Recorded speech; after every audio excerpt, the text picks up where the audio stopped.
You are listening to Jerry Royce Live Worldwide Podcast. Hi, I am recording artist Marilyn Dunn from St. Louis, Missouri. If you are looking for some soul-stirring, anointed, spiritual, and heartfelt music, visit my website at www.marilyndunnministries.com. Or you can also find me on CD Baby, iTunes, and Reverb Nation. For booking information, contact Mr. Kevin Dunn at 636-856-0551. That's 636-856-0551. Hi, this is Charles P. Walker, saxophonist, world recording artist, and I'm on Jerry Royce Live. You are listening to PositivePower21.org with Jerry Royce.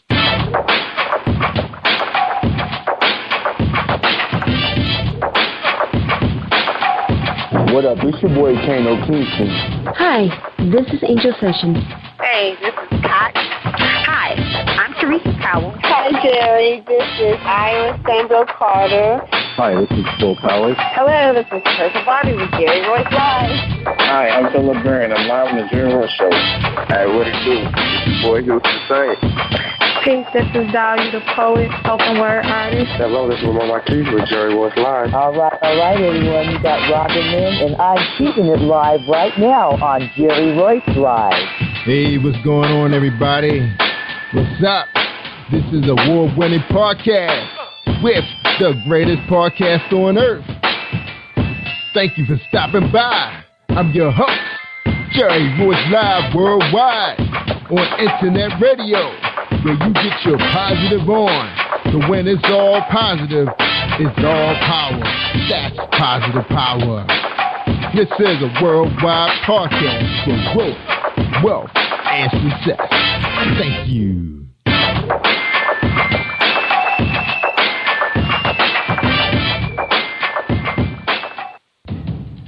Think you know how drugs get in those little brown bottles? Think again. Set in the green hills of western New Jersey, inside the gilded halls of power of a U.S. pharmaceutical company where decisions are worth billions of dollars and human lives worth less.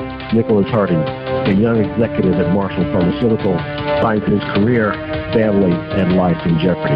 The Farmhouse, a suspense thriller novel by Bill Powers, published by Donna Inc. Publications, available at Amazon.com or DonnaInc.org. Go to Bill's webpage at www.authorBillPowers.com. Are you looking for the next great read?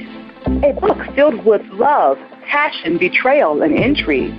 The award-winning novel, Season of Change, by Tamika Patrice Kane, is sure to satisfy your literary sweet tooth.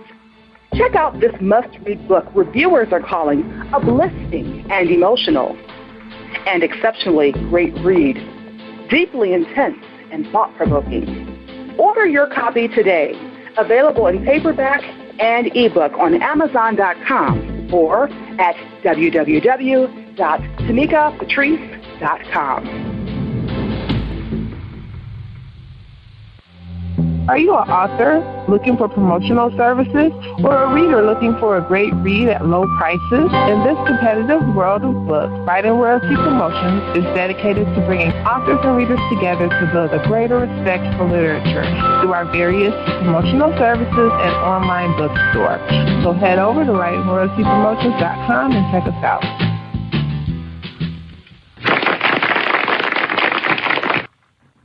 Thank you, everybody, for joining us, and welcome to PositivePower21.org. I am Jerry Royce Live, and you're listening to episode 327 with saxophonist and recording artist Charles P. Walker.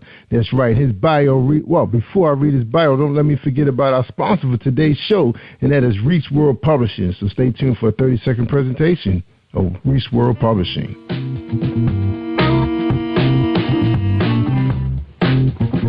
Are you an avid reader of urban fiction, looking for drama, suspense, and more? Reads World Publishing is dedicated to bringing the world's best literature to our readers.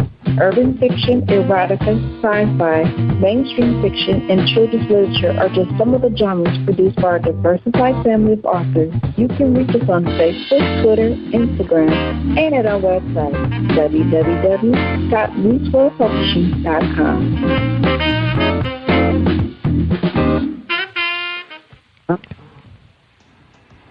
All right, everybody. Welcome back. Appreciate you tuning in tonight to Joy Royce Live Worldwide on PositivePower21.org.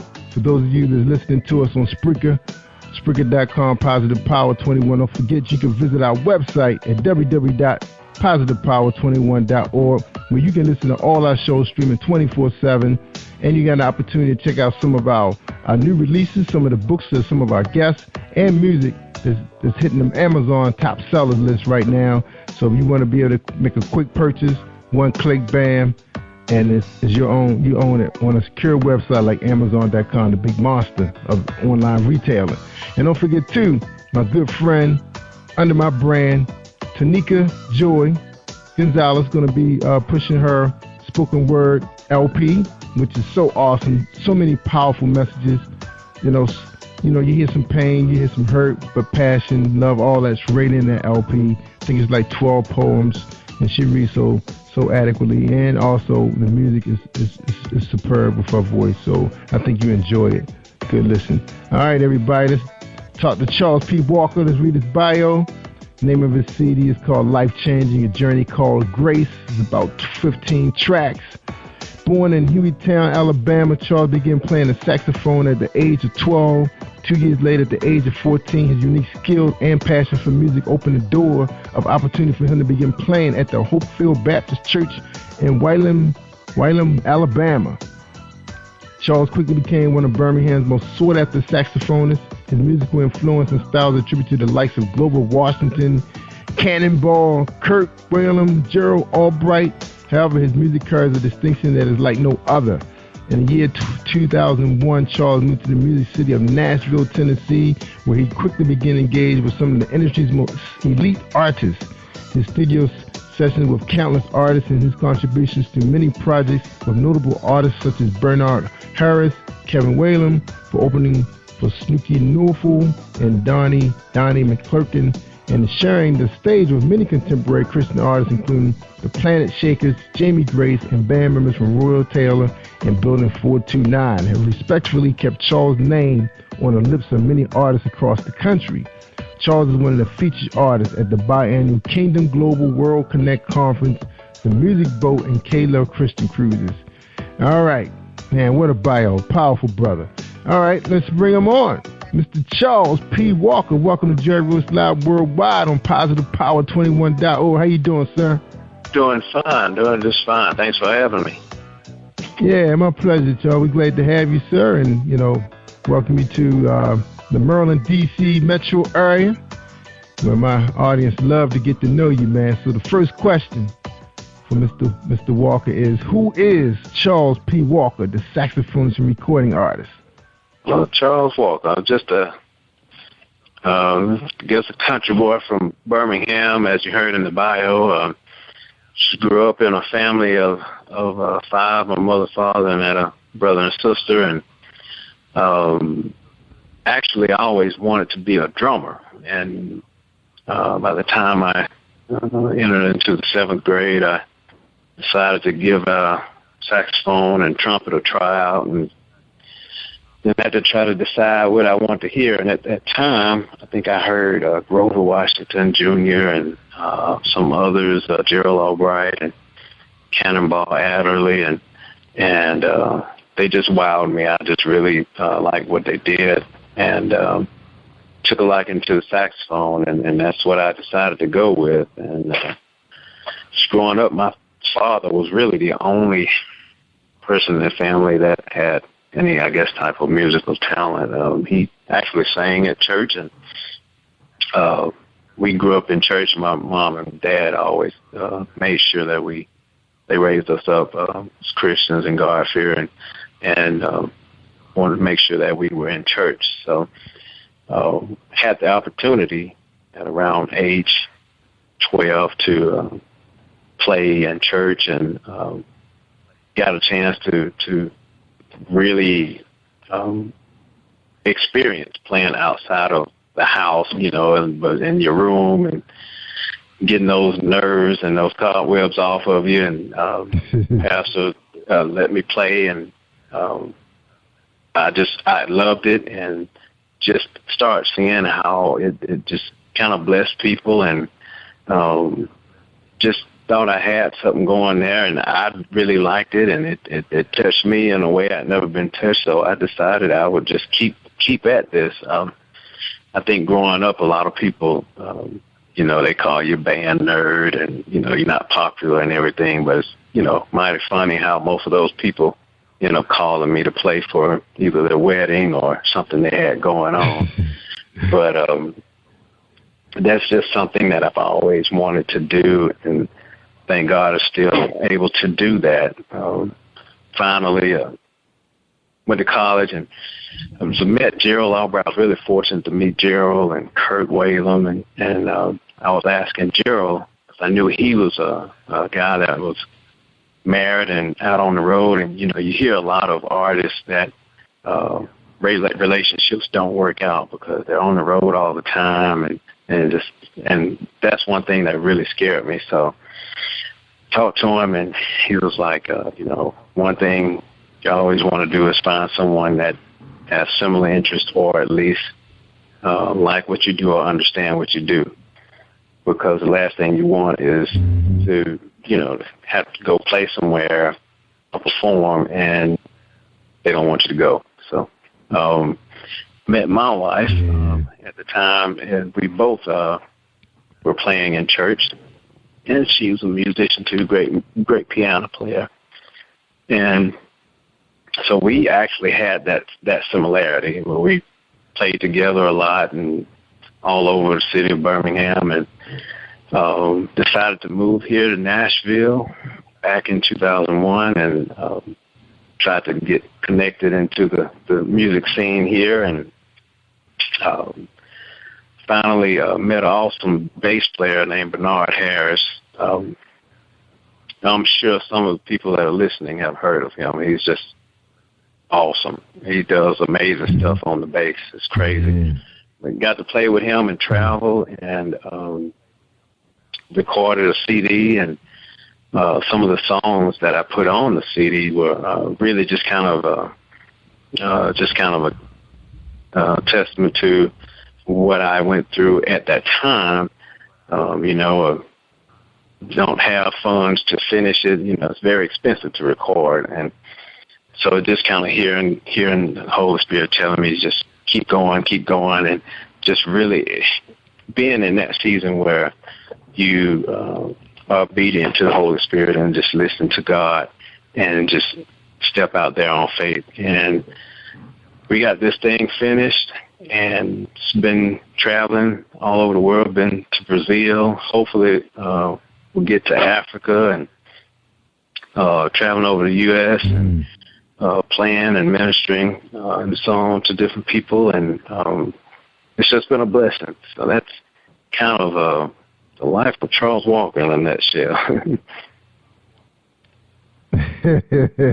And Charles, while we got you on the line, man, where can people find your release, man, your digital? Where can they find it? Yes, they can go to my website, which is www.charlespwalker.com. That's Charles P, like P as in Paul, Walker.com. Or they can go to iTunes or CD Baby or Amazon, and they can purchase there. On my website, you can purchase the physical copy and have it shipped to you, or you can purchase a digital download. And you can also find me on Twitter. It's Charles P. Walker, the number 1 on Twitter, and then you can find me on Facebook under Charles P. Walker. All right, because I was actually trying to locate it on Amazon. I couldn't find it. I saw Bernard, so he has several CDs out there, but I could not find yours. Man, I guess I'm gonna have to spend some more time at that, get the actual copy from you. So you said it's actually under Charles So we look under music, so they need to go to music, right? Yes. So we go to music, digital music, put in Charles P. Mm-hmm. Charles P. Walker. Let's see if we can find it now. Maybe I forgot to put the period on there. That's probably what it was. All right, here we go. I got it, man. Here we are. All right, $8.99. They can own it. And man, you do have a lot of songs out there, man. All right. Now while we have you on here now and we talking about, your music I found on Amazon, we're going to play one of the cuts, short piece for everybody to get a chance to hear the sounds of Charles P. Walker. So hold tight, everybody. We're going to listen to the sounds of Charles P. Walker, the saxophonist and recording artist.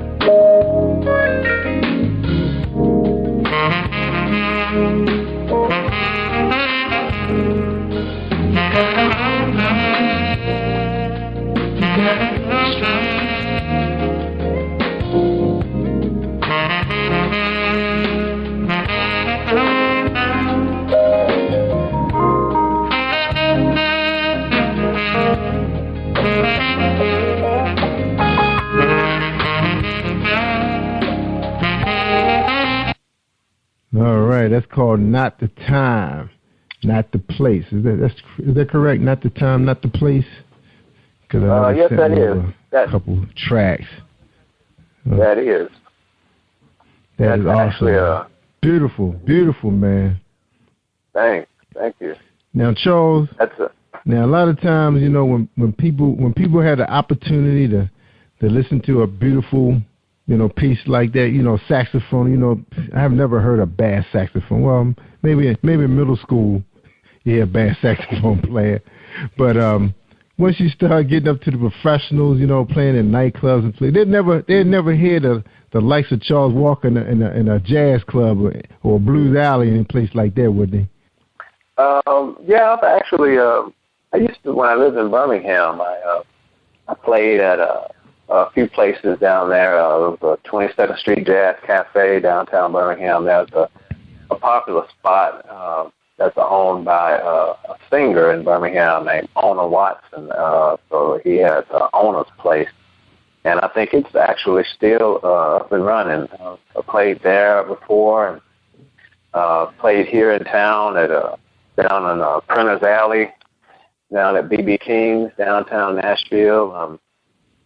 So, yeah, I love playing, and I try to keep the music inspirational, and just have fun. We play the old school stuff and some new school stuff, but, a lot of this new school stuff now, man, you have to watch out for those lyrics.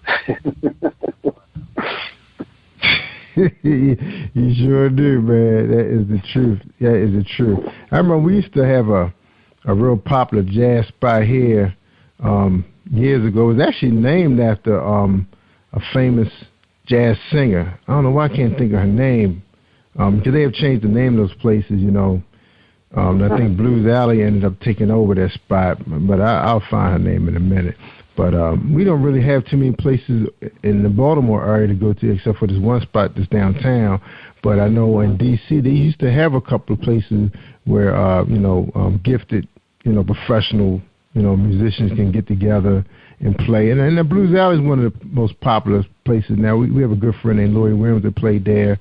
She got a chance to get some talented musicians together, play for her. So that's good to hear, man. A lot of people, they don't have the opportunity to follow a lot of gospel artists because, you guys, it's hard to, a lot of people don't understand how to track you guys, except for when award shows come on. That's when you start hearing about you, even though gospel music is so big. In your opinion, Charles, when you think it's going to become, is there any chance that, with the help of the internet, becoming mainstream for a lot of us, man? I honestly, based on my experience, I I don't see it. It's sad to say that, but until we get past the, I want to get mine, so you get yours on your own, and until we can come together and work together as a unit in the gospel industry and as a people, it's going to be difficult to kind of get us out there to, be on the forefront, to be known. Wow. Yeah.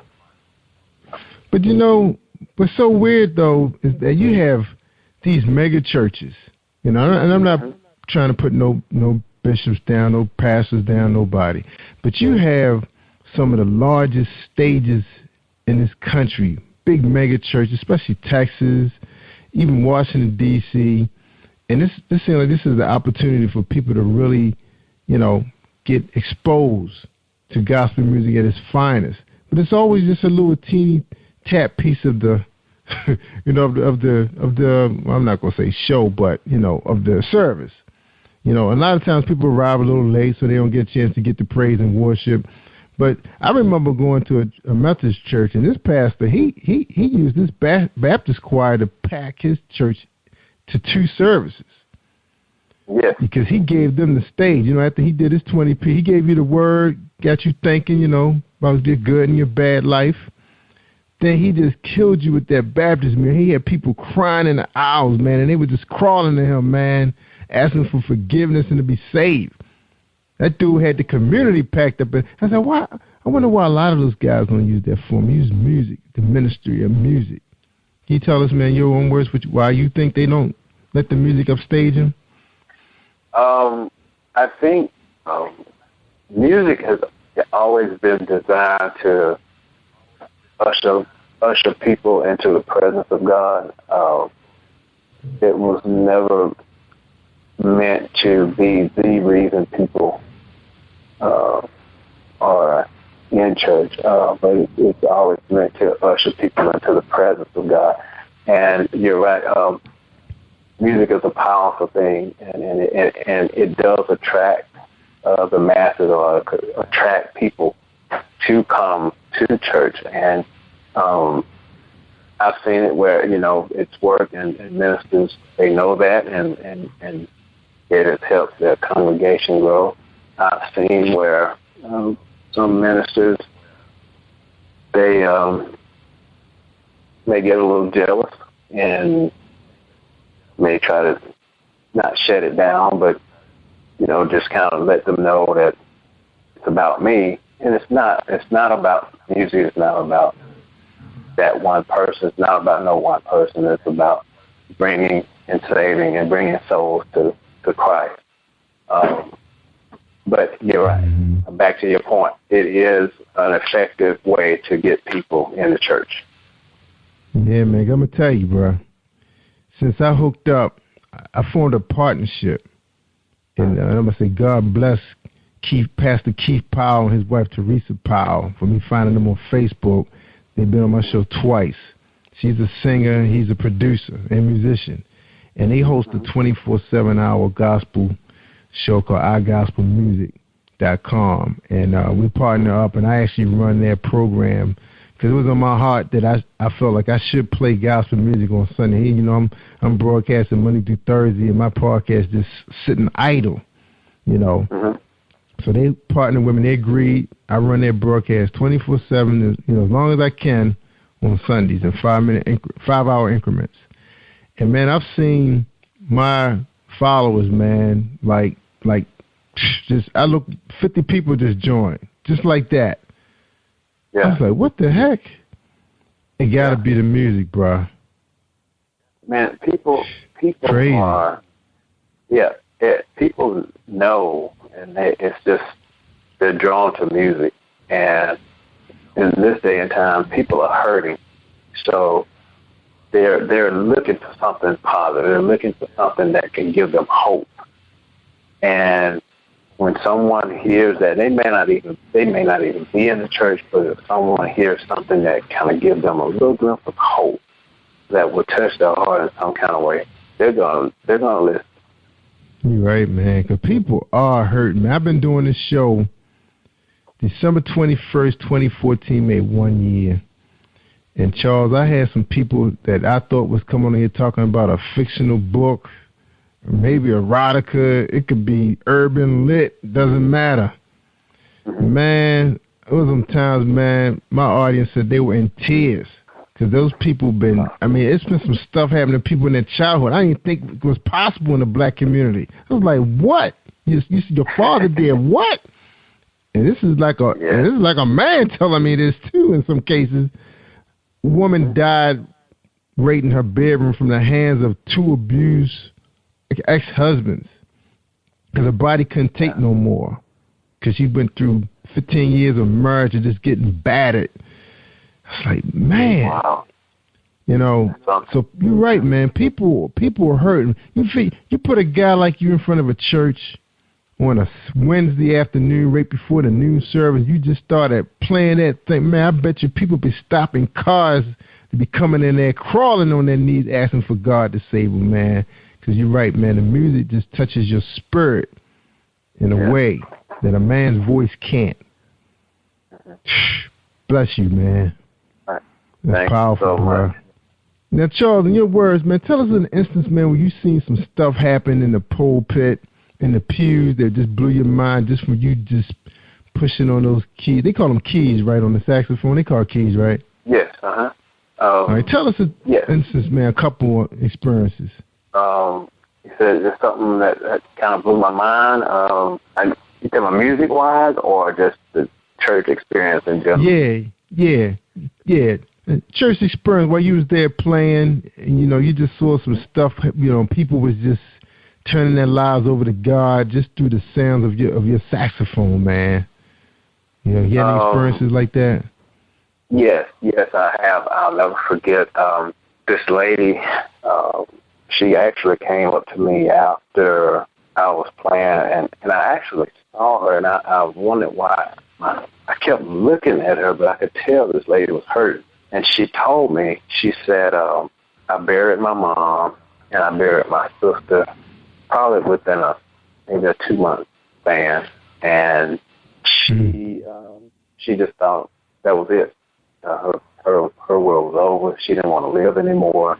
And I can't remember what song I played, but she said she listened to the song after I finished, and she just felt lifted. All the burdens were gone, and she just felt a peace over it. It was almost like she said she then could release her mom and her sister, and she could move on, and she had hope. And that right there, to hear that, because we as musicians, it's a tough field to be in.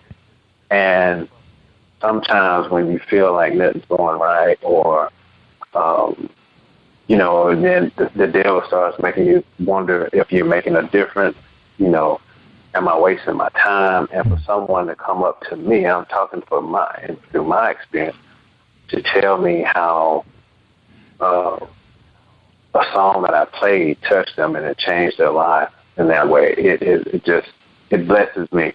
And it makes me want to do more. Yeah, that's powerful, man. That is powerful. Now, Charles, tell us a little bit. What's tough about the industry for musicians, man?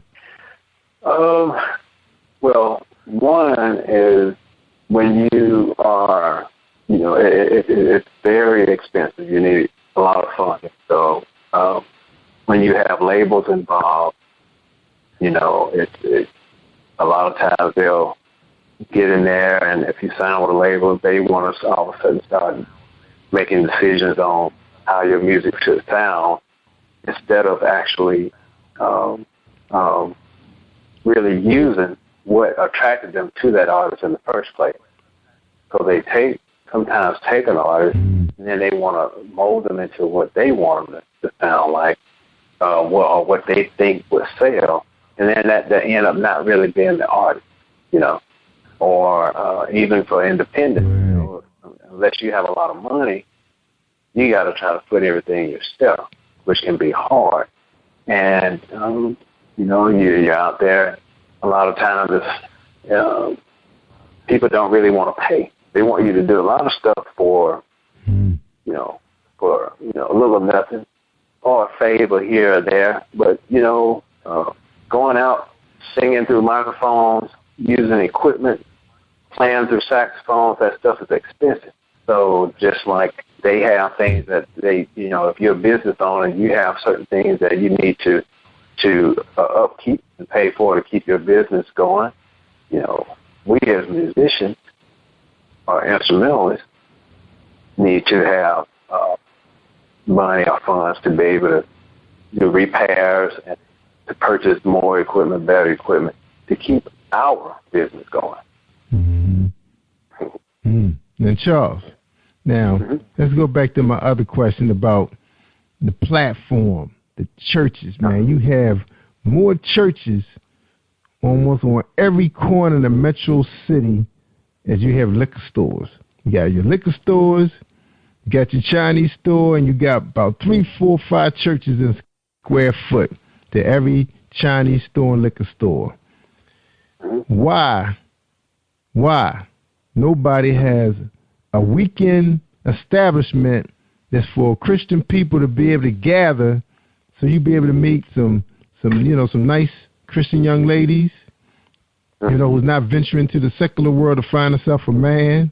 Why we don't see the gospel community or the Christian community stepping up? I mean, even the Catholics, they have, a lot of them have their own organizations where people are chartered members. Why you don't see that in the African American, community, man, right, at that level? Right. I think maybe, in my opinion, growing up in a tradition, I think is maybe a part of that.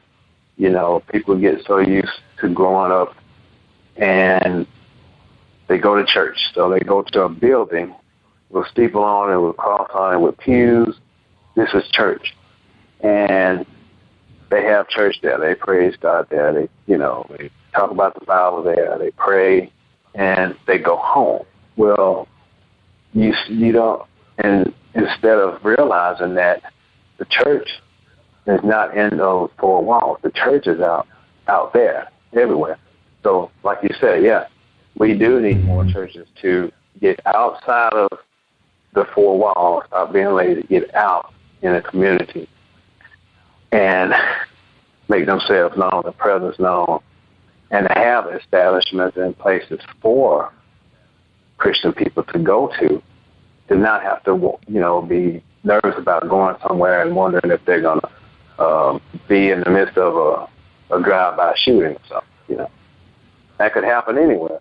But Christians, that's right.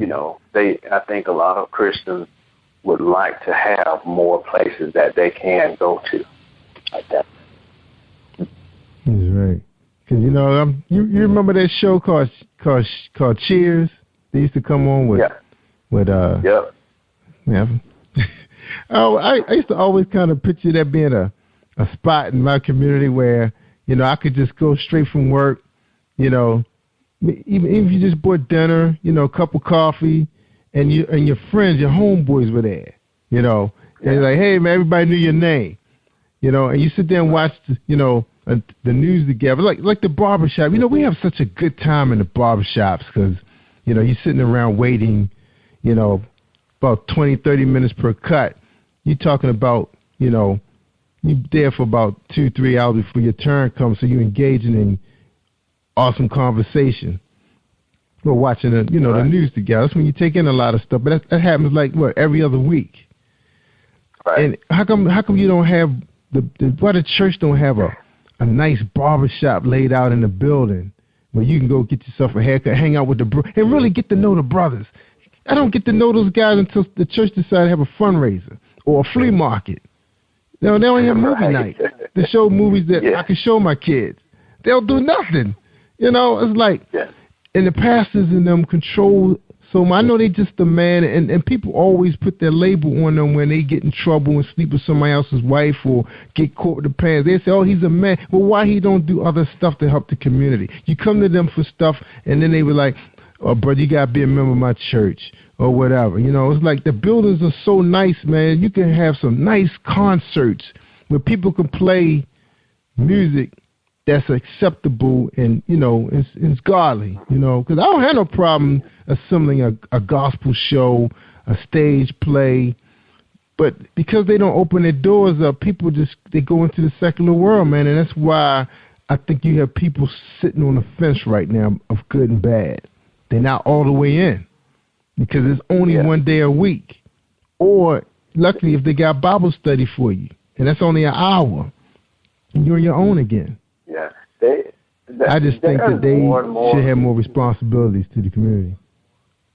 And I've actually seen that increasing to where churches are realizing that they need more stuff like that, and I actually see more of that here.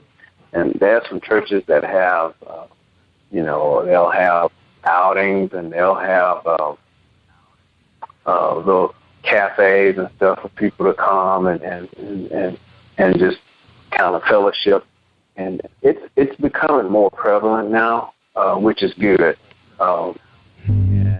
And now the thing is too, a lot of people can't make that an excuse for not going to church. Everybody has to account for themselves. They got to answer to God for themselves. So if they see someone doing something crazy that's supposed to be a Christian or in the church, they can't use that as an excuse not to go to church or not to go and be a Christian and want to learn more about God. They got to account for themselves. And I see that sometimes. I've even had friends to do that where they see something wrong and I just quit going to church because I'm like, well, that person is going to have to answer to God for themselves. And when you go, they're not going to be the one going, well, God, I did this, so my bad. Okay, let him slip on in the heaven, because I did that and he saw me do this. No, it don't work like that, But I can't say just but on. No, I was going to say, I remember I had this one church I went to. This pastor said he knew for a fact he was the last stop for a lot of men, a lot of Christian men, because they've seen so much stuff, from childhood to teenager to adulthood, and they like, this is it. If this guy, if he slips off of that pulpit, and I hear one thing, they done, they back to the NFL. And I remember this guy saying that, man, and he slipped. And I seen deacons rolling up out of there. And I was going to give him another chance because I said, he's just a man. But the doggone deacons were gone. They were like bouncing, man. They was like, they were disappointed because, you sometimes, you look up, you see somebody you think is the closest to God that you could touch. When you're hurting inside, you need somebody, you need to hear somebody. You put a lot of pressure on those guys, and I know they up against a lot of opposition. They fighting probably every day. And a lot of those guys that's up there have come from some real stuff, so a lot of people don't know their history. Some of them were drug dealers and pimps and con men and, all that stuff. So, it is a lot to put on it. But I read, that, it's harder for them to get in heaven, because they know better. But I just think that the problem with the African American community and why we are suffering so badly economically is because we don't have no network. And back in the day, man, if you ever read that book called Black Wall Street, the Oklahoma bombing, that was a community that was together by the church. They had their meetings, they had everything. They had bankers, businessmen, all of that happened with the church. The pastor kept it all together. And when that got destroyed, that's you look around, that's what you see right now. We don't have nothing. Everybody's working on their own. I got people now trying to form partnership with podcasts and trying to get it together because the internet is so big and we all over the place. And I respect that. So yeah, we're starting to see some cohesiveness take place. And I don't have no opposition. I want to help. I want to bring my 17,000 with me and join up with yours, and then we can, it's a lot of money out there. and information to share with people. So I just wanted to share that with you, man. You know, what you see, you know, being there in the church, being you traveling on the road, why you don't see the big blowing out gospel show? Because people have a good time when they go to those. I never have been to a gospel concert and had not had a good time. You know, spirit was going crazy, really, man. It's like, why you don't see that? They really do. Why, man? Tell me, man. Come on. I'll just say, I'll say something else I've experienced, and it's sad. I've, and I'm sure you've seen where you mostly hear when it comes to gospel, you think about black people. When it comes to contemporary Christian music, you think of mostly being in the white congregation. I've seen it where you can go to a gospel concert or something, and people, sometimes they don't really want to support. They will go and they may want the artist to give them a CD at a much discounted price or give them something free. And that's not how we as musicians survive. We can't give our stuff away. So I've seen it where we go and the support for musicians financially, as far as supporting them by buying their music, is not as good as it can be. If we can ever work on that and become better with that, that will help us a lot. Yeah, it goes back to networking and being cohesive. Because I've seen rappers. Those dudes have those huge entourage. They say, "Look, man, we're gonna let little Juju go out there first and drop his joint. We're gonna just throw all the CDs in the audience. Get his mixtape jumping, and then all of us will start." I've seen DJs more together. Yeah. Yeah. Sad, bruh. I know I'm one voice. And they all can't hear me. But man, I just think that the brothers in the pulpit, when they talk about the black people trying to pull it together with one leader, it don't need to be no one leader. It just need to be one organizer. You bring all these guys together and say, "Look, man, we gotta get this thing together. Our people, man, because our people are hurting, bruh, and it's because of economics. When you can't afford to feed your kids, them dudes that jump ship, man, and hit the streets because they don't want to see that. I don't know everybody's excuse why they're not home with their families, but I heard some guys said they just couldn't stand seeing their family like that. They rather just leave. Feel that just me. They don't feel like a man. They feel less than a man, so they just leave. Yeah. Bruh, we gotta take a break, man. We're gonna take a break real quick, all right, Charles. And we're gonna come back. We're gonna listen to your other piece, and then we're gonna talk more about the industry, man, and marketing and promoting, and what you think need to happen for y'all to take off. Okay. Okay. All right, here we go. Have you been hurt? Been backstabbed? Got a talking back team. But you're not alone. No. Escaping to another reality. Through Dominic Wilkins' good books, audio books, paperback, ebook, good books. Available on authordwilkinsgoodbooks.com. Are you looking for a great book of poetry that is romantic, heartfelt, and full of male emotion? Then get Thoughts, Love, and Reflections by James K. Deshay. That's Deshay. Go to www.jamesdeshay.com. You will enjoy Thoughts, Love, and Reflections.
man. I was about to fall into my...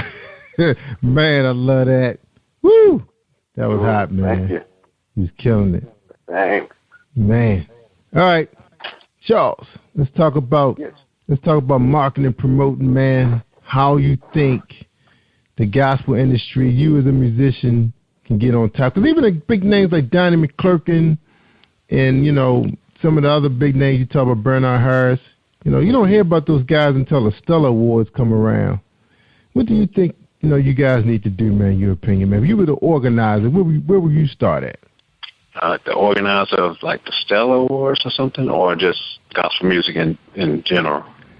Yeah, if they gave you the baton and said, Charles, here's the money, here's your marketing team, make us like mainstream, make us mainstream. People hurting out there.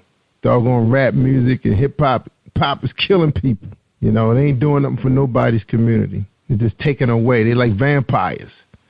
But the gospel can wake people's spirits up, get them loving God again, stop the madness. They could do a whole bunch of stuff, healing. What would you do first? I would try to make it definitely a more consistency to where it's more out there and it's seen more. I think if you're not a fanatic or a diehard gospel music lover, then yeah, you really don't hear about it until something, you know, big comes up, or you may find radio stations, you know, I'm sure you noticed you're somewhere, you're in a part of a state or somewhere where there may not even be a gospel radio station, or there may be one. Most of the time it's AM and doesn't sound good. It didn't reach far enough out to enough people. So I think if we had the funds to be able to put out into the bigger radio stations to get more mainstream for gospel, that I think will help. Yeah. Because I'm going to tell you, man, I've had some gospel people on the show, and one of the gentlemen that I had on here was, you know, he had his own mass choir. And I remember he told me about his formula to success, and it was so funny, man, because he put together some kind of team that no matter what went wrong, this team, they supposed to fix things. Their job wasn't to say, well, let's get rid of the owner and the director. Their job was to fix things. That was just so brilliant. I forgot how he put it, but it was so funny, man. I have to listen to that show again. But I remember, you know, like we was talking earlier about the churches and how the music kind of can bring things together, you know. But I had a gospel performer here that a very talented young lady, and she said she remember, you know, be competing or you know, being selected to be lead singer, and it's always like a backstage mom issue going on, or it's like, why does she get to sing? I sing better than her, you know. Do you think it start right there too, man? Oh yeah, that's a lot of I've seen a lot of competition and jealousy and things. You know, sometimes people have to realize that when it's someone's season, when God has given them an appointed time, appointed season, there's nothing they can do to stop that.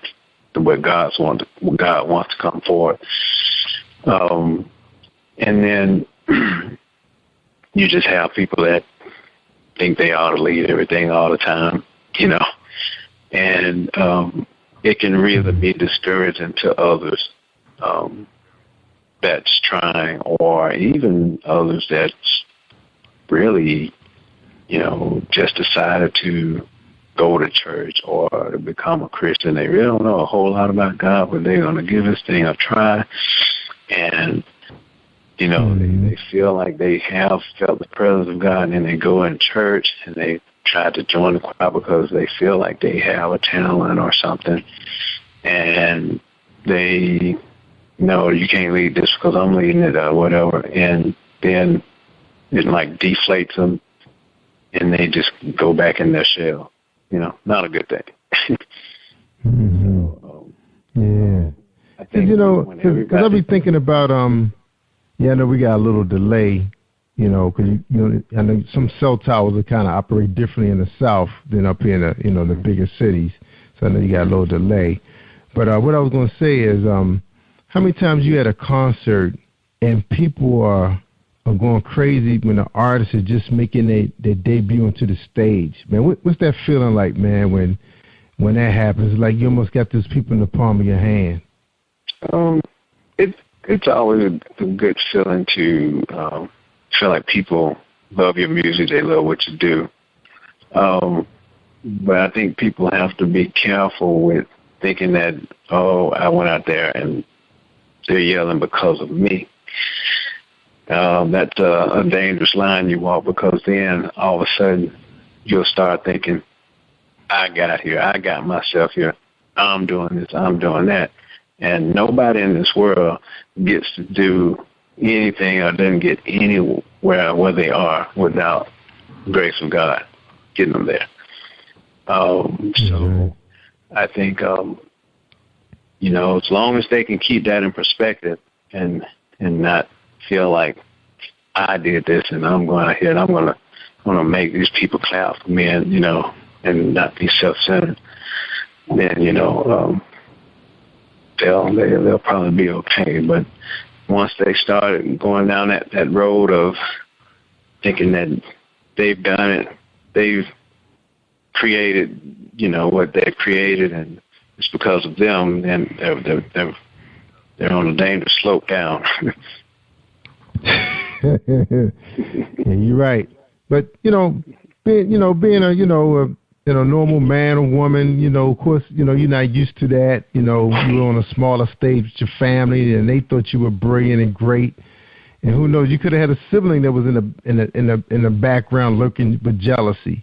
And then the next level will be at your church, and then at competition, then on the big gospel stages, because you're the open. You don't want to be the opening act. You want to be the closer. It's like playing baseball. Go as many innings as you can, and then we're gonna bring Big Bad Hank in to close out the game, and he gets all the hoop and the holler. Right. That's the game, man. The game. But so Charles, tell us, what are you doing, man? I'm on your website, Amazon.com. We got Charles P. Walker. His album released, Life Changing, A Journey Called Grace, and then you had Silent Night that you released a while back. I guess I don't see the date on that one. Then you had another piece out that was called Do You Hear What I Hear? Tell us what you're doing differently now that the internet is so powerful, man. You don't have to rely on your little Sunday, the little slots they give you guys on Sunday where people can't hear gospel music if they're in church. So tell me, right? What are you doing now that the internet is where it is now? What are you doing to market yourself now on a different level? It's funny. My manager and people, they tell me, Charles, you gotta get more on social media. You gotta get yourself out there. I must admit, I'm not the world's biggest social media fan, but I know you need it to get that exposure. So, just utilizing the social media avenues. And another thing I'm actually going to start doing is posting more YouTube videos. And it's kind of cool when I can go and I can log into my CD Baby account and see that, people from all over the world have listened or purchased my songs. It's really cool and amazing how far social media has came for artists now. And you're right, man. It really gets you out there and gets that exposure. The thing is, I just always pray that the right people and the right time, hears it and could be the one to really take this music career that I have to another level. That's right, man. Because you've been around for a while. You know, are you with a label or you're independent? Independent. Independent. Now that's real big. Now I'm meeting some real talented individuals that represent themselves. You know, everything goes to them. You mentioned YouTube. You know, doing more videos. You know, posting them to your Facebook. You know, just letting it go where it go. People know where to buy your music. What else you think you need to do as a Christian man to be able to receive God's favor for your music to blow up, for you to blow up and be heard in every home? Because there's 500 million people on Facebook. Right. I think, and this is something I've recently experienced or gone through. I was talking to a gentleman. I was telling him, I was like, I want to record another project. But he was like, well, what's stopping you? I was like, well, I need funds. I need money, And so I was listening, and he was like, he said, change your focus. And he said, let me explain. He said, you're focused on the provision when God wants you to focus on the position.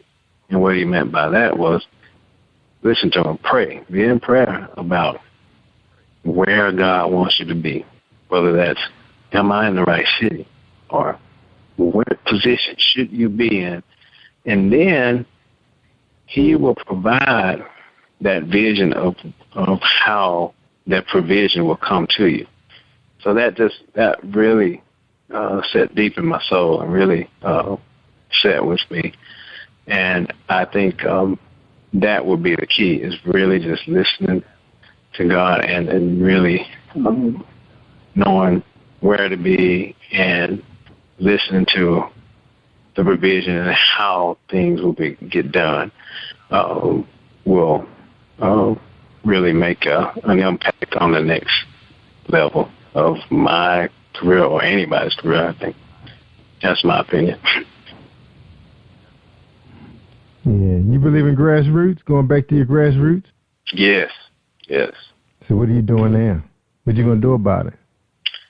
I'm going to, I really, really want to do some project with some people. Just go back to when I first started playing out in Birmingham and just come together with some of those musicians and create something. And then there are some things that I've been really fortunate to meet some really great guys and ladies that musicians in the industry, to where we can come together and we can put on a show or something to help others. Some people that are homeless, some kids that don't have clothes or food for lunch at schools, it's really powerful when you can come together as people. When you can do that, you can do anything. Yeah. You put your mind to it, and you come together, you work together, you can do it. So that's one thing I really want to do back as far as in my hometown where I grew up at, is to give back to my community and to show these kids that's coming up, that you can make a difference in this world, not just sit back and wait on other people to do it. If everybody sat back, nothing would get done. And I think that's the secret to success, man, when it comes to God's favor, is that I don't think he gave anyone any special talent to harbor it for themselves. I think he gave it to you to share with the world, share with his people, to lift someone else up, to inspire someone else to want to do. I mean, I remember the only reason why I went into publishing was because of my dad. He used to bring paper home and allow us to be able to draw. And I remember him taking us to the company, and they had picnics and everything. I was really inspired by it. I said, wow, look at this togetherness. I want to work here. I want to go to schools. When I graduate, I can get a good job at this place. I did. It happened. It wasn't a place I thought it was, but because the ownership was about to change over, and it wasn't, family for family anymore. It was about business. But I think, like right now, I think that the teachers, they can't do it by themselves. There's not enough of them. And I think that, we as businessmen and talented artists, we need to go back where we came from. Like you hear about the athletes doing if you see some of the greatest athletes in the world, you ever get a chance to really hear that story and not just see them riding around and getting out their car with their $3,000 suits on. Those dudes do a lot in their community. I mean, I live around in a neighborhood where a lot of the Baltimore Ravens live, and a lot of these guys are not even from this town, but they do so much. I say, here this guy is nailing a nail and building somebody's home that he's met. Somebody's poor who otherwise couldn't afford a house. He's helping because his organization gave them money, and he's going to help build a house. And I haven't even stepped foot in that community. I was like, I feel bad. But I have done those things. I've been in those communities and seen how these celebrities, these athletes go out there and give, and then when they get on the gridiron, they're successful. God's not taking anything away from them because they're giving back a whole lot, Right. So that's and even some of the guys that's making below, this barely making $800,000. You hear about what they're doing, and they at the schools reading. Like I remember a guy, I didn't even know he was on the team. He said, "Oh yeah, he's the long snapper. He's sitting there reading to my kids." I was like, he doesn't even have any kids. Right. That was crazy. So I just think that the secret to success, and you hear all the time, you go on YouTube and pull up some of these multi-million, I'm talking about billionaires. Those guys are giving away like almost more than half their fortune now. They ain't even giving their kids money. You hear about your Warren Buffetts and your Bill Gates, all these big time. I mean, it's like 9 million millionaires in this country right now. If you look them up, they always stand up on the stage giving somebody a whole bunch of something. Those guys give so much money to the New York Library because they want to keep the books real books. They don't want to just be digital anymore. So that was just my piece, Charles. I think you're in the right direction. I think that's a good heart, man, and want to go back, and show kids that music can open doors for some of them. I mean, that's all they probably can do is play, but nobody's giving them a chance or inspire them. Right. That was my little webinar piece. Yeah, man. But all right, bro, we can ready to take a quick break, man. We come back. We're going to get your final thoughts. That everybody, that's Charles Walker, the saxophonist, the recording artist, the man who understands what kind of plan it's going to take to save our communities, our people, to inspire, keep music alive, all that good stuff. All right, we're going to listen to another piece from, I forgot about this person. Let me play this real quick. It's one of my top people.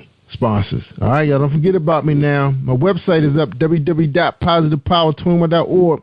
We're taking displays. Remember, I got some people in the Maryland area that love to read books, love to listen to good music. Display your ad. Don't just come up on the show and disappear on me. You gotta stay around for a little bit. That's right. That's what marketing and promotion is all about. Here we go. Tamika King. Are you looking for the next great read? A book filled with love, passion, betrayal, and intrigue. The award-winning novel, Season of Change, by Tamika Patrice Kane is sure to satisfy your literary sweet tooth. Check out this must-read book reviewers are calling uplifting and emotional. And exceptionally great read, deeply intense and thought-provoking. Order your copy today. Available in paperback and ebook on Amazon.com or at www.tamikapatrice.com.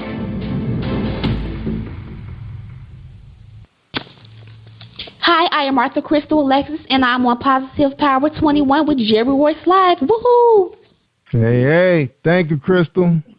As author Crystal Alexis, check out another person with a big heart, given to organizations trying to help people who've been abused, women who've been abused. Rupert Her and other authors have banded together to do an anthology to raise money for awareness.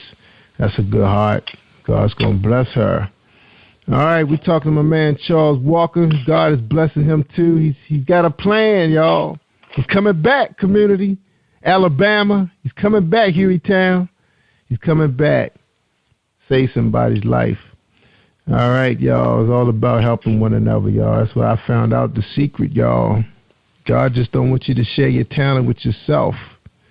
He wants you to go back where you came from, because all of us came from something. We all wasn't born with a silver spoon in our mouths. Now, who knows about that 1%? Now, they've been born with a silver spoon, but there's some guys who created wealth on their own, and those guys are giving back a whole lot. I mean, you look at Microsoft, boy, they giving all these computers to these schools. You know, Apple giving away tablets to a lot of these charter schools. NFL teams building football fields where kids don't be springing their ankles, getting dirty and muddy every day. 'Cause you can't get this stuff out them uniforms these days. I don't care what kind of bleach you use. They're putting down turf fields to make the kids run faster and they can have a decent place to play football. All this is happening. But those of you listening to my voice, you got to do something too. You wondering why you can't rise above, move forward? You got to help somebody, not destroy somebody. That's right. I know what's going on in those jobs. Guys backstabbing, trying to get that little promotion. Is it really worth it? Because God will take it away from you. That's right. I've seen it happen. I've seen it happen. That's right. Jerry Royce Live worldwide, y'all. You're talking to Charles P. Walker. You can get his music on Amazon.com, CD Baby. He's being bought and sold worldwide. All right, Mr. Walker, your final thoughts for tonight's show. We talked about a lot, man. A lot. Yeah. We did. Well, I would just say, especially for the younger kids that's coming up and wanting to play an instrument or sing or whatever, I would just say stick with it and make sure you connect yourself around positive people. People that you don't want to encourage you, that's going to laugh at you and everything. That's not a real friend. Make sure you connect with positive people, because then you will start being positive. You will start thinking positive. You will start thinking that you can do these things, and you'll see it happen. And just don't quit. Just keep going. You know things get hard, but if you keep going, God will see you through and He'll honor you for it. That's right. Well put. Appreciate you, Mr. Walker, coming on PositivePower21.org, man. Share your music with us, man. We wish you the best out there, man. God bless your projects. We hope everything work out for you, man. We'd love to have you back on next time you drop another project. People need to know what's going on. Know what cities you're going to be touring. Don't forget about us here at PositivePower21.org, man. We can share all your tour dates with people, because our people are nationwide and worldwide. All right, man. Sure. Thanks for coming on. Thank you. This last I want to say, if anyone's going to be out in that's listening in the North Point, North Carolina area, me and some other musicians, friends, and I will be performing in that area this weekend. So you can go to my website and check that out. It's charlespwalker.com. Go to the calendar. You'll see it there, and you can also check it out on BernardHarris.com. He has it on his website as well. So if you're in the area, please look us up, come out, enjoy some good music. That's right, man. You guys gonna videotape it, man? Do a video for YouTube? Yes. Yeah. Awesome. I'd like to get a copy of that from you too, man. Just inbox me when it's uploaded, so we can put up on our site, man. Just let everybody know the PositivePower21.org is up and running strong. I'm not just broadcasting on Spreaker.com anymore. That's just our platform to stream our show. So come on out. We're going to be hosting a number of indie performers, comedians, gospel performers. You'll be able to see their videos, people that's unknown to you with extreme talent. I'm just being blessed meeting people with some talent I just can't believe they're talking to me. I'm still pinching myself that Charles P. Walker spent some time with me. I never heard a person play a horn like that before in my life. You know, there wasn't a professional like he is, man. It blew me away, man. I'm used to hearing church people playing. That was awesome, man. I'm glad you was there to be part of this. So thank you so much, man. I thank God for allowing you to be with us, man. Awesome. All right, y'all. Time for me to go. Enjoy Royce Live Worldwide. You stay awesome all week long. And I'll see you again. It'll be Monday through Thursday. But don't forget, we'll be taking a break for spring break. But we will be 24/7 up on you. Just visit Positive Power. You can listen to anything you want. 327 episodes. Charles P. Walker. 327. Thank God. Take care, everybody. Bless you. Thank you for tuning in to Jerry Royce Live on PositivePower21.org and Spreaker.com/PositivePower21. This is a Royce Enterprises production. And don't forget about replay on Facebook.com/Jerry Royce Live. Hey. You are listening to Jerry Royce Live Worldwide Podcast. Have you been hurt? Been backstabbed? Got a talking back team. Well, you're not alone. No. Escaping to another reality. Through Dominic Wilkins' good books, audio books, paperback, ebook, good books. Available on authordwilkinsgoodbooks.com. Hey, how y'all doing? This is Dion Cheese. I'm the author of Who Am I? The Chronicles of Cain. I'm on Jerry Royce Live Worldwide. So I hope y'all enjoy the show. You are listening to PositivePower21.org with Jerry Royce.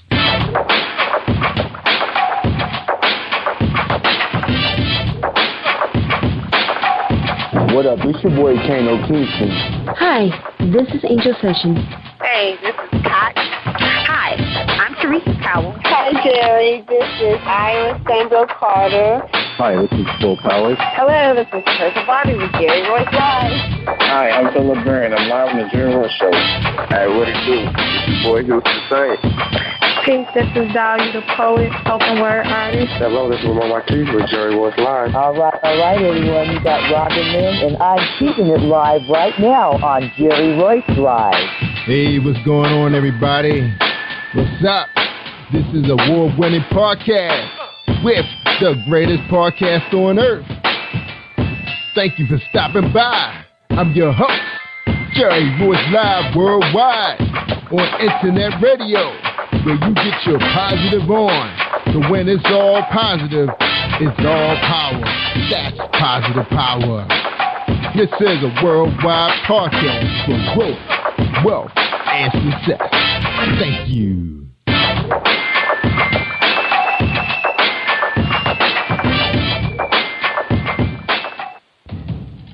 Think you know how drugs get in those little brown bottles? Think again. Set in the green hills of western New Jersey, inside the gilded halls of power of a U.S. pharmaceutical company where decisions are worth billions of dollars and human lives worth less. Nicholas Harding, a young executive at Marshall Pharmaceutical, finds his career, family, and life in jeopardy. The Farmhouse, a suspense thriller novel by Bill Powers, published by Donna Inc. Publications, available at Amazon.com or DonnaInc.org. Go to Bill's webpage at www.author.BillPowers.com. Are you looking for the next great read? A book filled with love, passion, betrayal, and intrigue. The award-winning novel, Season of Change, by Tamika Patrice Kane, is sure to satisfy your literary sweet tooth. Check out this must-read book reviewers are calling uplifting and emotional, and exceptionally great read, deeply intense and thought-provoking. Order your copy today.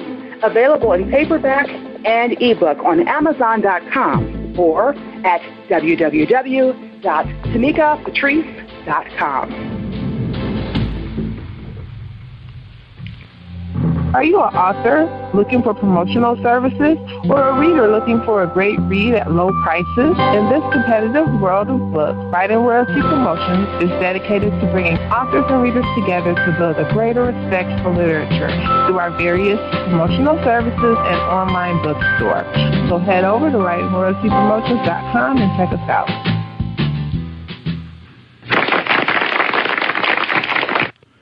Thank you, everybody, for joining us, and welcome to PositivePower21.org. I am Jerry Royce Live, and you're listening to episode 326 with CEO Dion Cheese of iUrban.org. That's right. He's here to talk to us about his website and his business and what he's trying to do to help the African-American business or the small businessman.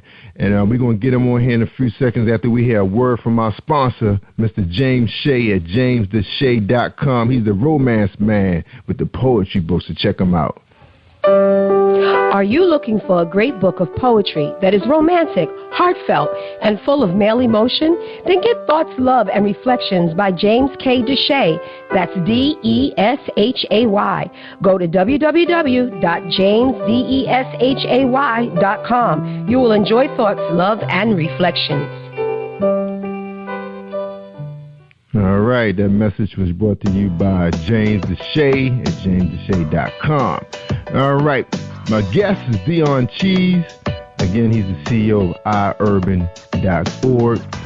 iUrban author Dion Cheese is an African-American writer that penned Who Am I?, The Chronicles of Cain, Explain It to Her Mama, and Caught Slipping. That's right, he's an author too. Formerly a hip-hop recording artist, father, convict, and drug dealer, Dion was born in northern New Jersey, the seventh of 8 siblings, raised in the inner-city section of Plainfield, New Jersey. His life was anything but Norman Rockwell portrait. Life was hard, cold at times, and cruel. That's right. Crime and drug-ridden, Dion avoided the lures of selling drugs and or using them. Coming from a family where everyone has succumbed to one or the other, he somehow managed to have the force of will and vision to step outside his world, becoming the first in his family history to go to college, attending NJIT College to pursue a chemical engineering degree. That's right, chemical engineering. That got sidetracked, however, when in his late teens, during the 1980s, he felt the pull from his large break of his brother, who was creating in the world of hip-hop music, Robert, a.k.a. DJ Cheese, better known as DJ King Cut. In his late teens, he was already a multi-award winning DJ world champion and later inductee to DMC Hall of Fame. And I'm going to have him tell the rest of his story, so I don't read all of his bio because it's about 2 pages long. Hey, Dion, welcome to Jerry Royce Live. How you doing, man? Hey, man, I'm all right, and how are you? I'm doing awesome, bro. Thanks for joining us tonight, man. I know you're a busy man. You got a lot going on over there, being an author and the CEO of the big-time website that everybody's talking about, iUrban.org, man. And then before we get into talking about your books, my audience, state of Maryland, D.C., Virginia, they love to know a lot about the artists before they start talking about what they're selling. So for the sake of my audience, man, who is Dion Cheese? Well, let me start. I would always describe myself as, I guess, a humble individual. But, I was born and raised in New Jersey, came from a large family. It was 8 of us. I was the 7th out of 8 children. My aunt that lived next door, she had 7 kids, and my other aunt had 13.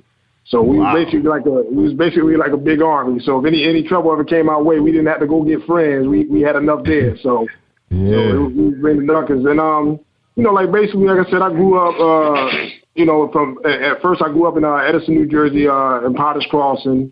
And it was like a little small thing, like a little small community.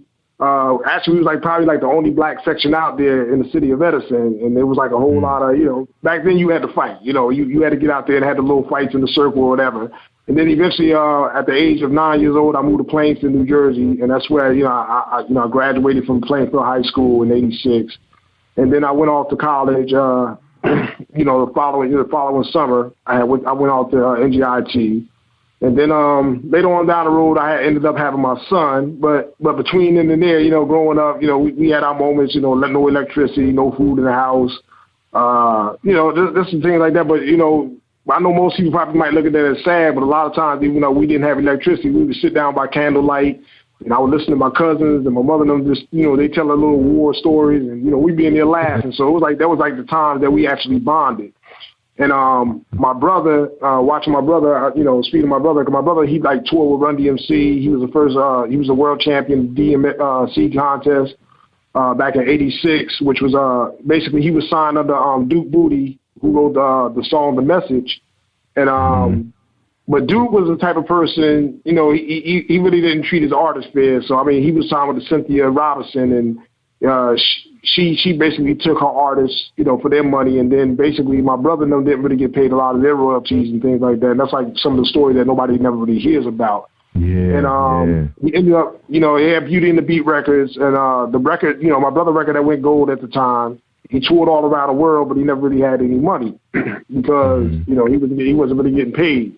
So so Duke had a whole roster of artists and things like that. So when they did the song King Cut, he basically used some of Run DMC. They decided they wanted to sue him, so then they ended up buying the group from them, from Profile Records, and he started touring.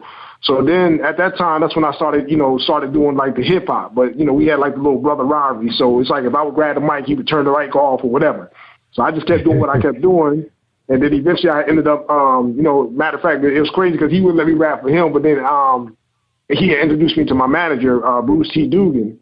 And Bruce, I was 17 at the time, so he stepped in, he mentored me, and we actually was doing pretty good. I was like the first artist to get in Teen Machine, which was like an all-white magazine then. I was in Black Beat magazine with like Janet Jackson and all those, so I was actually like the center for Heartthrob of the Month at that time. So it was like, I was kind of flattered by that one. So I ended up I was only supposed to get a half a page, and then once I talked to the magazine owner, Marie, basically I was given like 4 pages. So I was like a full blown, I got the front page of the magazine. Wow. And after that, like I said, I had my son shortly afterwards. So, like I was just being around the neighborhood, you see the drugs going on. I was like, nah, I'm not trying to do it. So I worked my little odd end jobs, had little fast food jobs, restaurants, whatever I could get. And when I had my son, I didn't want to see him go through some of the stuff that I went through. So, my son's mother, at the time I was like, she was 19. I had just turned 20 when we had him. So I got into like a little spat with her stepfather. He shot a gun in the basement. So I told her, I said, well, look, let's get your stuff. Let's go. So I was like, give me whatever you got. We talked to a couple of friends, and that's how I ended up starting, hustling a little bit. So then, like I said, I started, I was already rapping and stuff. And so what I did, I just started getting more serious about it. Started investing, because like Bruce, he was doing good at the time. When I first met Bruce, he had a nice big company. So he was like, come on to work for me. But, at that time, I was like, man, I got to eat. I couldn't really, I wasn't like focused like I was supposed to be. And then his business had ended up going under because he had a partner, and his partner made some bad moves. So he ended up losing his trucking company. So, but we always, we was always still together. We were still doing a lot of things, and he was like, doing his little business. He was just building back up, but he still was helping me with the music. So eventually I ended up catching my first drug case later on, about a couple of years later, and I ended up doing like, I went to trial. So I got 3 years, but it was crazy because they had offered me, that's when the school zones came out. When they had the zoo zones, it was like, at the time they was giving people like, 3-year mandatory STIP sentences and or 5 to 3. So they offered me a 3-year sentence with a 1-year mandatory. So at the time, I was young, I was like 20 years old. So they offered me the time, like, I think I was 22.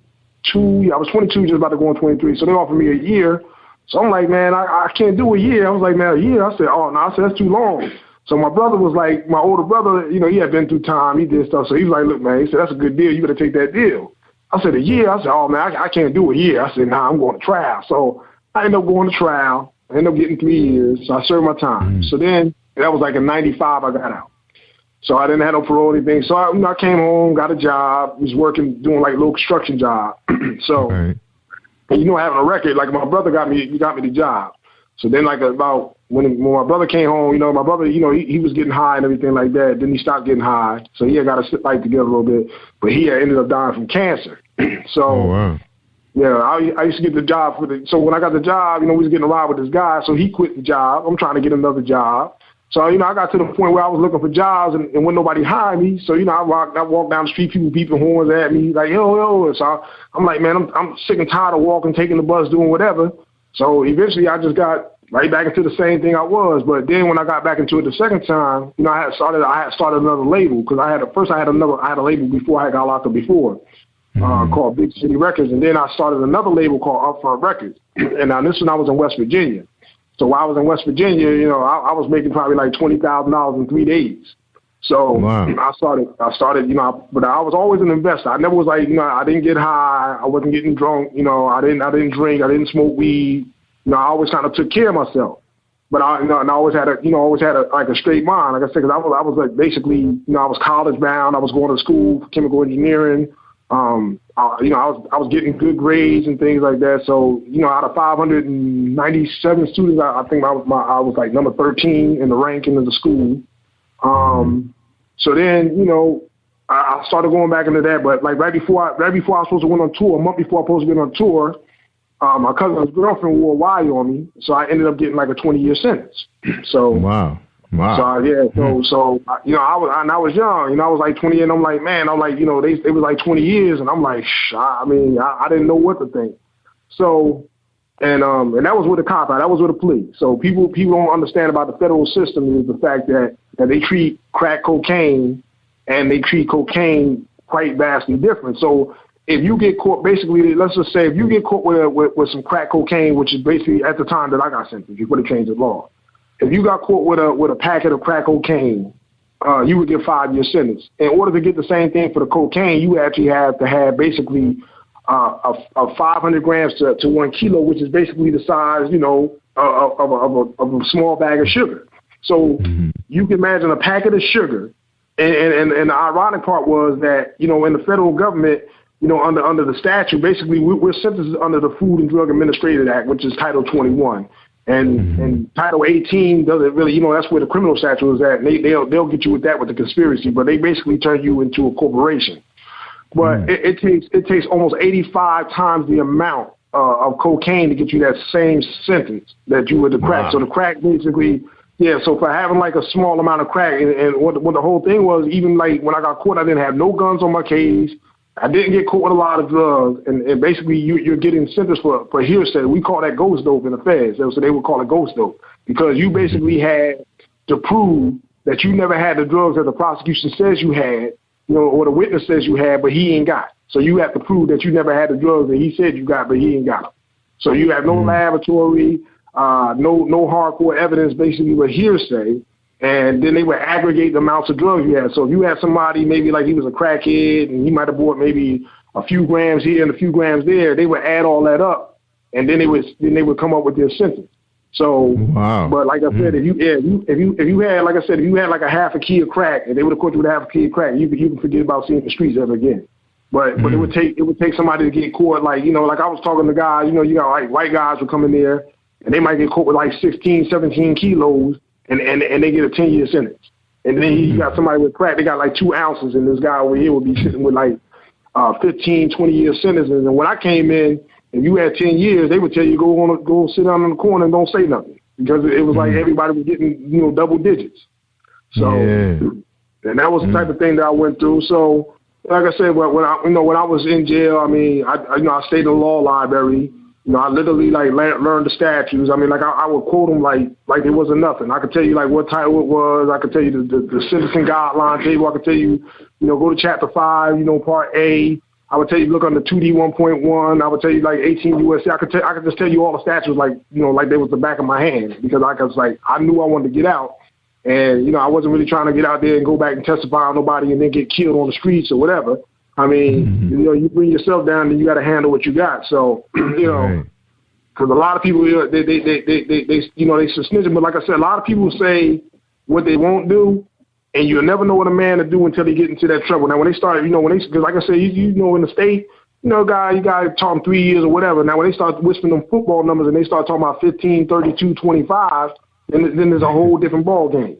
So, like I said, as I was in prison, I caught my case in West Virginia, so I was far away from home because my mother, and my father was originally from West Virginia, but like when I was born, they was already moving up north. My mother had moved up to New York first when she was like 17, and then I was born, like I said, I was like the 7th out of 8 children, so then that's when my mother had settled in Edison. But like I was saying about the feds, I started off, I was in West Virginia, and I stayed there for about 2.5, 3 years.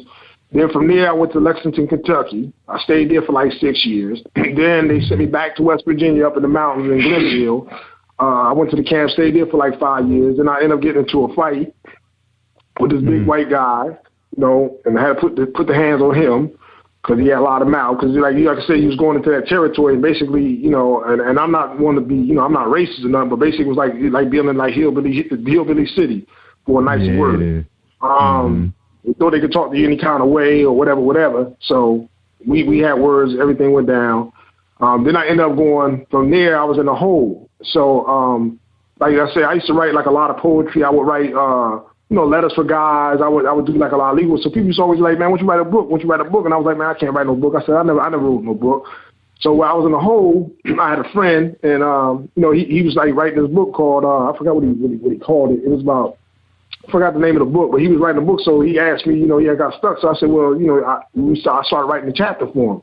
So when I wrote the chapter of the book, we went back, we started reading it. So we laughed and we looking at the story, and then it was good. So that's when I came up with the idea for the Chronicles, for Who Am I, the Chronicles of Cain. So I started writing that one, and it was it's basically a drug story, but it's based on a whole different conceptual back. Like a lot of my characters in my stories, and a lot of people got to understand is that, like when I write, I take inanimate objects and I try to make things that you would see commonly, and then I would turn them into a story. And for a good example of that is my second book, that Explained to a Mama, which is basically a book. Now, what's crazy about the book is about sex, but it's not really like a sexually oriented book. And what I mean is, it was about a guy, basically, his name is DJ. And DJ went to jail, but, he came up with some skills, okay? And, he became a plumber, he got a little skill, so he gets out of prison. And my other character, his name is Dick Johnson. Now, Dick Johnson is actually his penis. So the penis is telling the story. So he's getting him in trouble. So that's who the main character is. So it's but the way he's telling the story is the little head is telling the big head what to do. So basically, since DJ cut off his love life, he was he's not sitting back. He wasn't taking it no more. So he basically gets DJ in a whole lot of different trouble. So, he when DJ got out, he met an older lady, and, she basically, her husband died and everything, and she really wasn't really feeling DJ, but when Dick pushed up on her, he sealed the deal for both of them. So by accident, so he ends up, later on in the story, he meets the daughter, and, he basically one day he's working. So it's like Dick is yo, DJ, what's up with her? And DJ nah, we can't mess with her. We mess with her mom. So, Dick started talking for him. He tell him he don't care about what he got to say. He said he going up in there with her without him. So, that's when this trouble starts. So basically he's ended up mess with both the mother and the father. So now it's he's in a bond, who you be with, you know what I'm saying? Because his heart is with the daughter, but Dick don't want to let the mother go. And then you got all these other characters that come through, throughout the story. So it's he's always constantly getting a lot of different stuff. So yeah, that's funny, man. Yeah, and then my other story is like I said, Who Am I, the Chronicles of Cain basically starts off in Colombia, and it goes all the way down to the crackhead. But it's the dynamics of how everybody comes together, and it's when you figure out who Cain is, that's when everything starts making sense. When you start figuring out who the main character is, and it's almost like a story within a story. And the best way I can explain my stories is you ever remember the movie The Sixth Sense? Yeah, that was crazy. Okay, you remember the whole time when you watching it, and you just never knew that Bruce Willis was a ghost, and then when you really see it, he's like, man, I gotta watch this over again. And that's basically how I write a lot of my books. So it's wow. If you're the type of reader that's just a straight up story, and that's basic characters, then I'm not the writer for you. And I'll tell people that in a minute. I'm not that type of writer. 'Cause I can't stand books that if I can just read them and I know what's going to happen next. And I think that's a lot of things. Like I said, so going back to the prison, I started writing in the cell. So then, as I started getting like new cellies, and they was reading the stories and they was liking it. So back after that, I ended up going to Texas, and then that's how the feds punish you. They'll send you like to the other side of the world. I was in Texas, I didn't know nobody, so I stayed down there for like 2 years. Then they let me out, and it took me like a 3-day bus ride to get home. So when I came on the streets, I basically had, and this is after all the time, and that's a lot of people think. They think like when you're in the feds, now they're going to take everything from you. They're going to take every damn thing they can get from you. And when they send you on the street, you're not really going to have any money, because if you got a fine, they're going to make you pay the fine. So if you're making like, like you might work in the factory, they got these factories in there called Unicorn. Now, Unicorn makes everything from Army fatigues to helicopter wires. I mean, they make it all. So, depends on where you at. They got factories within prisons that actually make products for the military, furniture, stuff for schools, a whole lot of stuff. So that's like, it's a $1 billion prison industry. But when you get paid, but you don't get. So they give you a salary, but it's not really like what you make on the outside. Nah, because they always try to say what they take here. So you might make $150 a month, but they're gonna take half of that.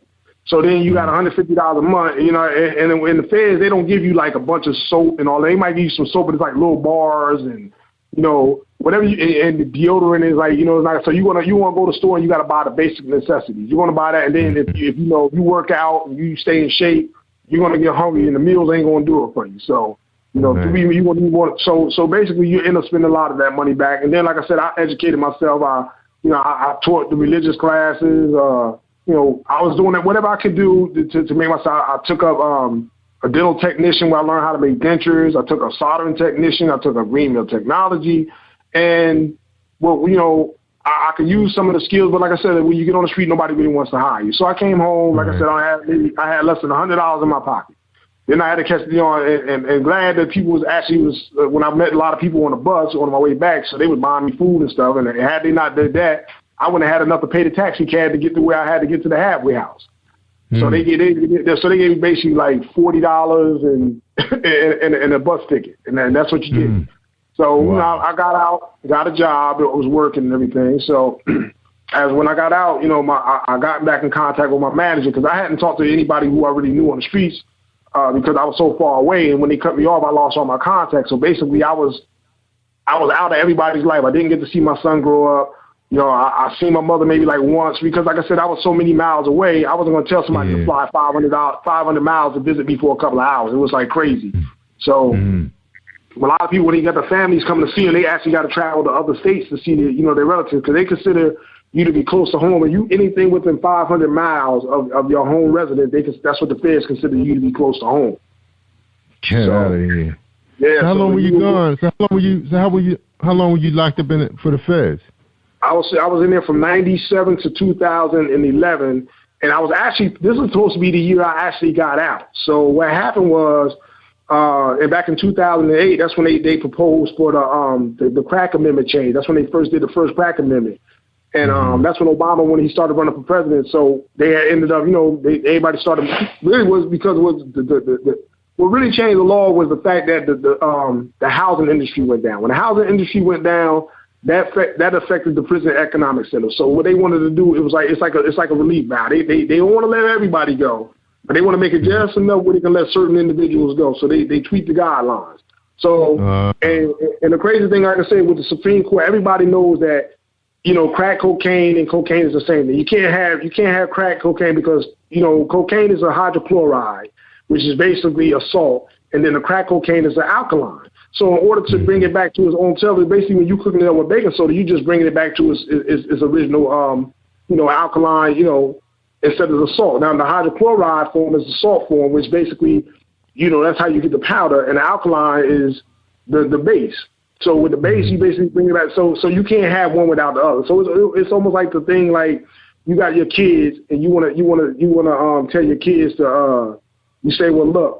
I don't want no dairy products in the house. And then one kid got a milkshake, you give him a 2-week punishment. And then the one that got the ice cream cone, you want to send him for 6 months. That type of thing. Right. So that was basically how, like I said, how it ran in the feds. And like I said, when I came home, I started working. I got with my manager, and that's when he was like, "Hey, man, let me build a website." He's like, "I'm going to build websites now." So, I got into that. I got my first website. It was like a WordPress website. I got the little hang of it, and he was like, "Man, because he always knew." He said, "You'll be good at it." So I caught on, and like I said, because in the Fed, you don't have no computer. You don't have no computer. You ain't get no. I mean, you can get cell phones. People get them, but it ain't worth the hassle to go through, the hide it and all that stuff like that. Right. Yeah, you get some computer skills, but it's very close. You don't get that on the internet, and it's like everything is monitored. So you really don't. Everything was new to you. So everything was new to you when you got out. Hey, look, Dion, we're going to take a quick break, man, and then we come back, man, we're going to finish your story, then we're going to talk about your books real quick while we still got the time for the show, because, man, you're right, man, you probably did need a 3-hour show, man. You had lived quite a life, man. All right. Yeah. So hold tight, bro. We're going to hear a message from Reese World Publishing. All right, hold tight, everybody. Message from Reese World Publishing.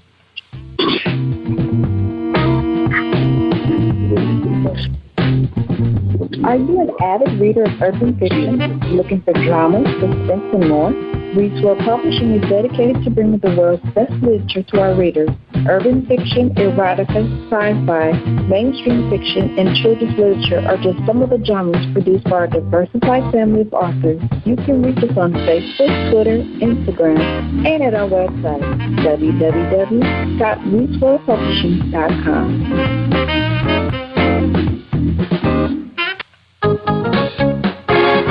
I am recording artist Marilyn Dunn from St. Louis, Missouri.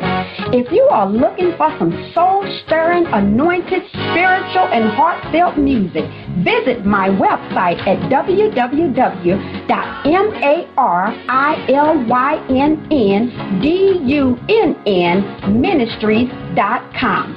Or you can also find me on CD Baby, iTunes, and Reverb Nation. For booking information, contact Mr. Kevin Dunn at 636-856-0551.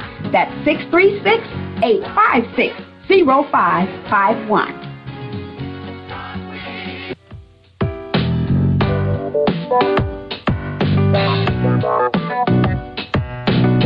Hey everyone, this is Tanika Gonzalez, spoken word poet.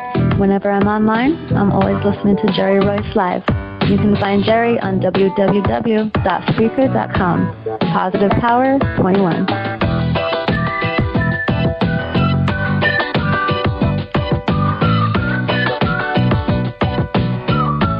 You are listening to Jerry Royce Live Worldwide Podcast.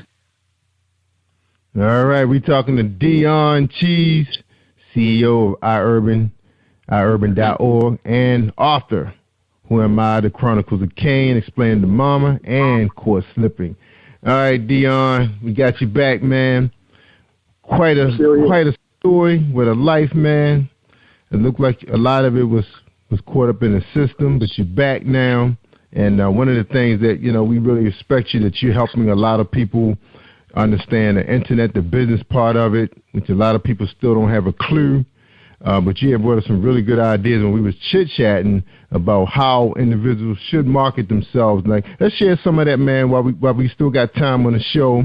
Some of the ideas you had with your website and how it can help individuals like authors, musicians, and folks that's just promoting through Amazon, those kind of folks. Okay. Yeah. I mean, like I said, iUrban.org is basically, like I said, it's a platform. It's like a magazine. We have like a video section. We have a social site section. We have a resource directory where people that are members, that they can come in if you graphics artists or a publisher or a musician or whatever. If you got some kind of services that you want to offer other people, then you're free to list your basically your credentials right there, your website links, and people can actually they come in there, they can go to the resource directory, they can type in whatever they need. Like if I want to be on a blog talk radio and I'm looking for bloggers, I can type up the Jerry Royce Live show comes in. It has your website links. People can leave reviews there and remarks, and like I said, it's all free. And like I said, the only thing we do, we just charge for the advertising for the magazine. And like I said, I got ads that starting from $10. And one thing I have learned through my journey is that, as a lot, and I'm not going to say this by everybody, it's like a lot of African Americans, they don't understand, like, websites cost. They cost money. Somebody got to pay the pipe at the end of the day. So if you like a site and you're utilizing it and you see a person that's helping you, support the site. It's like if you take out a $10 ad, and a lot of times what I do is I try to get people back more than what they usually get. So, and I tell them, I say, look, go out on the web, search the web and look at the prices. I said, they'll be unbelievable. I mean, people walk at me and they say, well, how much you charge to do a book review? And I say, well, I usually charge like $50. So they're like, $50. Like I said, listen, I'm not here to read your book while you sit on your behind, and I'm gonna go ahead and read your book, write a real beautiful review on it, and I'm not gonna just write, hey, I like the book, but I'm talking about a detailed review, something that's verifiable, something that actually helps you in your creativity, and and I did a lot of reviews where people, and when I posted them, like people buy the books just because of my review, and like I tell them, I'm gonna give you an honest review. I'm not for sale. You're not buying me for $50. You're buying my services. And for some reason, they feel like, well, since I'm an author, or I'm this or I'm that they feel that they owe them. Like, you ought to be glad to read my book. And it's like, no. I mean, it's a lot of people out there that have talent, and like I said, people like you or whatever. If you don't have the money to support them, then you give them other things. You share their work. You tell others about it. I mean, like I said, everything is not always about money, but it's about giving back. So, and like I said, when I was locked up, nobody gave me anything. And then, like I said, when I started doing the books, and I was like, well, wow, it's not really nowhere to advertise. And I mean, you got a few sites like the ALLBC and Expression, but like I said, I looked at a lot of those sites, and they were kind of like dated to me. So, and I applaud them for what they did, because they opened up a door. And I can tell people, like I said, the web is something to be utilized, because you have a lot, like, the web, you basically worldwide. Everybody can find you. I mean, if the web is doing what it's supposed to do. So I tell them, like, I try to tell them stuff about, like, SEO, which is search engine optimization. I tell them how they can save money on, I tell people, look, I got a way where you can produce a book for under $100 nowadays. And, you got sites like Amazon, and it seems like you're getting free services, but it's really not free. And I tell people, I said, look, nothing is really free on the web. It's always got to be a cost involved somewhere. So, what's crazy is like for instance, like with Amazon. Now, Amazon, you can basically publish your book for free if you know how to edit or whatever, and you know how to do a little bit of graphics or whatever. But what people don't understand is, like, CreateSpace is owned by Amazon, so they'll print your book up. And probably the cost for them to print up a 300-page book might only cost them $1. So they're going to charge the authors, maybe like $4.89 for a full-fledged book, but the point is, which is cheaper than most of the industry, because a lot of the industry, I tell them about, like, a lot of these shady publishers. So if you see anything with Author House on it, don't deal with them. Author House, they're a bunch of crooks. So, and I expose them. And you got a lot of Facebook publishers and whatever. But, like, speaking of a place like Amazon, which they use the Mobi format, and basically everybody, they sell you these commercials, how good the Kindle is and all that. But you know what? I'd rather have an Android over a Kindle any day. Why? Because Android is an open platform system, and I can use whatever I want. So with Kindle, you only can use the Mobi format. It's basically, I look at them like being like Verizon. Verizon uses CDMA technology, is outdated. The only reason Verizon is in business, why? Because they have enough money to build their own phones. So they're in business. The rest of the world uses a GSM technology. It was almost like Beta and VHS. Beta was a better system, but VHS won because they did better marketing. So people need to educate themselves. And like when you do your book on Amazon, just for them to put your book from CreateSpace to Amazon. Now this is crazy because they own both sites. So it's just like with me, I got two sites. If I really wanted to put somebody else's book and link it up to my Dion Cheese site, all I got to do is, like, once I do the article and I wanted to do it exactly the same way, it's just basically copy and paste it, embed the code or whatever.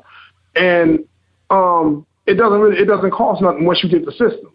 So it's like, when you sell a book on Amazon and people looking at it like, wow, he's getting a lot of money, but they don't realize that Amazon is taking at least like 70 to 85% of the profits. So they're taking a lot. Yeah, so a lot of the authors are like, well, me, I'm not selling my book for 99 cents. People sell books for 99 cents. I'm not doing it because I spend a lot of time on my work. And if somebody is, because basically what people don't realize, if you're buying a book for somebody and you're paying 99 cents, that person more than likely if he's self-published, he's getting 35 cents. And if they're signed to like a lot of these what I call Facebook publishers, they usually, they take half or whatever. So when I see people on Facebook posting day and night, and it's a bad platform, and you're working for 17 cents a book. You know what I'm saying? Yep. It's like my friend. I got a friend. His name is Clarence Wiley. And he got a book coming out, and he called it, what do you call it, the Elephant Man Syndrome? Elephant Man Syndrome. He said because they're working for peanuts. And a lot of the publishers, what they'll do is, and a lot of people, and what's crazy because they'll sign with these people, and all they're really doing is they'll just get a cover made for them, and the cover might cost them anywhere maybe like $125 on average. Okay, so you get somebody an ebook cover, which they can actually go on Fiverr, probably make one for $5. It might not be the best, but you can get a cover done. But if you really want more professional, you're gonna look between $75 to $100. They don't edit the books, they don't review the books, and they just throw them up on Amazon, and they'll sign maybe like 30 authors or whatever. So you figure you sign 30 authors, and what they'll do, they go sell your books to your friends, post it on Facebook. They're on Facebook posting the same thing day in, day out. So this person might make $100 and a couple of $100 in the what happens is, so if I got a publishing company and I got 30 authors, and I make $100 from each author, that's $3,000 a month right there. But they ain't making nothing but $100. So they're not making nothing. So they feel like how you was, like me and you were talking earlier, they feel like they got to put a book out every other month. No, you got to market the books that you have, and you have to believe in yourself. And one thing I tell the people, if you're not willing to invest in yourself, don't expect me to buy your book. I'm not buying your book if you didn't invest in yourself, because I buy a lot of authors' books. I read a lot. I'm not, and what kills me too, and I'm like, how are you an author and you don't read?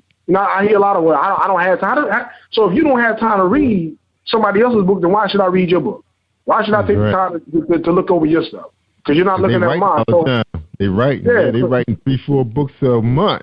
It's like and the stories is like crap. Like, you know what? I couldn't do that when I was in prison, and I was in a hole 24/7, and I was writing, and I could not write a book every month because when you're doing a story and you're doing a good plot line, you gotta have 3-dimensional characters. You're gonna put some time. You're gonna give some thought to that story. And don't get me wrong. Like I said, I never had writer's block or anything like that. But those are the things that a lot of them have to do. They have to understand that if you're gonna build a brand takes years to build. You're not gonna be an overnight success. And I hear a lot of people say, "Well, I was a bestseller on Amazon." You know what? You can sell 10 books if you're in the right category. You can sell 10 books and be a #1 bestseller. There's nothing. Every book I had made the top 100. Every book I had made the top 100. But guess what? Still got to have a day job. I tell them when you're successful, it's like when you become somebody like Dean Koontz and Stephen King or Maya Angelou or one of those people like that, and you write because you want to write, then you're a successful writer. That's how I look at success. Success is like you do it when you want to do it, not because you have to do it. And I mean, like I said, they got authors out there like Amanda Hocking. She writes books about I know this is a Christian show. I'm gonna say I'm trying to get a decent word. She writes about Bigfoot slong. She actually writes books about basically bestiality. These people are actually which is disgusting. I mean, but this lady's making like $20,000 a month. And they got the nerve to talk about urban fiction. They say, they're talking about the drugs and the crime. Hey, you know what? This stuff actually happens. Now, don't get me wrong. A lot of people glorify it. I mean, I don't glorify it in my books. I don't glorify it because, you know what? At the end of the day, I know about the handcuffs. I know what it's like to be away from your family. I know what it's like not to have to watch your son grow up. You know what I'm saying? To lose your loved ones. I mean, it's like you lose your identity almost. So, I'm not one to write a book about glorifying drugs and glorifying that life because it's nothing to glorify. So, it may be in a way it might be harsh sometimes in some of the things that people see. But you know what? If you want the experience, then the Chronicles of Cain is for you because it takes you from the top all the way down to the bottom. So, like one of the guys is in there, he's a military man, and this guy didn't do anything, but he got pulled in, So these are the type of things that people need to know. And like I said, when they see the word urban, they kind of look at he's illiterate. This person can't write. And I will tell you, like I said, my book Court Slipping, I couldn't classify it as urban because it's not. It's not no slang in it. It's not a whole lot of whatever. But like now my other books, it has some slang in it, but I don't write. I don't narrate like that. And a lot of the authors don't know how to narrate or whatever. So. We write articles that's on the site. I got what's called the Urban School. And it basically is when I say urban, I'm talking about the urban experience, the cultural experience of like, not just African Americans, but like of all cultures. Because like I said, even though I wanted the site to be predominantly African American, others are welcome, and because I think it's good to mix up ideals. But at the same time, we didn't have a platform for us because a lot of our tastes are different than their tastes, and there's nothing wrong with that because that's why you have cultural differences. But it shouldn't make you ignorant. It shouldn't make you, it shouldn't bring about stupidity. Like it's like I didn't want them to. Every time you click on iurban.org, the only way I can get you there is to show a half-naked woman on it. That's not going to happen here. So, that's how, like I said, that's how I built the platform. So, like I said, you got the videos. I'm trying to get the movies in.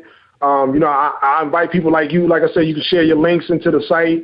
And me, if they're really interested, I'll build a whole section for that. So people can actually go to the site and they can discover other things, Because like I said, to me, it's not about the competition. It's about helping individuals coming together, having our own award show. And, I used to hear a lot of authors talk about BET. They was like, BET. I said, listen, do your research. BET is owned by an 83-year-old, now he's probably like 85, an 85-year-old billionaire white guy. And I'm pretty sure that everybody will, nobody will argue with me that 85 years ago that we were living in a racist society. I mean, like way more racist than it is today. And I mean, it was no problem for them to call you the N-word. So why are you not on BET? Because he don't really care about BET. That's why BET basically has the shows that it has on it now. I don't watch BET. So I really don't even watch TV. Yeah, it's awful. It was awful programming. Yeah, so and I see a lot of talent out there. And what's crazy, like I said, I see a lot of guys. They make like my friend, my friend Clarence. He was starring in the series called The Underground Kings. It was something like kind of like The Wire, but it had like his own little flavor to it. And I seen this show and I'm like, wow, man, let me contact this guy.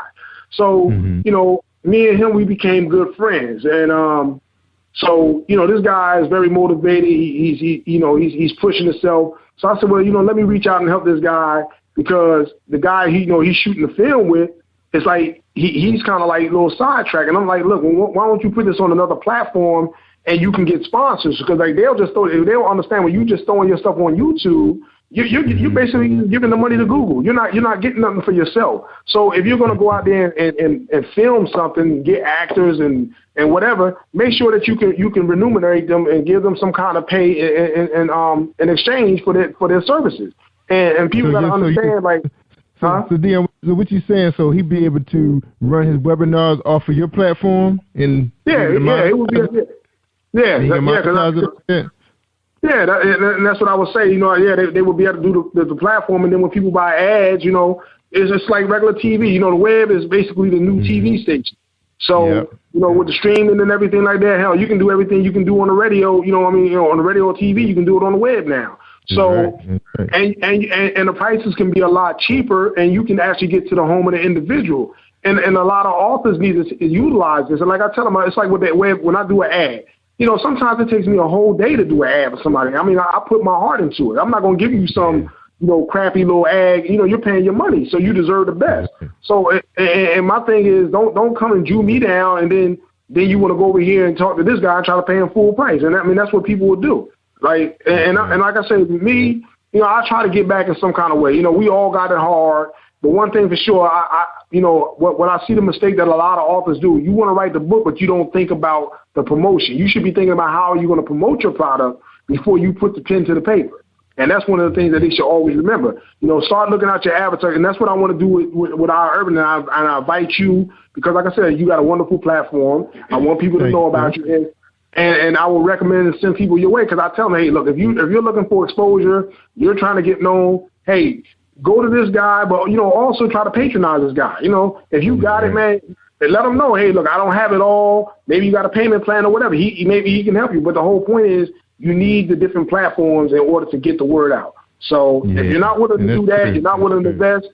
And what kills me, they'll talk about they ate shrimp dinners, but then you don't want to spend $10 in your little crappy book, but then you want somebody to buy it. And I say crappy because a lot of them cannot write. I mean, like you said, everybody has a story to tell, but everybody can't write a story. So I can't write it. and I'll be the first to tell them that. So it's like, and another thing that kind of peeved me off because I think they think that authors can't say like when somebody reviews their book, and they leave a bad review, and they say, well, the authors can't say nothing back. And I'm like, man, like, listen, we all human, but my thing is I can take criticism, but don't sit up there and say, because you didn't understand it, don't, you know, like one time I got a thing, and I had a 4-star review. And I read the review, and I got like, and I was kind of like pissed off because I'm looking at the story, like the one I was saying about the explaining to a mama story. So the character, you know, like in my other books, I don't really tell you. I let you figure it out because there's a lot of characters that, like in my books, some are all real, and then some of them are not real. So you'll know it as you read the story. But the main character of the Dick Johnson story, he's telling you, he tells you exactly who he is, and you're reading the story and you're telling me I'm confused, like who is this? And I'm like, are you serious? so I mean, those type of things kind of like, yeah, it's easy. But you know what? At the end of the day, everybody has an opinion, you know. And as long as I do my best, that's all that matters. And you know, and a lot of people, what they do, they'll give up. And one thing, like I said, you know, you look at books like 50 Shades of Grey. It took that book 5 years to make it big. Look at what's another book? The Lord of the Rings. That was written back in the 1930s. It's just now becoming a blockbuster. So I tell people, like I said, you just never know when your time is going to come, but you got to be in it. Like Lotto, you got to be in it to win it. And if you're not in it, then you're not going to get nowhere. I mean, you got to be willing to invest. Marathon. That's right. Take your time. Gotta be willing to invest. All right, Dion, we're going to take a quick break, man, and we come back, man. We're going to get your final thoughts to my audience. I mean, you pretty much broke it all down, man, the way it should be explained. Matter of fact, man, you ought to do a webinar, man. You ought to just go ahead and tape a segment on how you feel, you know, what people are doing wrong out there, because they are doing wrong, and they all following each other's lead. You know, somebody got to take the lead, you know, and it's hard to just get on here and bash a person's method of promoting themselves because they're making peanuts, like you said. It's the elephant man syndrome. But they got to understand they are playing the game wrong. I mean, like you said, the internet is just like TV, but it's an open platform. It's just you have to find the one that's going to work. And right now, it's like they working hard, and then they spinning in mud right now, and they can't get out. And that's why they still work, and that's why they still working that job that they don't like. You know, because they're not spending time branding their name. Instead, they're just throwing titles behind titles. Everybody want a trilogy. I'm starting to see a lot of that too, a lot of trilogies, and it's like, well, I didn't understand the first one. Yeah, you know, because it's not really built, and then the pages are only 130 pages, and it's like, what, is that it? There's something missing. So, you know, it's like you need somebody to take the lead and throw a webinar out there and explain how you're really supposed to play this game. You know how it really works. So hold tight, man. We're going listen to this commercial real quick. When you come back, man, you can summarize your thought, and then all right, man. Okay. All right. Yeah. Here we go. Bill Powers, everybody. Think you know how drugs get in those little brown bottles? Think again. Set in the green hills of western New Jersey, inside the gilded halls of power of a U.S. pharmaceutical company where decisions are worth billions of dollars and human lives worth less. Nicholas Harding, a young executive at Marshall Pharmaceutical, finds his career, family, and life in jeopardy. The Farmhouse, a suspense thriller novel by Bill Powers, published by Donna Inc. Publications, available at Amazon.com or DonnaInc.org. Go to Bill's webpage at www.author.BillPowers.com. All right, that's right. Bill Powers, man, check it out. What a story. He took his time. This guy, he lived and worked in the industry for years, got an opportunity to retire, and he knows the industry. The pharmaceutical industry is a deep, deep secret. And check out his book. All right, everybody, we're talking to Dion Cheese. My man, he need to do a webinar for us, man, because he knows how this machine is supposed to work. He knows how it's supposed to work. And like you said, there's not a lot of places that people can advertise. They think Facebook is it, but Facebook has figured this thing out too. And they know that if you're not working this thing the way you work it, and their whole objective is to keep you on it, If it's 24 hours in a day, they want you to be on it for 24 hours, and that's their whole objective. So if you really want to use Facebook the way it's intended to be, you have to buy advertise. That's the name of the game. You got to spend some money, because free is like a flyer. If you hand out 500 flyers, how many people you think going to come to your party? Probably 5. So you probably got to triple that number to see 15. So that's exactly what Facebook is. When you're out there posting all night, it's like handing out a flyer on the street. the people that you don't have an idea who they are and if they're even coming.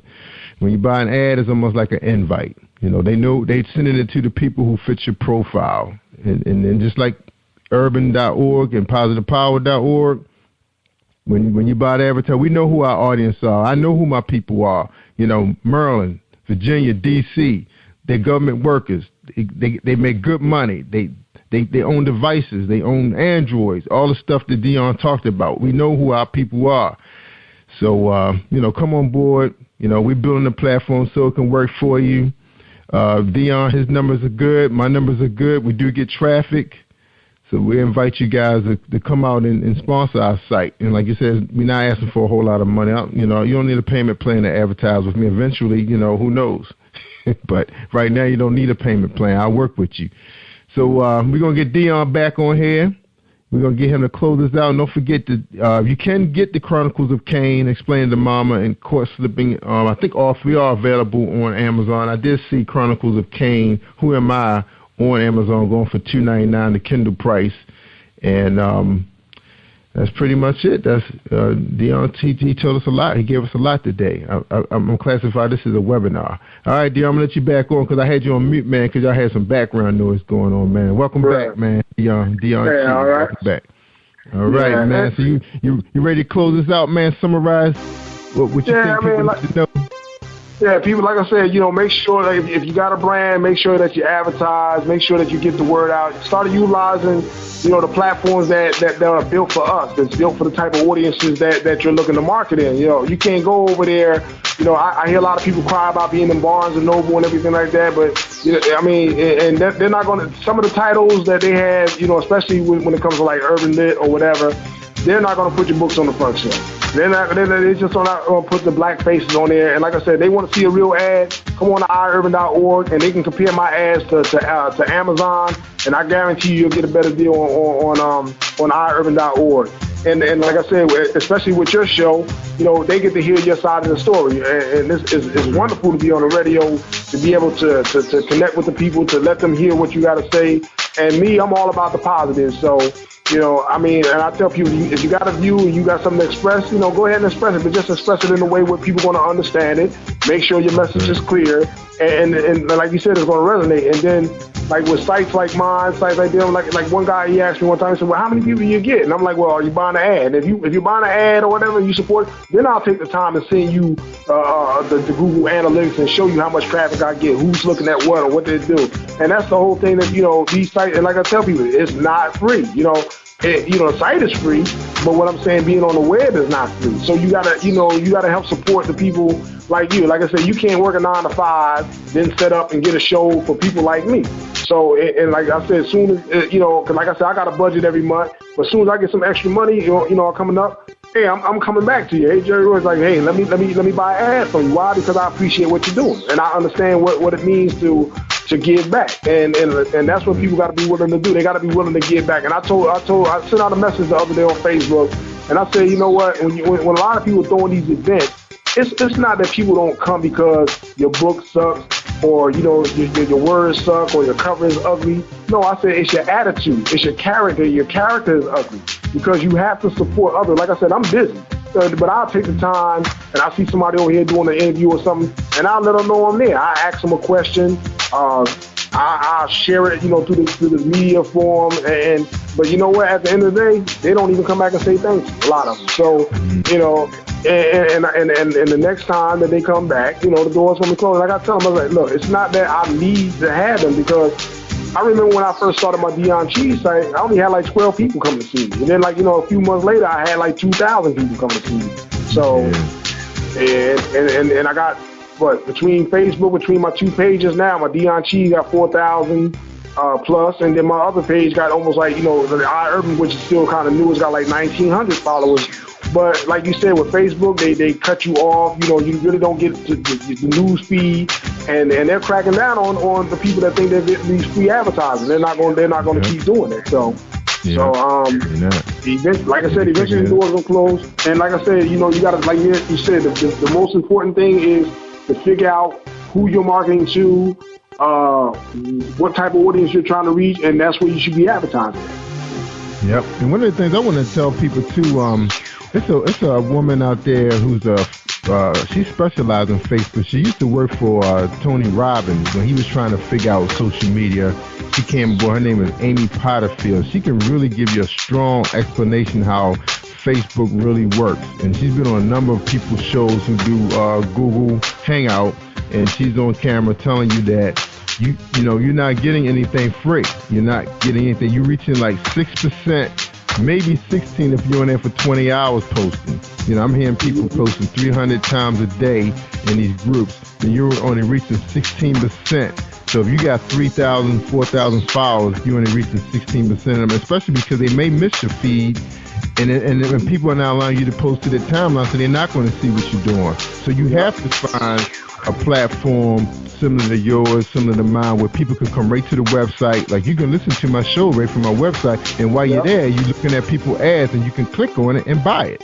Right, right on the spot. And another thing, not to cut you off, another thing a lot of people don't realize is that, you know, when they first do an ad, and that's why it's good to buy monthly packages, because it takes a person 6 to 9 times to see an ad before they even respond to it.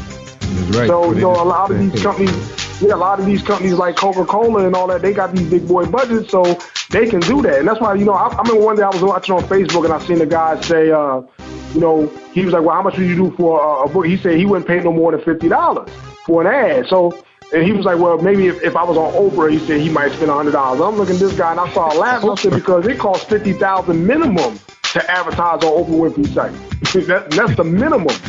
It's $50,000. So they think that the websites are cheap, you know, because like I said, the greater the traffic, the more the price is going up, because you're reaching a greater audience. And like I said, you gotta, in order to have that traffic, you have to have the equipment in order to handle that traffic. Because it ain't like, you know, you just throwing it up on your computer and you got this website running and a million people is logging on your website. It doesn't work like that. And knock it down. It shut down in a minute. So that's right. And that platform I'm running on to carry this show, they're one of the biggest, most powerful platforms on the planet right now, bigger than Blog Talk. And Spreaker is, I mean, this guy has put some money into this system, man, and that's why it sounds so good. If you listen to any of my shows, even on a bad snowy blizzard day that we've had a couple weeks ago, I still have better signals than Blog Talk. And well, I can tell. I can tell because I did, you know, I did, you know, quite a bit of talk shows now, and you know, I can understand every word you're saying. I don't have to say, what? You know, I mean, I didn't have to say that one time. That's right. And then when we're recording that, it's a really strong platform too. They got bridges all over the world, and this company is so big that's hosting this right now. What we're doing now is recording, that they can afford to give this service for free because they make so much money. But they do with corporate America and European companies, that they give this platform away for free, and that's why I like it. And so I do all my recording, and the Spreaker is more designed for like DJs and maybe like if you hook up with Skype, but because Skype doesn't really run that well in my area, it drops a lot of the calls. That this platform right here is a lot better for me to be able to record it, then upload it, because this is a high definition audio. So I know you're going to sound exactly where you sound to anyone you're talking to on your phone, especially cell phones are like you said, the bandwidth and everything is so strong.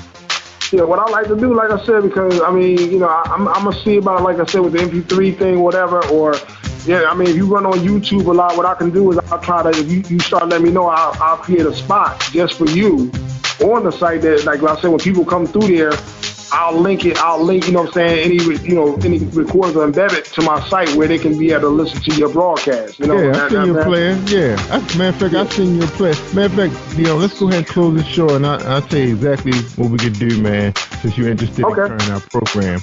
All right, everybody, we just heard from Dion Cheese. Don't forget, you can get the Chronicles of Cain, explaining to her mama, called Slipping On Amazon. Also, you can visit his site, so the money can go directly to him, and it's iurban.org. Again, that's author Dion Cheese, African-American writer, and he's looking for your support, and he's supporting us, and that's the main thing. That's what we got to look at. We got to think wisely. And again, if you guys really want to understand how Facebook, everything that Dion just talked about has been published by I'm talking about major worldwide consultant Amy Potterfield. She will explain to you exactly how Facebook works. You actually have people out there trying to explain how Pinterest works, how Twitter works, And then once you start figuring out how these things really work, then what Dion said to you will really, really make more sense to you, man. And we appreciate you sharing that, Dion. I mean, you could have took the whole show and talked about your book, but you didn't because you care.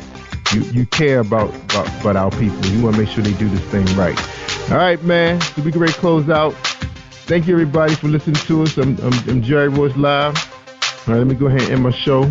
Dion got me worked up now. Got on Stormy Dawn. All right, hold tight, y'all. Here we go. I'm Jerry Royce Live worldwide. Stay awesome all week long. Thank you for tuning in to Jerry Royce Live on PositivePower21.org and Spreaker.com/PositivePower21. This is a Voice Enterprises production. And don't forget about replay on Facebook.com/Jerry Royce Live. I told you, man, you should make me a film real quick, man. I can do that, All right, y'all. That's a wrap. Jerry Royce Live. You are listening to Jerry Royce Live Worldwide Podcast. Have you been hurt, been backstabbed? God are talking back to him, but you're not alone. Escaping to another reality.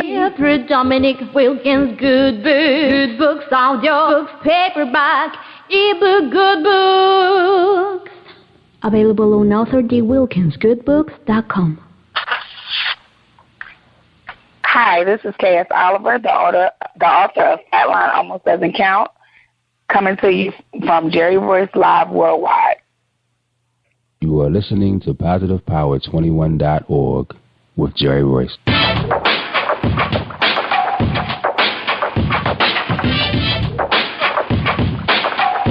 What up? It's your boy Kano Kingston. Hi, this is Angel Sessions. Hey, this is Scott. Hi, I'm Teresa Powell. Hi, Jerry. This is Iowa Sandra Carter. Hi, this is Phil Powers. Hello, this is Teresa Bobby with Jerry Royce Live. Hi, I'm Philip Byrne. I'm live on the Jerry Royce Show. Hey, what it do? It's your boy Who's to Say.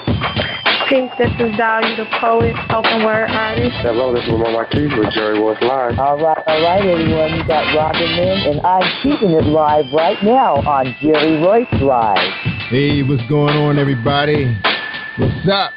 This is award-winning podcast with the greatest podcast on earth. Thank you for stopping by. I'm your host, Jerry Royce Live Worldwide on Internet Radio, where you get your positive on. So when it's all positive, it's all power. That's positive power. This is a worldwide podcast for growth, wealth, and success. Thank you.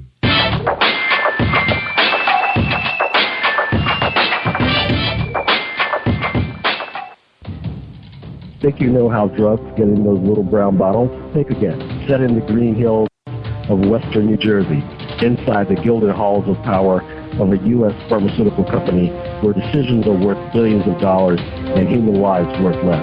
Nicholas Harding, a young executive at Marshall Pharmaceutical, finds his career, family, and life in jeopardy. The Farmhouse, a suspense thriller novel by Bill Powers, published by Donna Inc. Publications, available at Amazon.com or DonnaInc.org. Go to Bill's webpage at www.author.BillPowers.com. Are you looking for the next great read? A book filled with love, passion, betrayal, and intrigue. The award-winning novel, Season of Change, by Tamika Patrice Kane is sure to satisfy your literary sweet tooth. Check out this must-read book reviewers are calling uplifting and emotional. And exceptionally great read, deeply intense and thought-provoking. Order your copy today, available in paperback and ebook on Amazon.com or at www.tamikapatrice.com. Are you an author looking for promotional services or a reader looking for a great read at low prices? In this competitive world of books, Writing Royalty Promotions is dedicated to bringing authors and readers together to build a greater respect for literature through our various promotional services and online bookstore. So head over to WritingRoyaltyPromotions.com and check us out.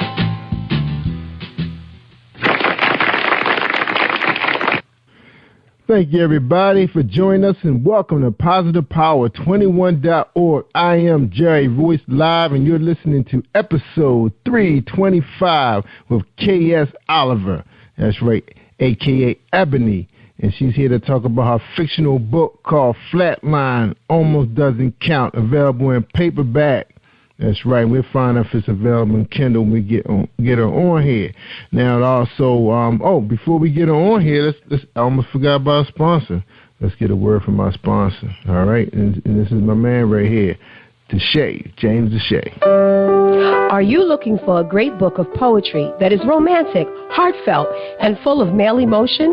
Then get Thoughts, Love, and Reflections by James K. Deshay.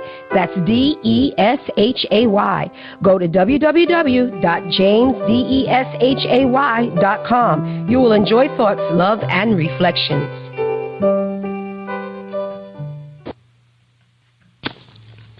Hi, I am Martha Crystal Alexis, and I'm on Positive Power 21 with Jerry Royce Live. Woohoo! Yeah, you tell him, Crystal. All right, we're back with K.S. Oliver. She's an author, poet, public speaker, model, and business owner who was born in New York, raised in Georgia. At 30 years old, she is blazing a trail that many have been inspired by. The oldest of 11 children, K.S. graduated from George Medical Institute with a diploma in medical billing and coding in 2005, as well as Colorado Technical College in 2011 with a degree in business while minoring in criminal justice. Since then, she's been moving forward with building a unique and touching legacy. On May 20th, 2010, following the birth of her youngest son, K.S. was diagnosed with SLE, also known as lupus. Subsequently, she was also diagnosed with discoid lupus, skin lupus, and a couple other things I can't pronounce. All right, we're gonna get on here, and she's gonna talk about everything: her book, some of the health issues she's been dealing with. We're gonna talk about her book, how she's spreading the word and inspiring people. All right, K.S. Oliver, how you doing tonight? I'm good, and you? I'm good. And welcome to Jerry Royce Live Worldwide. All right, glad to have you on the show. Thank you for the invite. You're welcome. All right, and the first question for tonight's show is, who is K.S. Oliver, the author, poet, and public speaker? K.S. Oliver is Ebony Oliver. As you said, I was born in New York. I was raised in Georgia. I've been in Atlanta since I was about 10. I am the oldest of 11 children. That is a fact. And I am a mommy of 2. I'm an author, a poet, a lupus survivor, a lupus advocate, a model. I wear a lot of hats. My life is a constant whirlwind. Yeah. Yeah, especially when I got to that second paragraph. I mean, you had many more to go. I would need some oxygen to get through the other 5. But we're here to talk about you. So, you wear many hats. So let's start with the beginning. What was your childhood like? What was it like growing up as K.S. Oliver, a.k.a. Ebony?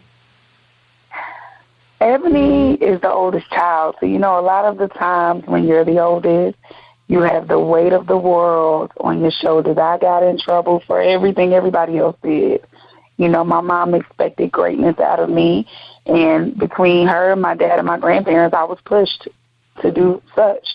They weren't taking any cut corners. It wasn't going to happen. I had to make good grades.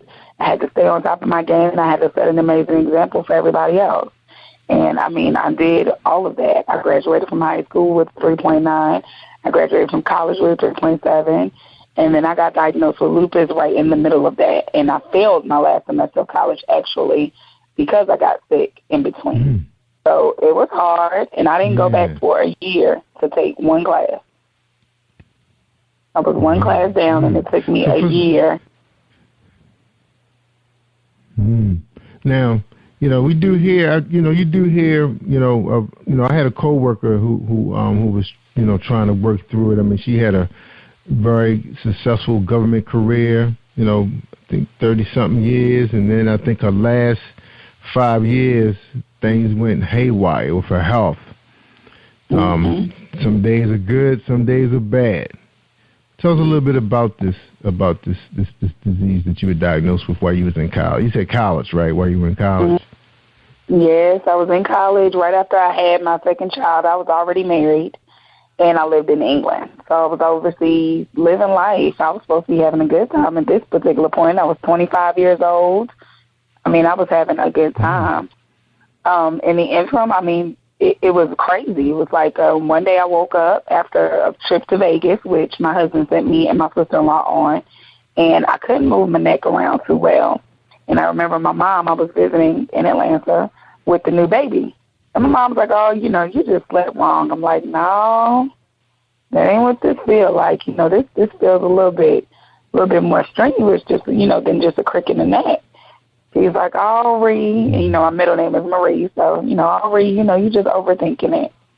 Well, the next day, my shoulders were hurting to the point where I couldn't pick the baby up. And then the next day, it was my wrist. The next day, my hands were swollen. The following day, my back hurt so bad I couldn't sit up. It's like it started as one thing, and it just kept going. It was like a trickle effect. Every day, I was adding to, you know, the list of pains I was having. And, you know, one day I woke up and I looked around and I'm like, wait a minute, my hair is falling out. I had lost so much weight, nobody even realized it. I would sleep through the days and still feel like I hadn't slept at all. And finally I just kind of told my husband, I'm like, listen, I've been seeing these doctors here in Georgia for months. They had told me there was nothing wrong with me. They had made me think I was crazy. Everybody just had me thinking I had completely lost my mind. They had given me antidepressants. They had me on painkillers. Like, nobody believed that my body was actually going through something. They thought I was tripping. And the reason being is because lupus is very hard to diagnose. So unless you're looking for it, you're looking at x-rays that say nothing. You're looking at blood work that looks almost clean. You know, you have to be looking for specific things in order to find out what exactly it is you're dealing with. Lupus is very hard to detect. So for 6 months, everybody thought that I was... You're going crazy. Right, yeah. So you was thinking you was freaking your body so your body was just reacting to what your mind was thinking. That's what they thinking. That, and they charged it to me being postpartum because my son was only 2 or 3 months old when it all started. So, yeah, they kind of took that into effect and tried to tell me I had postpartum psychosis. Yeah, so, yeah, they called me crazy. Thinking the same thing because I was working with, you know, moms for a nonprofit organization. I remember how some of the girls would go through, you know, they would have the blues, man, after the baby. You know, they couldn't even work. You know, I mean, they were messed up, you know. And, you know, some cases they really needed some intervention, you know. So in your case, that's what they thinking you're going through postpartum. Right. So they drugging you now. At this point, they're drugging you, but you're having a lot of pain. So what you doing? Just popping what? Just, you know, you buying stuff off the street? Every 6 hours. No, I should have. No, I was, no, they were giving me prescriptions for Vicodin, and I would take a Vicodin every 6 hours and go back to sleep. Oh, so that was every 6 hours, like clockwork. Sleeping. Wow. Yep. So who was helping you? And the funny thing is the Vicodin didn't take the pain away. It just took the edge off. Like, it would be so bad that I couldn't move at all, and I could take a Vicodin and I could at least sit up on the pillow. But I still couldn't get up and move around like I should have been able to at 25 years old. So who helped you with the baby at the time? My mom and my aunt, my stepdad, all my siblings. I came back home. I was around everybody. Oh, you had to come back home. My husband was in Iraq. Did your husband return back? Oh, he's in Iraq. He actually was brought back. The military actually called him back in the middle of his tour after I went back to the UK and passed out and flatlined in the hospital. They called him the next day, and they brought him back in the middle of his tour. So you actually had flatline? I did. So when I woke up, they're like, yeah, we almost lost you. It's like, oh. So you flatlined. This is before you returned back home to Georgia, though. No, I went back to Georgia right after I had the baby before they sent my husband to Iraq. So I saw a doctor in Georgia for 6 months. That's who kept telling me I was crazy. There was nothing wrong with me. So after 6 months of the foolishness, I told my husband, I said, listen, I can't do this. These people are not listening to me. Everybody thinks I'm crazy. You know, I got on Skype with him, and he's looking at me like, why do you look like you have lost every bit of weight? I was a size 3 about that point, and I had been like a size 10. Like, everything, I was deteriorating one day at a time, and he was like, oh, no. So he booked me a ticket from Atlanta, me and the baby, back to England. My mama fought with me so bad about taking that baby overseas. She was like, girl, are you crazy? You can't stand up. You can't turn your head. But what she didn't understand was I was already tired at that point because I didn't know what was wrong with me. I was starting to think I was crazy. So I'm like, there's no way in the world I'm going and these people sticking me every day and they can't tell me anything. So I knew that if I didn't take one of my children with me, I wasn't going to make it because I was going to give up. I was tired. I was like, I'm not doing this. This has been going on for half a year, and nobody's been able to tell me anything. So I needed one of my kids in plain sight to keep me going. So I took the baby. Yeah, I understand that. All right. So you got there. So when you were in the UK, so you went back to the UK. So you seeing their doctors over there? I went back to the UK. I got sick on the airplane, so they had to land the plane on the land strip and had the medics waiting for me on the ground because I had spiked a fever of 103 and I kept passing out on the plane. So I was getting worse by the minute. So I went back to the UK at a good time because once they took me off the plane, the doctor looked at me. He said, listen, and I had the paperwork from Atlanta, which clearly said that there was nothing wrong with me. He said, I'm not going to look at you and tell you there's nothing wrong with you because it's obvious that there's something here. I just don't know what the problem is. He said, but I tell you what, come see me every day until we figure it out. 14 days later, which was May 20th of 2010, I woke up that morning and I stood up off of my couch to get ready to go to this doctor. I had been driving myself to the doctor every day. As sick as I was determined that they were going to figure out what the problem was. And one of the wives that her husband worked with my husband, she came to the house to pick up the baby because I had a brand new baby. And she's like, if you can't drive yourself to the hospital, I'm like, yeah, I can. And I stood up to grab my keys, and I fell back down because I was so weak. I was dehydrated. I had spiked another fever, and what I didn't know is my blood pressure had dropped to 85/52, I think they told me. So I didn't have any energy. I just didn't know that I had gotten so bad. So I was like, yeah, I can do it. And every time I stood up, I kept kind of falling back on the couch. And she's like, no, you can't. So she said, come on. So she drove me. We walked in there, and I passed out. I remember waking up and hearing a lot of commotion. The doctor saying, we've been trying to get this IV in. She's extremely dehydrated. Her breathing is low. Like I kind of just heard all of the little bits and pieces. And they ended up giving me a sedative and broke the fever. And then I remember they brought in a British doctor and a doctor from internal medicine. And he's like, we almost lost you. And I'm like, oh, okay. And he's like, no, really.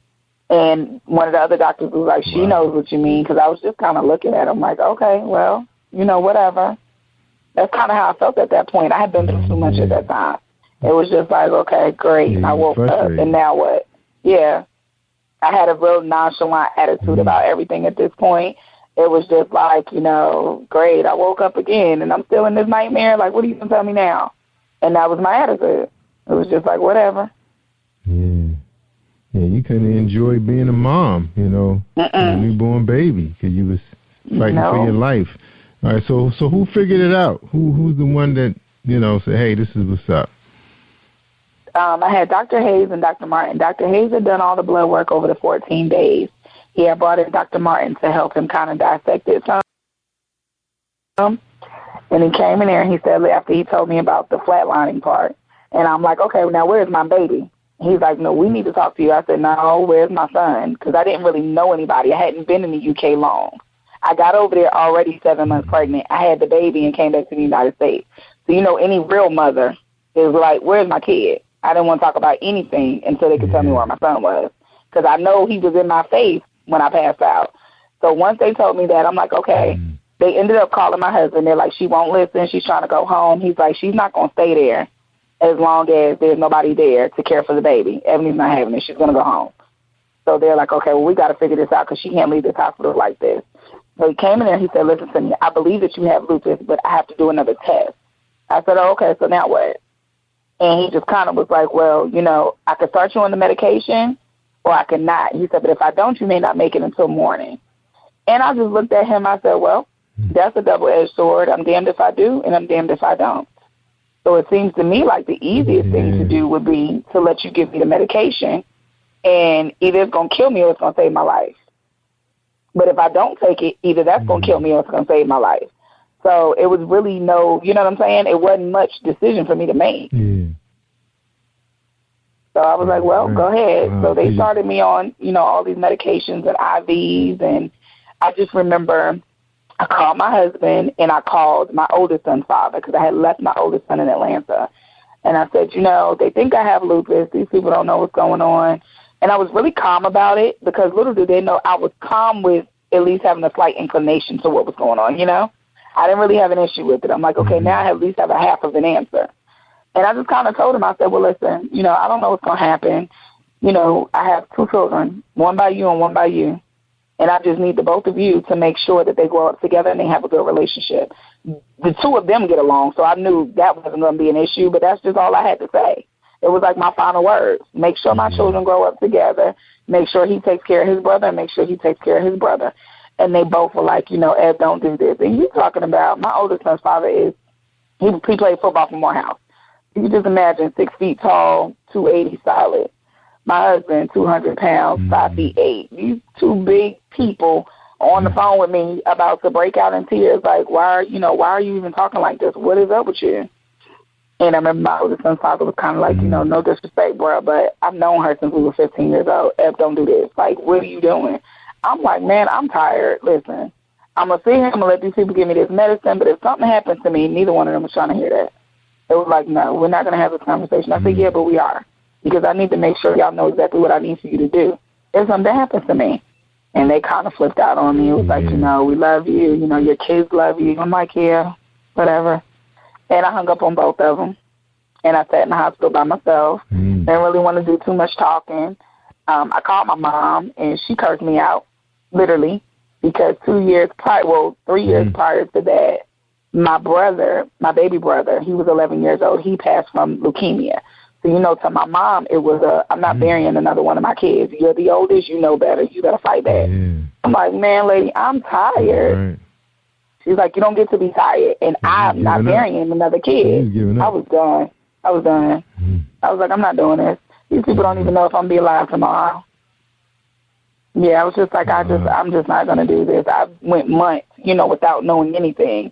And I fought through that. You talking about a Vicodin or 2, but really no medication in the middle of a full-fledged lupus flare. And anybody who knows anything about lupus, you talking about pain from head to toe, fevers, weight loss, no appetite. I wasn't eating anything. I was drinking, but I wasn't eating. So my body was just slowly breaking down every day. So finally the doctor, don't know a lot about it. Say what? And that's the thing. I mean, a lot of people don't know. You hear about people having it, but it's like you don't really know what's going on. With the body. It's like, what is the body really doing? Because you're talking about pain, no appetite. What is really happening? Is something happening to the blood? What happens is that your body, okay, so you know how you have your organs are supposed to protect you from things. So you have your liver, kidneys, all of that. My body finds all of those things to be foreign objects. It doesn't know what's good and it doesn't know what's bad. So when the lupus starts to flare, it causes my body to attack itself. So in my case, right, it starts to shut down some of the major organs. So you have people, I know people who have lupus who have who are on dialysis because their kidneys is what is being attacked. Tony Braxton has heart problems. In my case, fibrosis is my issue. I have lupus-induced pulmonary fibrosis. So that means when I have a lupus flare, my lungs are under attack. So it makes it harder for me to breathe. I get really short of breath. I can't exercise and, just the typical stuff that normal, healthy people can do. I can't even walk far distances. Yeah. So if I go to the park with my children, they already know. It's going to take me 20 minutes to get to wherever you guys are going because I'm going to take my time because I know that I'll be out of breath if I don't. All right. So then the doctors so this just can just happen out of the blue, anybody, just bam. Yeah. Yeah. So it's nothing, no warning, no nothing. It happened that way for me. I know some people whose parents have had it. It's supposed to be hereditary. In my case, I really woke up one morning after a trip to Vegas. You know, I was living life. I was having a good time. I did have my son early, and they said that may have been a contribution. I had him at 36 weeks, but he was 9 pounds, 8 ounces. There was nothing wrong with him. He came out, the fattest baby you ever seen, and I went on about my merry day. You know, my legs hurt a lot when I was pregnant, but of course they charged all this to me carrying an almost 10-pound baby, and I wasn't even full, at full capacity of the pregnancy. So now they're starting to say, okay, well, maybe this is a contribution, but that's it. Yeah, and you hear sometimes, women develop certain type of medical problems after giving birth. You hear, cause like I said, I was working in that industry, healthcare industry, with young moms, at-risk moms, matter of fact, at risk. Okay, we're going to take a quick break. We're talking to Ebony. We'll be right back and listen to her K.S. Oliver story. Her flatline almost doesn't count. And then hopefully, will we be able to get you to read some poetry when we get back? Is that possible? Sure. All right, so we can open up that when we come back. All right, let's hear from our sponsors. One moment, y'all. 60-second break.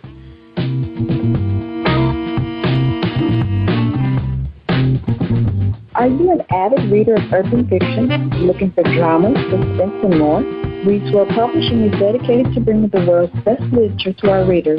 Urban fiction, erotica, sci-fi, mainstream fiction, and children's literature are just some of the genres produced by our diversified family of authors. You can reach us on Facebook, Twitter, Instagram, and at our website, www.rootsworldpublishing.com.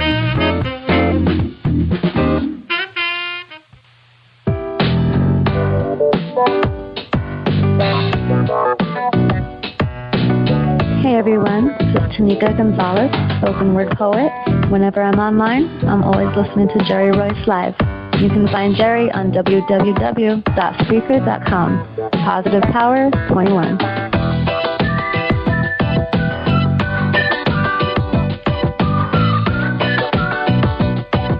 All right, that's my artist. My artist, Tanika Gonzalez, just released Unplugged 2. That's right. It was a second one with positivepower21.org. Poetry from the heart, raw, real life experiences. And it's on CD, baby. It's free. Check it out. It's about at least 12 poems on there. Real, something else. You got to hear them. You got to hear them. I mean, she brings it. And that's like totally unrehearsed. All right. We're here talking to K.S. Oliver. In 2014, she released her first novel, Flatline Almost Doesn't Count, which was inspired by her truth. That's right, Flatline was ceremoniously released on the 4th-year anniversary of her diagnosis. She decided to take a leap and let the world read her rhymes of reason due to several people suggesting that she share her complete story after experiencing fragments of her memories via her poetry. Are you ready to read a couple of them for us, K.S.? Yeah. This one is called Lupus Has No Face. Lupus has no face. Really, what does it look like, you or me? It's an invisible disease that no one can see. It's light and dark. In fact, it's young and old. It's a disease you wouldn't know we have if you weren't told. Imagine waking up and wiggling a finger or a toe, a pain test I do every day so I can determine how my day may go. The term you only live once is essential to us. Waking up in mild pain is always a plus. What would you do if you woke up in too much pain to simply sit up? Or if you needed help to simply pour juice into a cup? There are days when dressing for the day is the hardest task, needing help with no choice but to ask. One of us got diagnosed at the age of 25, told that she wouldn't live, yet she's still alive. Imagine walking and everything going numb, people not believing or understanding where it comes from. Can you picture going through life depending on a machine to keep you going as you watch your favorite TV show? Probably not. How can you relate if you really don't know? Sit back and think. If the temperature of a room could cause pain and discoloration of your fingers or toe, this pain is harsh and lingers, not the kind your mom can blow. While you continue to brainstorm, we live this every day. The next time someone tells you you don't look like you have lupus, what does lupus look like is what I will say. That's powerful. I can feel that's real. That's real life right there. And that goes into what I was just telling you about the different organs. Like I just touched on, the kidney failure. There's something called Raynaud's, where when the temperature of the room changes, a friend of mine, her fingers turn blue. She can't be in too cold climate. She can't be in too warm climate. And ultimately, if she doesn't keep her fingers warm, they will have to be amputated. So that is, something that she has to go through on a daily basis.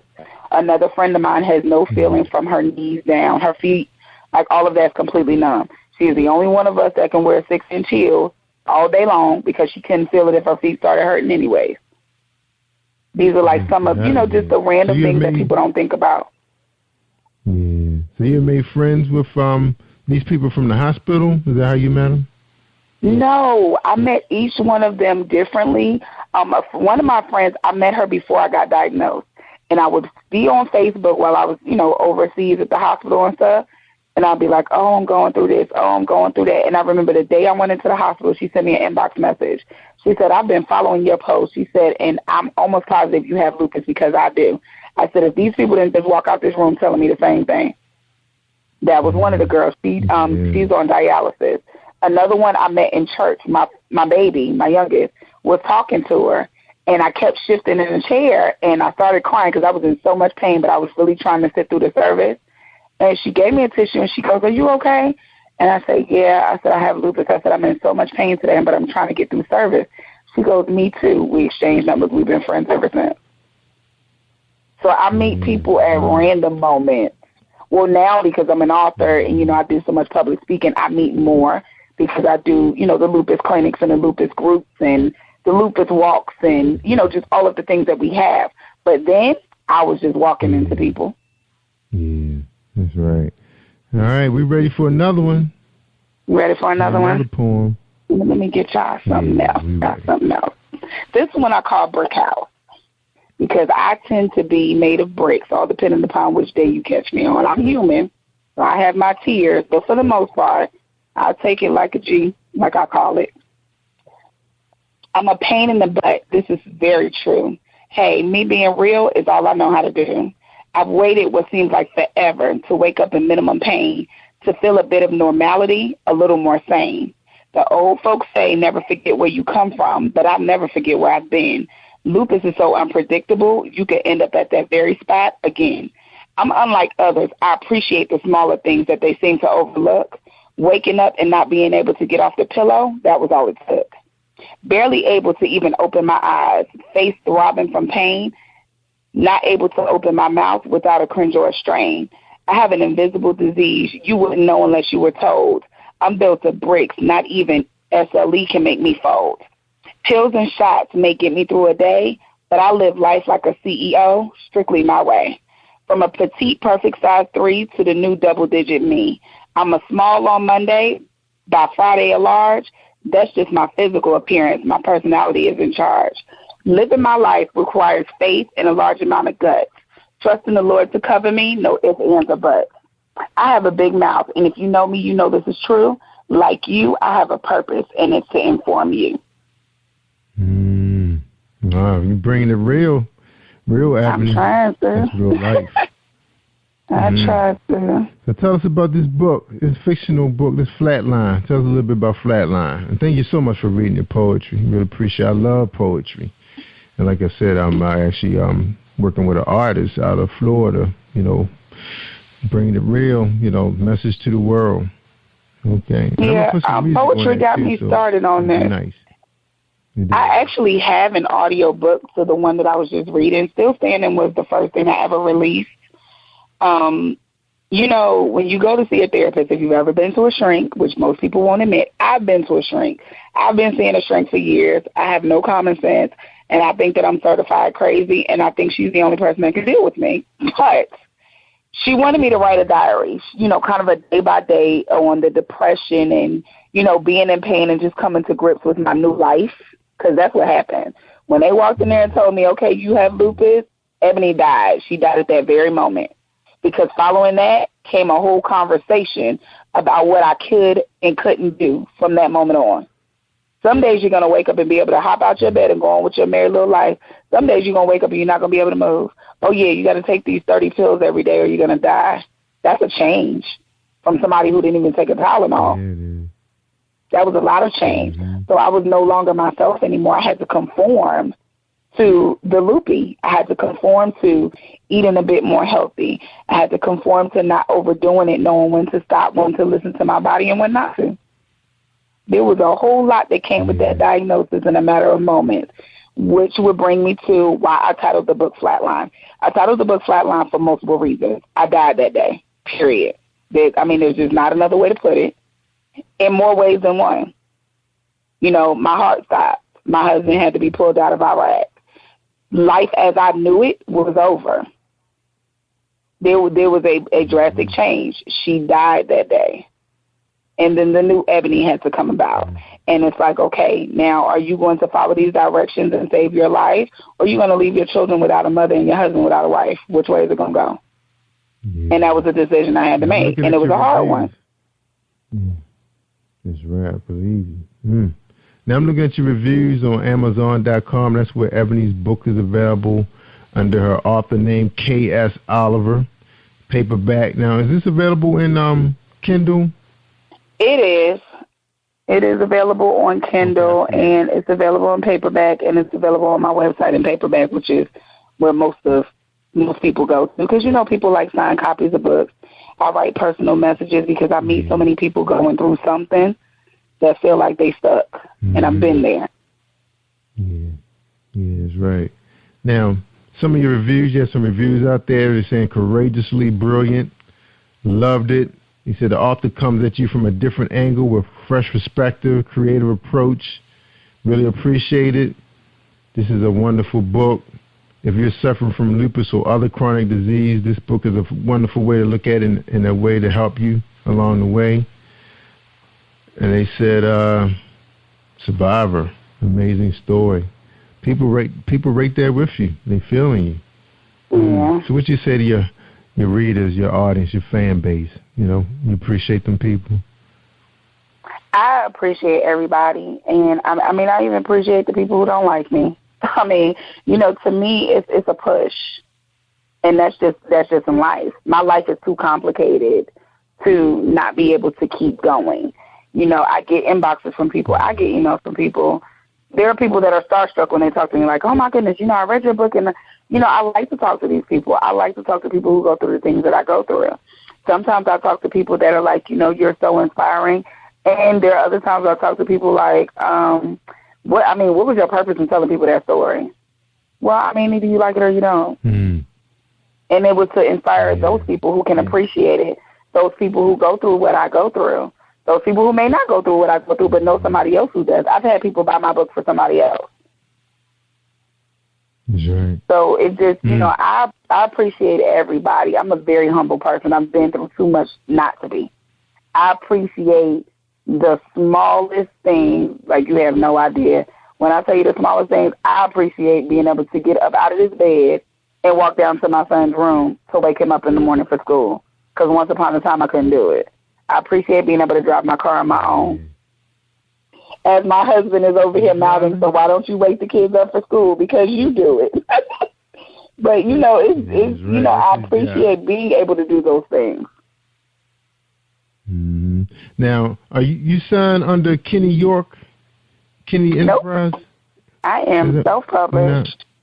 She is my manager. That's what she is. That's why you spoke to her first. She's a really good friend of mine. Oh, okay. She does manage my career because I am a very busy lady, so it's a lot easier. She's so lovable. I love her to pieces. Yeah, we are friends, so you know we hang out together, we talk, you know, all that good stuff.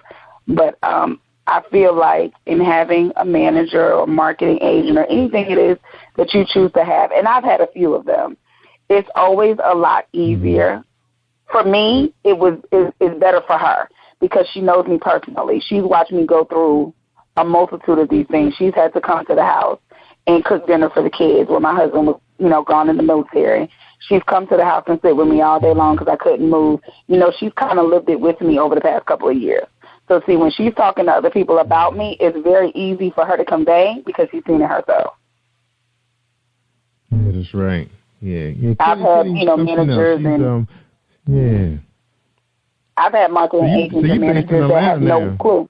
Yeah, I live in Atlanta. I lived in Atlanta. Yeah.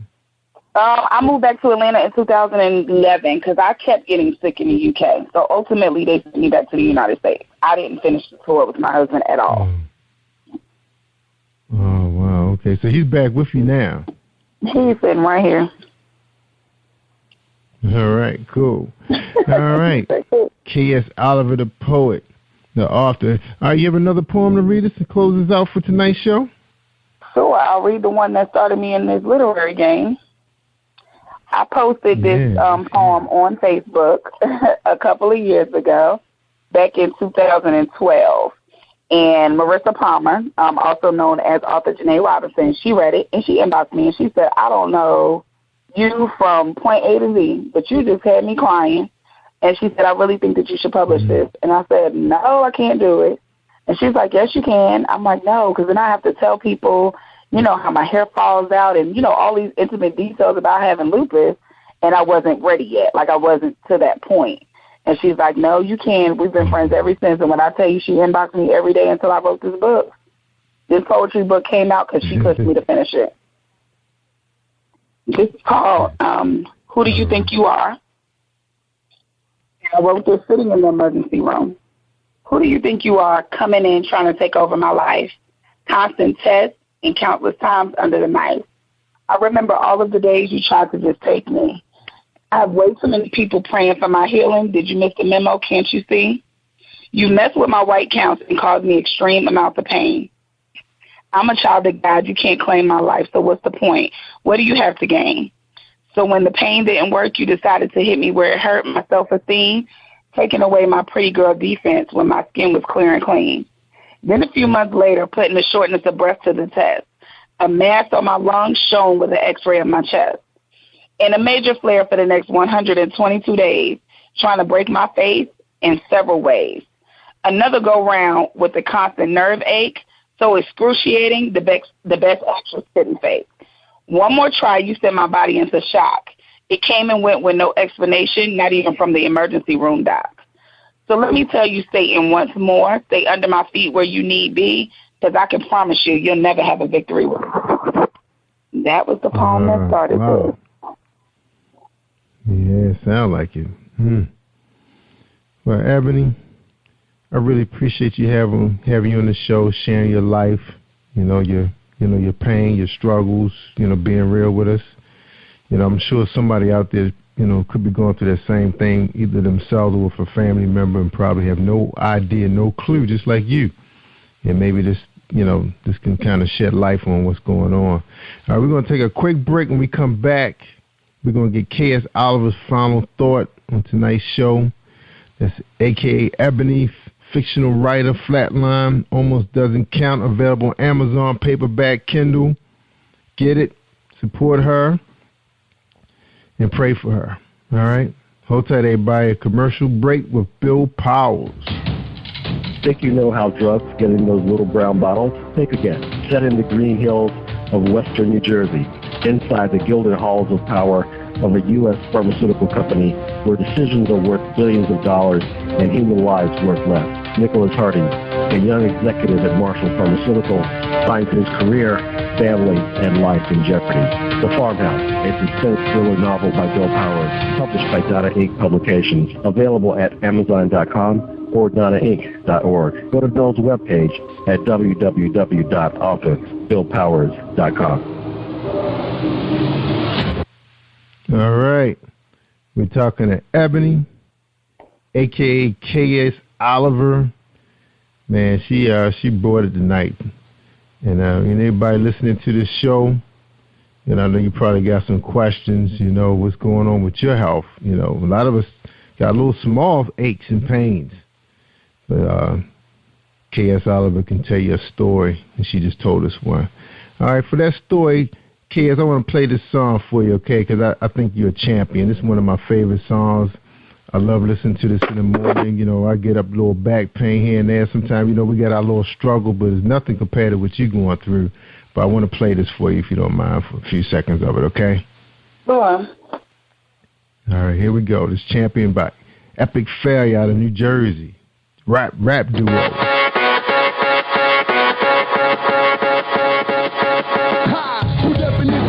Champion is the one that finds a way to do what can't be done. One that holds their hand and help you fight through the pain. That will walk through the fire just to bring you the rain.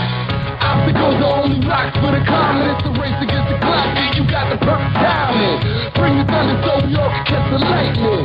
The only thing that cuts timing is a diamond. I've been waiting all my life just for this one night to show I can do it. So let's get to it. I got the heart of a champion. I got the heart of a champion. I got the heart of a champion. And I will not give up. I've been fighting on my... All right, that was for you. For you, Ebony. So you're a champion. I appreciate that. Yeah. You're welcome. You're welcome. I just had to... Now, give us your final thoughts for our audience. Listen abroad. Somebody's going through the same thing and don't know what's going on. This could be a message to help save their life before they flatline and can't come back. You ready? Yeah. I tell everybody the smartest thing I ever did was went straight to the doctor when I felt the first pain. Because I probably saved my own life. And aside from that, just because you hit a bump in the road doesn't mean you have to stop. I live about as normal of a life as anybody else does.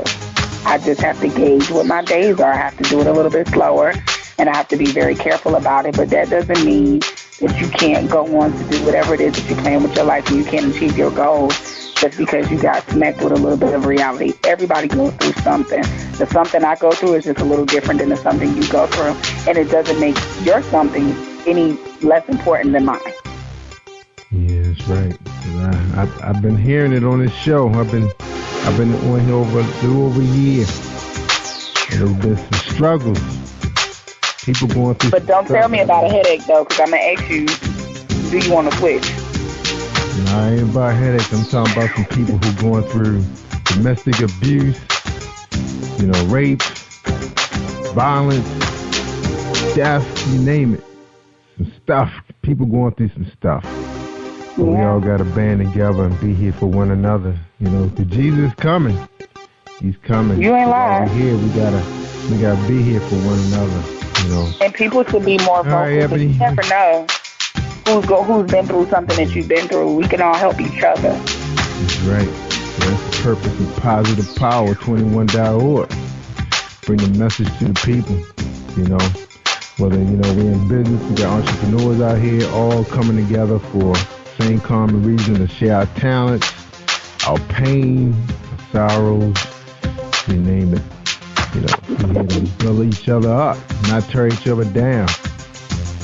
All right, Ebony, we got to get out of here, but we appreciate you coming on Positive Power 21.org with Jerry Royce Live. Thank you so much for sharing your life with us. We appreciate it. Thank you. I appreciate you. You're welcome. You tell Kenny York that we say hello. And I will. She's probably all the time. Yeah. And I told Kenny and I tell everybody, you want to hear the good stuff. I mean the real good stuff. You better listen to Jerry Royce Live worldwide on Positive Power 21.org. If you want to hear something on demand, go all the way back. I got 300. And what episode was this? 25. 325 episodes starring K.S. Oliver, a.k.a. Ebony. That's right, in Atlanta, Georgia. She was my 325th show, and I appreciate having her on here. God bless you. We will keep you in our prayers, and I hope everyone listening would do the same thing to heal you, because God, He performs miracles. One day you could wake up and go a whole week long, and we hope that happens soon, that you won't feel no pain. All right? Thank you. Take care of yourself. All right? We'll meet again.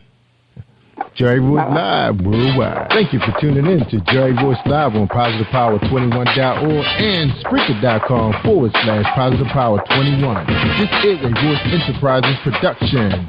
And don't forget about replay on Facebook.com/Jerry Royce Live.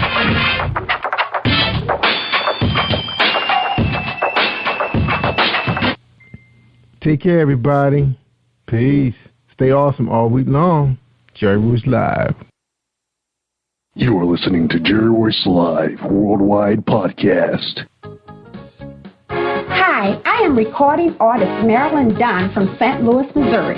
If you are looking for some soul-stirring, anointed, spiritual, and heartfelt music, visit my website at www.MarilynDunnMinistries.com.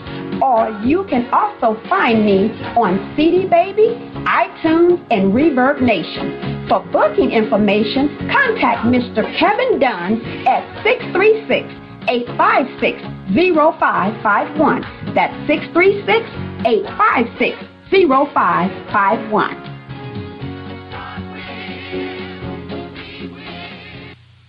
Hi, this is Demara Chanel with my new hit single, Inside Job, and you're listening to Jerry Royce Live Worldwide. You are listening to PositivePower21.org with Jerry Royce.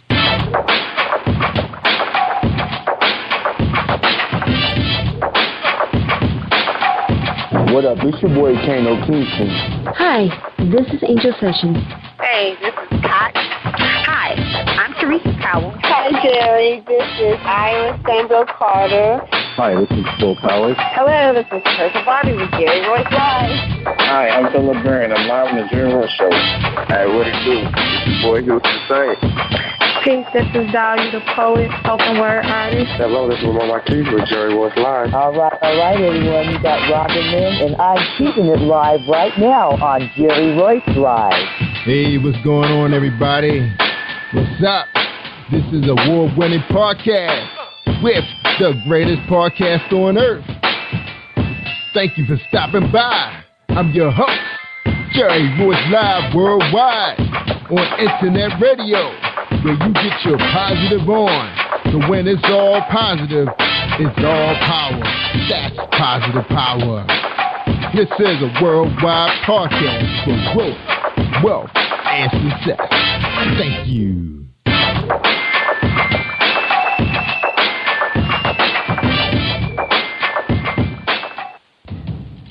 Think you know how drugs get in those little brown bottles? Think again. Set in the green hills of western New Jersey, inside the gilded halls of power of a U.S. pharmaceutical company where decisions are worth billions of dollars and human lives worth less. Nicholas Hardy, a young executive at Marshall Pharmaceutical, finds his career, family, and life in jeopardy.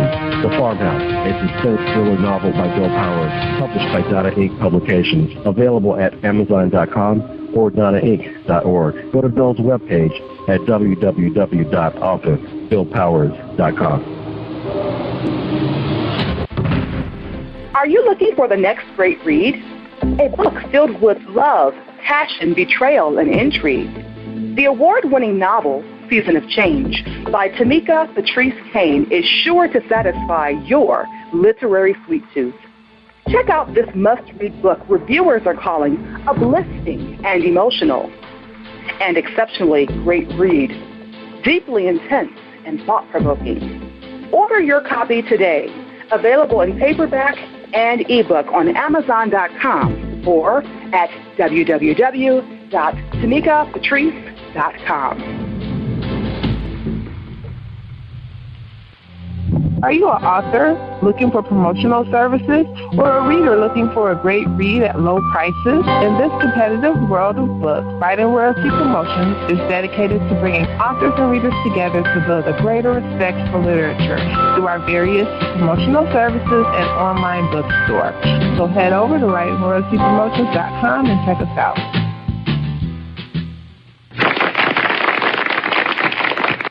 Thank you, everybody, for joining us, and welcome to Positive Power 21.org. I am Jerry Royce Live, and you're listening to episode 324 with Damara Chanel. That's right, she's here. She's a gospel artist, and she's here to talk about her hit single, Inside Job. But before we bring her on, let's hear a word from our sponsor, James Deshay, the romance poet.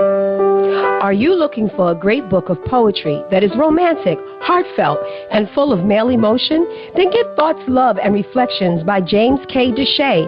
That's D-E-S-H-A-Y. Go to www.jamesdeshay.com. You will enjoy Thoughts, Love, and Reflections.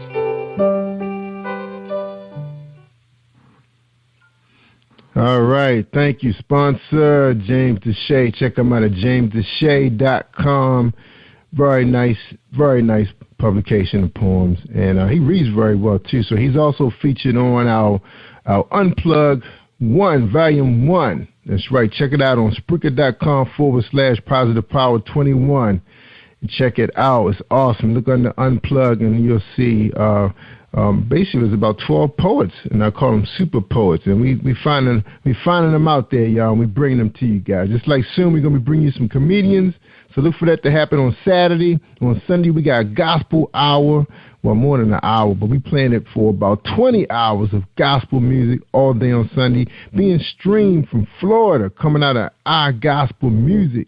That's right, with my man Pastor Keith Powell and his lovely wife Teresa. So check it out. So they've been gracious enough to allow us to stream their signal here to the Baltimore, Washington metro area, and all our 15 countries we streaming to overseas, including Canada. That's right, one of our real big audiences, fan bases in Canada. All right, everybody, be ready to bring Mr. Meyer out. Before I do, let me read her bio. Damara Chanel graduated from the Creative and Performing Arts, they call it CAPA, high school, with high honors. She was the president of her class while also taking college courses at CCAC with high honors. Damara Chanel, 2014 graduate of Howard University in Washington, D.C., graduated summa cum laude with a Bachelor of Science degree in Music Education. During her time at Howard University, she was a member of the Howard University Choir, Howard Singers, and Howard Gospel Choir. She was also a part of the Golden Key Honor Society and National Collegiate Scholars Honor Society. In addition, she was one of the charter members of Mu Phi Epsilon International Professional Music Fraternity, Incorporated. Damara loves the Lord and has a passion for her music and ministry, while also drawing people closer to God. Damara is a very active member of Metropolitan Baptist Church and a positive role model in her community. She say, I personally would like to thank all my fans, those who downloaded my music, and those who purchased my CDs. She said, may God bless you all. Thank you, thank you, thank you. All right, no further ado, we're going to bring her on. Damara Chanel, how you doing tonight? What's going on? I'm great. How are you? We're doing awesome, and so thank you very much for joining us on Jerry Royce Live Worldwide. And you ready for your first question? Yes, I'm a little nervous. You'll be okay. All right. The first question is, who is Damara Chanel? And I hope I'm saying that right. I'm saying it correctly, Damara? Yes, you are. I would say Damara Chanel is just a diligent worker who has a heart for God, and I just want to spread the gospel of Jesus Christ to everyone who I encounter. That's awesome. Good. Now, how long have you been out of college? It's hard to tell these days. People well, I've been out of college for a year now, but, I really want to get back in there and get my master's, so hopefully I can start back in the fall. Yeah, that's right. Don't wait too long. You'd be like me. Don't go back. You're saying, maybe I'll take an online class, and then it goes down to, maybe I'll take classes at work. Right. And that's what happened. I take everything that's on the job board. That's right. Yeah, get in there quick. Get your master's. It's hard out here.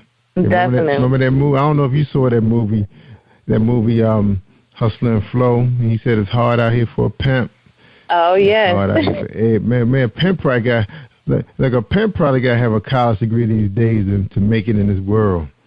Probably. It's hard. All right, now you and and they probably do have master's degrees, knowing who's getting into the game these days.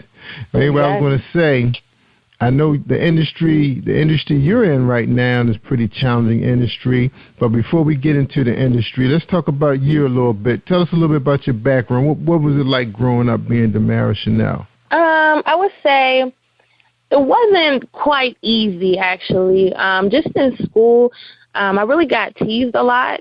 And that was just because, not only was I singing for God, but I was just this little girl who had a really big voice. And, I didn't want to do secular music. I knew I had a calling on my life, and I just wanted to make sure that I stuck to singing, gospel. And so with my peers, that was always a problem. And then, there was jealousy that came with that because in school, I would get solos, and, that always became an issue as well. And so, you don't get invited some places, and you're always the outcast. So, I had to really deal with that a lot, but, that never made me maybe want to turn to secular music or just give up on my dream altogether. It just actually motivated me to keep going, even though, I might have been still getting picked on or just being an outcast. Like I said, I just knew that God, I had a purpose, and God was there directing my path, and so there was no need for me to even think about giving up.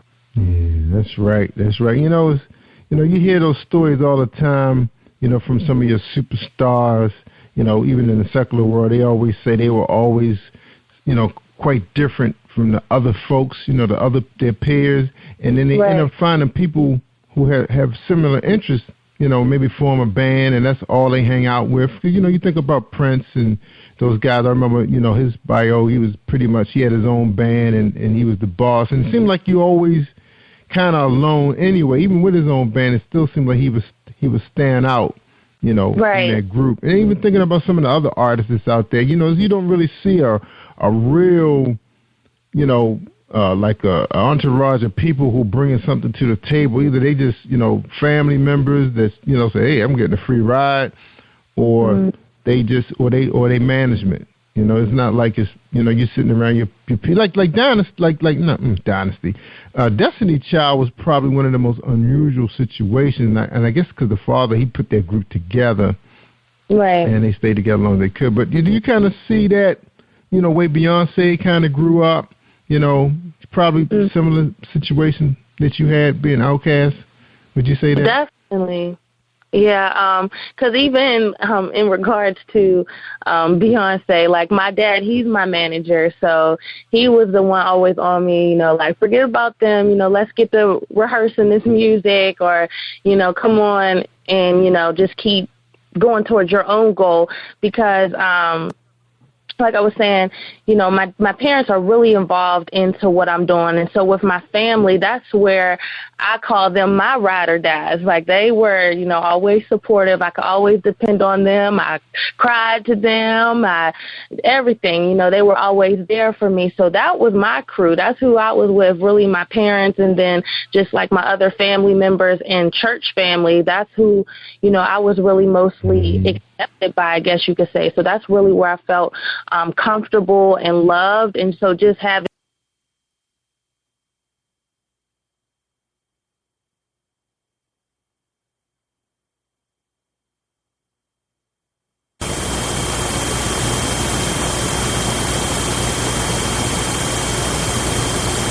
that support there really, kept me motivated and kept me going. So I definitely can relate to that situation, like you said, with Beyonce and how she was, growing up, because, I was that outcast. So I had to really just stay focused on my goals. And, if I wanted to, be around people who really supported me, that was either my family members or church family. Mm-hmm. And the thing about it's not just in music. God tends to just make those people different. They do stand out. And even though you have friends, sometimes you find yourself around your friends. Sometimes you just don't feel that comfortable with them, like you belong right there. And you're thinking about something else. They may say, hey, come hang out. But it's like you feel like you should be doing something else, like working on your craft, writing a song, working on something, researching. you just feel like, and they, you try to, hang, but so you just feel it inside you that you should be doing something more, than that. That's Definitely. awesome, man. That you have the family that was supporting you, mom and dad right there with you. So do you have any siblings? Yes, I have an older sister, and we're actually 16 years apart. So I have nieces and everything. Wow. So the nieces are your age? So one of my nieces, we're only 2 years apart. So I'm 2 years older than her. And then my other nieces were like 8 and 10 years apart. Yeah, you hear that all the time these days. Yeah, I know. My kids are pretty expanded too. I have a 30-year-old and then 14 and 12, But they all get along really well. Yeah, they get along well. And they have friends too. But, as you grow older, sometimes, the homeboys and the homegirls are not always going to be in your corner. And like I say, you just got to do what you got to do. God put you on a path, and, you got to set out and take what's yours. Do what you got to do. All right. Now, church. Now, I've seen the competition go on at church, too. Director, he picked a kid. Your kid better than that person's kid. Backstage moms. What goes on with that? What's the deal with that? Tell us in your own words about the backstage mommies. Oh, goodness. So my mom, I can honestly say she's really not like that. She's actually, just really supportive. But I have encountered some instances where people try to make it a competition. Like some places I'll go and I'll sing and they'll see my name on the program. And so they'll actually switch the program around so that I'm last, because I've run into some musicians that they don't want to go after me. There's some things where I remember a girl, she came up to me and she said, so you think you're going to sing better than me? And I'm like, I'm not even here, for that. I'm just here to sing, about God. It's not even a competition with me, but I have had so many different, situations where people have come to me like it's a competition, or just some kind of just negative energy that was so not needed, even in the church and, outside church events. So at first it was kind of really shocking, but then, once you're in this for so long, it's just like, just pray for them and keep it moving. Yeah. Mm-hmm. So, before you know, you find yourself around your real peers, the ones who worked hard and at the professional ranks now. Those are the ones you see at the Stellar Awards. They just like you. They know what you've been through. Y'all been down the same path. Now, tell us about Howard University. What was the experience like at Howard? My sister's a graduate of Howard, and I have spent many weekends over at Howard University. I wasn't enrolled though. So Howard. Yeah, I really enjoyed my time at Howard. I felt like I grew so much, not only personally, but just in my music as well, because I was a music education major. So I feel like I just really developed as a musician. I was classically trained. So I really just, I just took advantage of basically every opportunity that I could. Through Howard, you get so many opportunities. So I was singing I got to be at the White House, and I got to sing at the Kennedy Center, and just so many different opportunities came my way, as well as being with Howard. I even grew a lot spiritually and closer to God, which you really don't hear a lot of college students say.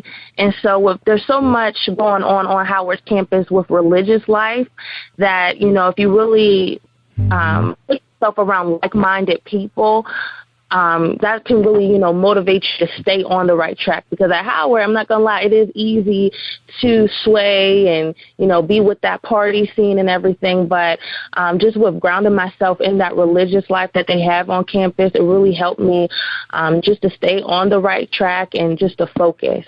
Yeah, you got all types. But I hear this story all the time. People found their faith, at school, especially, your HBC schools, you get with the right people, and they're going to be your friends for life. Because I know my sister, even though she didn't pledge Delta until after, I think, graduate chapter, but, her girls, they were the same friends she had in high school. They all, attended Howard together, and still friends to this day. Friends for life. That's awesome. Yeah, music major. So what's a typical semester like for a music major? Just remind me of somebody who's there to study like acting or something. Is that all you do, or they do give you like your other type of courses for everyday life? Yes, that's what a lot of people think. They thought I was just singing all day, and I'm like, no, this is some hard work. So actually, you first start out, with those core classes. So I was taking algebra, I was taking pre-calc, I was doing my English comp courses, and that was all just during my freshman year. And then after that, you start taking that music theory courses. I was in different choirs, and so that counted. Also, you have your private lessons. Because I'm music ed, I had to be able to at least be somewhat proficient on all of instruments like woodwinds, brass, strings. So I had multiple private lessons. We had some courses such as like counterpoint. We had our music education courses because not only did we need to be proficient on the instrument and then my own instrument as in voice, but we have to be able to teach it. So we had those courses, and then my senior year, I was a student teacher at Wilson High School in D.C., and I got to work with Miss Lori Williams, who is amazing, and I learned so much from her. I feel like I learned more from her than I actually did those 4 years, because just by watching what you're actually going to be doing, you really learn a lot, but also because she was so amazing. Like, she's really a great teacher, and she has a passion for what she does. So it was awesome. Oh, yeah, she is amazing woman. Matter of fact, I know her personally. She's my wife's best friend. They graduated from Hampton together. And, great. She's been singing forever. Her daughter, her beautiful daughter, We've been to her shows in Blues Alley, and what a performer. And she's been on this show. Matter of fact, she's one of my first guests that, helped me get this thing off the ground. Yeah. Oh, shout out to Lori Williams. What a small world. Definitely. Too small, even on the internet. Yeah, because I saw she was your friend, a mutual friend, but I said, musician. Then I saw you graduate from Howard. And I said, maybe you guys had crossed paths, performing, because she does a lot of performing also. Met a lot of great. And she's into jazz. Now, her genre is jazz. Now, have you thought about, doing jazz pretty clean? You ever thought about doing jazz? Have you tried that? No, I actually haven't. But with school, like with being at Howard, and even I went to performing arts middle school and high school, I had to sing jazz, and I loved it. But, I just don't think it would be best for me, honestly. Yeah. And if you had a manager directing you, they probably would say, "No, let's go to gospel direction." I guess gospel is probably the biggest genre when it comes to music, correct? I wouldn't say the biggest genre, but it's pretty big. Yeah, I mean, you think about I guess because I've had a few directors on the show. That, I mean, when they talk about, award shows like Stella, I mean, there's so many award shows for gospel. I mean, all down south. I mean, gospel is so big in the South, it dominates like country music. Just like, cause I guess if you compare it to country, rock and roll, then you got R&B, it can hang. I mean, probably more than what jazz and neo soul and those genres could do. Oh, right? yeah, right. Definitely, I agree. Yeah, so it's right. Yeah, it's right in there with the big boys. I mean, if you think about, rock and roll is kind of not what it used to be. It doesn't dominate the award shows. I guess pop has really gotten big because it crossed over all the races, and I think that's why. And I think gospel's getting there because you do have a lot of different, races coming together, singing God's, praise in music. So it is. Right. I think it's really getting big. I think because you guys are so spread out right now, but the money is being made in gospel now. I mean, what did you say about the monetized part of gospel music? Yeah, I think it's definitely growing because you have so many different genres within gospel, because now you have traditional gospel, you have contemporary gospel. There's so many different, things. You have like Christian now, and that's a whole different genre. So there's so many things under like that gospel. So I really think it is growing right now. And then it's actually crossing over. If you look at Erica Campbell and Mally Music, even Lecrae, they're really, crossing over into mainstream. So I think that's the and even the urban, because I've had some guys on here that when I played the beat, I was like, wait a minute, I thought you told me it was gospel. I'm in here rocking, and these guys were rappers. They were actually R&B rappers signed to a mainstream label, and then they decided they want to be, pastors and preachers and everything. So now they playing music for the Lord, but they still have that beat, that them bass lines, but of course, they clean the language up. And then you have your urban gospel where, it's almost sound like you can be in there dancing, having a good old time, raising your spirit. That's what you... Because, I grew up in the Methodist church, and I remember pulling out those old books, hymn books. Ooh, man. If I heard that organ playing one more time in that same bar, I'm going to go crazy. But, so that's why, you get an old Methodist guy in a Baptist church. I was like, yeah, I like it here, And then the preacher up there dancing too. Yeah. So, yeah. Nothing like urban gospel. Love it. Yeah, because I get some people here with some really creative beats, man. And the production is just awesome. So awesome. All right. Now, we talking to Mary Chanel. We're going to take a quick break. When we come back, we're going to talk about the industry, since we kind of almost led right into that. So we'll have a word from our sponsor, Dominique Wilkins. All right, and Reese Publishing. Hold tight, everybody. Be right back. Have you been hurt? Been backstabbed? God are talking back to him. But you're not alone. No. Escaping to another reality. Through Dominique Wilkins' good books, audio books, paperback, ebook, good books. Available on authordwilkinsgoodbooks.com.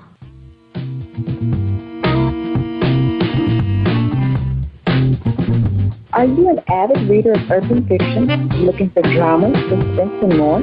Reese World Publishing is dedicated to bringing the world's best literature to our readers. Urban fiction, erotica, sci-fi, mainstream fiction, and children's literature are just some of the genres produced by our diversified family of authors. You can reach us on Facebook, Twitter, Instagram, and at our website, www.reeseworldpublishing.com. Hi, this is Angel Sessions, and when I'm in town, I listen to Jerry Royce live, positivepower21.org, where they play my favorite music. That's right. We play Angel's favorite music. That's right. On Sundays, all day, about 20 hours, because we up for 20 hours these days trying to make a living. We're playing gospel music, streaming live right from our gospel music in Florida. Again, that's Pastor Keith Powell and his lovely wife Teresa had made that happen for us, and we love it, playing music for the Lord. And some days, weekdays, you might even hear it. It's right here, a pre-recorded program. All right, we're talking to Damari Chanel. She's a gospel singer, performer, and she has a hit song out called Inside Job. And we're going to listen to that. When we come back, we're going to talk about that song. All right, so hold tight, everybody. Here we go, Damari Chanel. It's Jesus being faithful to complete the inside job.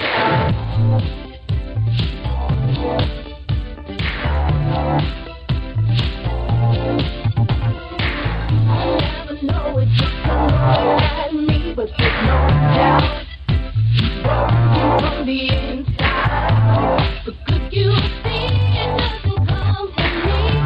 Jesus being faithful to complete inside job. Inside job. Inside job.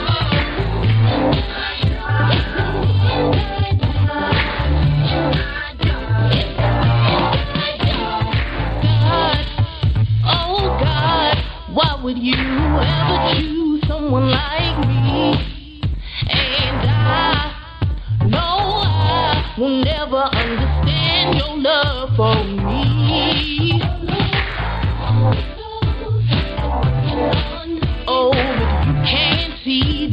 my heart is so bad. But every time I trust in God, it's putting in words. Our life was never meant to be a living testament of how cute we think we are. We've gone too far. All right. All right, that's awesome. See, that's what I'm talking about. They kind of beat. So that's not classified urban gospel. What's the genre? Where you classify yourself in gospel? That I would really put that with contemporary gospel. I think that's where I would put that. Okay. Mm-hmm. So help us out a little bit. So what's the difference in contemporary and urban? What's the difference? Urban. So my definition, I'm not really sure, what the correct definition is, but to me, I feel like urban's more of like the hip hop gospel or like rap gospel, but like contemporary is more of like the gospel music that's, I guess you could say more like the R&B type feel, but it's just gospel music, I guess more so singing than rapping. So that's what I would probably say is the difference more so for me. I don't think my Inside Job single has more of a hip hop feel, in my personal opinion. Yeah, that was a pretty nice beat though. I mean, if you took, you added some other lyrics, you could really get on the floor and step on that. I know my age group could deal with it. I don't know about the twerking and all that stuff, but I know our old moves, would be perfect with that. See, when we can dance the whole night. See, we ain't trying to wreck nothing, He do now. Chiropractor. Oh. Well, I love that song. Now who wrote that? Did you write that, or it's produced by outsiders? So it was three of us that wrote it. I was one of the co-writers. Another writer was Brian Sanders, and then another writer was Doug Tolliver. And so Doug Tolliver, he's actually the one who brought the song to my attention. He's a good friend of the family, and he came to my dad, and he basically said, I have this song. I think Demara would really, sound great on it. He said, don't pay attention to the beat or, how he was singing it. So we listened to it, and at first I wasn't feeling it, to be honest. I was just like, I don't know if this is for me, because I was trying to get a new sound. I wanted to sound younger, but still have, a really good message behind it. So I was really looking at the lyrics and seeing where he was going with it, and it was great. I really, liked where I saw where the song was going. So we hooked up with Brian Sanders, and then he came up with this new beat, and we worked on the words, and so that's just how it all really came together. Ah, good. Now, so this when did this one drop? This one dropped the end of last year, so it was in November. Okay. So have you been working on anything else like an EP, LP? What we looking to see for 2015? Okay, so for 2015, we're trying to do a Christmas CD as well as just a new contemporary gospel album. Right now I'm working on some singles in the studio right now. We're about to finish up on one this weekend. So we're just, trying to do a Christmas CD as well as a whole new album right now. Yeah, so you have to start pretty early on the Christmas work, huh? Definitely. So how many songs should we expect to see on this Christmas? Is it LP, you say, or EP? Yeah, it's just going to be a whole album. And so we want to do 12 songs. So hopefully we'll be able to deliver those 12 songs. But I'm supposed to start on that. It's looking like probably in 2 months. We haven't started on it just yet. Yeah. All right. Now, in today's marketplace where digital downloads is so much more popular than people owning a CD, is it really necessary to have that many songs on an LP, or should you just go ahead and split it up and save some for later? Is that necessary? I would say it may not be necessary. I really just feel like it's up to the artist. What do you see, as your project? For me personally, I know CDs, I've seen some with just either 6 or even 8 songs. And I'm the type, I always want more. I'm like, can I get more? So, with my fans, I always want to give them, my all. So if 12 songs is what God's putting on my heart, that's what I want to deliver. Yeah. Now, so what direction are you going in? Are you actually producing CDs or just all digital downloads for you? So we are producing CDs, and then we also have the digital downloads. But I'm seeing a lot more with, of course, the digital downloads, because some people are actually downloading my music overseas, and I'm like, that's amazing. Sometimes I'll look online and I'll see some people from Japan even downloaded it. So it's really great with the online because anybody can get, your CDs. When it's more so in stores or if you're selling it, where you're performing, it's more, I feel like it's more limited. And with online, it's like anybody can get to it. Mm-hmm. Yeah, because I know when I go shopping nowadays, like your Walmarts and your Target, I'm not really going in there looking for CDs anymore, because I know before, I never really liked buying CDs from anyway, because I always thought it just wasn't worth it. Almost $25, and it's like 2 nice songs on there, and that's it. I was at the point where I just listened to whatever's in rotation on the radio. That's the way. And plus, I didn't have I think my car always had problems with the CD players for one. I always had problems, so I never really, was pressed on it.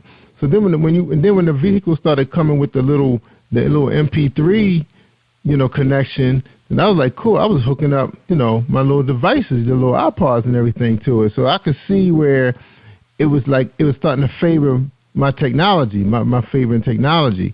So right, and then thinking about, like you said, overseas, you have a lot of military people. They can't always, they always seem like they was always ahead of us when it came to styles and, music, because all the music used to go overseas at when this was like back in the day, it's like the music was always released overseas first for some reason. Then it made it over here. Now it's like it's all even playing field. So that's why they you're talking about probably military people was probably jumping on your music, Right. So, with all that said, comparing CD with digital, where you think you need to promote yourself more heavily? Offline, online? There's the balance? I definitely think online, because especially, with social media, especially, with the young people, if you promote that correctly online and through, Facebook, Twitter, Instagram, even Vine, YouTube, all that, you can definitely, your single will definitely blow up, or your project will definitely blow up if you're executing that, correctly. So I really am focusing on now just, coming up with a game plan where, we're actually promoting me effectively online, because, as we go to different places and I sing, at different churches or different events, they're always, very supportive, and they do buy, either my single or my CDs. But, I could really do, I feel like, a lot more online and taking advantage of the social media. Mm-hmm. Yeah, to me, if I was your manager, me seeing and hearing what's being said on this program, I would take that opportunity for your performance and just videotape it with the people there. I would just say, look, this is a good opportunity to launch something to YouTube, put this on her website, hit Instagram, right, and even Twitter is allowing you to play like a certain amount of seconds of videos now. I would just take that opportunity and say, hey, we shooting a video up in this joint, we just happen to have an audience. That you can go live and really, really feel it. Have a good time with it. Now, and the reason why I'm saying that, too, is, like, we just saw Empire have a very successful season, and now the characters are on tour. The characters, I don't even know those guys' real names. It's like they on tour. I just found out what Boo Boo Kitty's real name was, and then found out that she's actually a classical singer and a pianist, which, on the show you don't see that. Right. She's just going up against Cookie. But, so, I guess because American Idol started it, let's put him on TV first, make him a star for 16 episodes, and then put him on tour. Is that fair to the real artists? You know, what you think about that technique, that strategy? You know, I don't want to say it's not fair because, you know, I feel like you don't know that person's story and what it took for them to even get that far. So, you know, they may have worked really hard to get to that point where they can be exposed. But I know even just looking at a lot of artists who are well known right now, you can look at some artists out here and be like, well, I know so-and-so can perform and sing better and deliver better than they do. And so I just feel like it's all about, you know, just when it's your time, really, because like I said, you don't know what that person had to go through just to get to that point where they got to American Idol, and then what they had to do to stay there and then get that exposure. So I just feel like, you know, it's really all up to, you know, when God chooses, you know, you to be in that arena and have that opportunity. Yeah, because I think I was reading that the guy that plays Jamal, I think he actually had to audition like 5 times, and then I think they called him back. They wasn't sure, and you know, so he went through a whole lot of stress, and he has a really good voice, you know, real good performer on the show. The same as the young guy Akeem, the rapper. You know, it's like you could really feel the character's, you know, strength on stage. It's almost like looking at a video, but it's a television show, you know, which is the same thing. It's just like they just, you know, building themselves up with you for 16 weeks. You know, like American Idol used to do. But it's more exciting because they give you a lot of drama. Because people were starting to get bored, to me, with American Idol. I mean, it's been around for a long time. You kind of like, you know how we are. People's attention span is short. You got to take them to another level. And to me, all Empire is just another version of American Idol, except for we didn't see the judging. You know, we just seeing the performance. And now they're going to bring them on tour. And then so now I got to download on my website. And I know I'm probably going to make a lot of money off of it. You know, because that's what people want. You know, that's what they know. And so they promoted it for me. So I was like, I'd be a fool not to put it on my website when I have all these people coming out to it every day. And they say, oh, there's Empire. Click. You know, they familiar with Amazon. They trust, you know, the retailer, the online retailer. So everything is starting to come into play. Now for Damara Chanel, what would it take for her management team to say, hey, you know what, you know, we're not going to be able to get the big tours because people are not doing it anymore. Let's build her reality show rocking on YouTube. You ever see yourself going down that road, maybe creating your own production? I definitely do, and we've actually, you know, talked about that a lot. I don't know if that would be, you know, anytime really soon.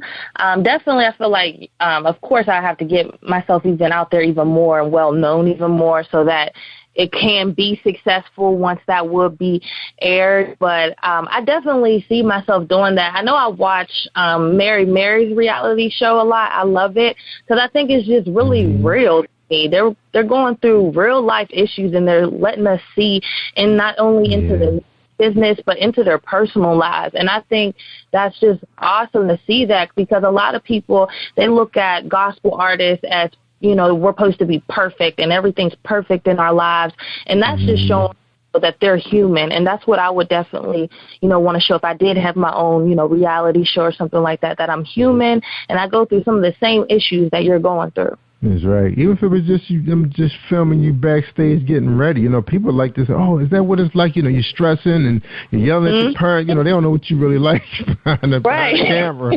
You know, then they say, "Oh my God, did you see Damara? She's crazy. She's yelling at her dad." You know? But they like that stuff. Like, you sell tickets. But I mean, of course, you don't want to sell your soul that you have to demean your parents and your staff to sell downloads. But if that's the way you are, just the way you are. Oh no. That's pretty cool. All right, man, we gotta get out of here. We're gonna take a quick break, and when you come back, you give us your final thoughts, okay? All right. Okay. All right. Here's an episode from Tamika King. Are you looking for the next great read? A book filled with love, passion, betrayal, and intrigue. The award-winning novel, Season of Change, by Tamika Patrice Kane, is sure to satisfy your literary sweet tooth.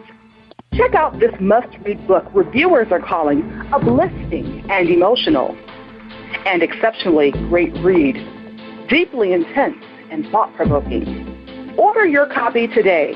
Available in paperback and ebook on Amazon.com or at www.tamikapatrice.com. All right. That's Tamika Kane. Get that book, Season of Change. It's for sale. You can get it at www.positivepower21.org. All right. And then connect you to Amazon for secure purchase. All right. We've been talking to Mary Chanel, gospel performer, recording artist. We really enjoy having you on the show. Really Thank you so much. You're welcome. So you ready to give us your final thoughts for our audience? Yes, definitely. All right. All yours. But just thank you all for, listening in to my interview today. Please go get my music. You can find it on www.demarichanelproductions.com. You can get it from Amazon.com, cdbaby.com.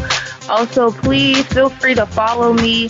I'm on Instagram, Demarichanel, Twitter, Demarichanel, and then Facebook, Demarichanel Productions. I'm always talking about, where I'll be next, what's going on with my music. So just feel free to follow me. I also follow back. So, I'm always online and into social media. That's right. That's where the action is right now. But Mary, really appreciate you being on the show. And I tell people all the time, you want to hear the good stuff, you got to listen to PositivePower21.org with Joy Royce Live worldwide. That's right, and Spreaker.com/PositivePower21, where all our shows are on demand 24/7, and we streaming in 15 countries, including Canada and all the big boys like Japan and Italy and Spain. And, of course, our home base is Maryland. Now, you didn't tell us where you based it, man. What's your hometown? Oh, I'm sorry. I'm from Pittsburgh, Pennsylvania. Oh, that's right. I did read that earlier. Okay. I didn't read it in your bio, but I did read it on your website. All right. The home of the Pittsburgh Steelers. Yes. We follow football very closely around here, because the Ravens, purple and black. That's we got a love-hate relationship with the Steelers, though. Around here, Maryland knows football really well, and even though we have our love-hate with the Steelers, and it used to be the Titans when they were in our division, but now it's more like the Bengals now, because they became a kind of a powerhouse. Well, they still are the Bugles in so many ways, the Bungles, as we call them. But we know what you guys are about, and y'all know us. It's pretty much we built like you guys. So anyway, I gotta get out of here for the next guest. So we appreciate having you on here, and stay in touch. Let us know when you drop that LP so we can get you back, okay? Alrighty. All right, Jerry Royce Live worldwide. Thank you for tuning in to Jerry Royce Live on PositivePower21.org and Spreaker.com/PositivePower21. This is a Royce Enterprises production. And don't forget about replay on Facebook.com/Jerry Royce Live.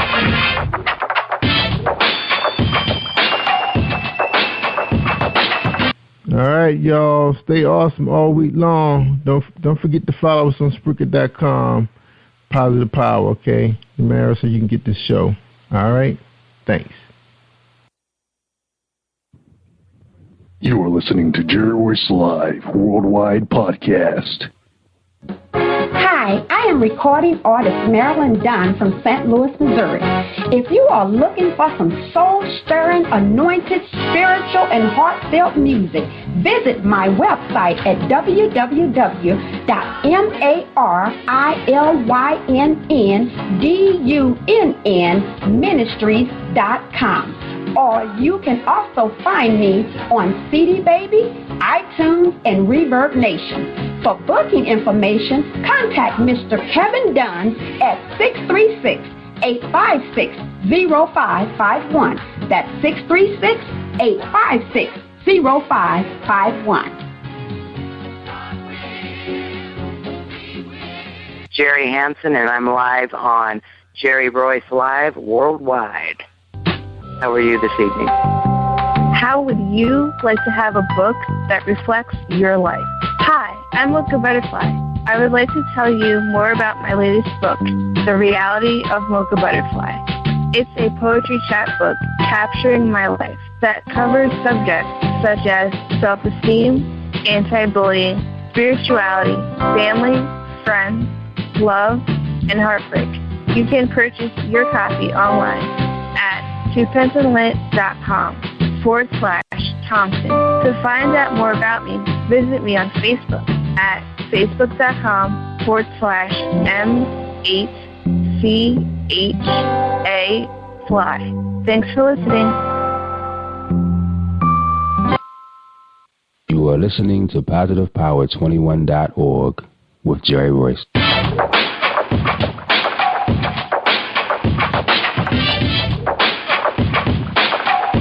What up? It's your boy Kano Kingston. Hi, this is Angel Sessions. Hey, this is Pat. Hi, I'm Teresa Powell. Hi, Jerry. This is Iowa Samuel Carter.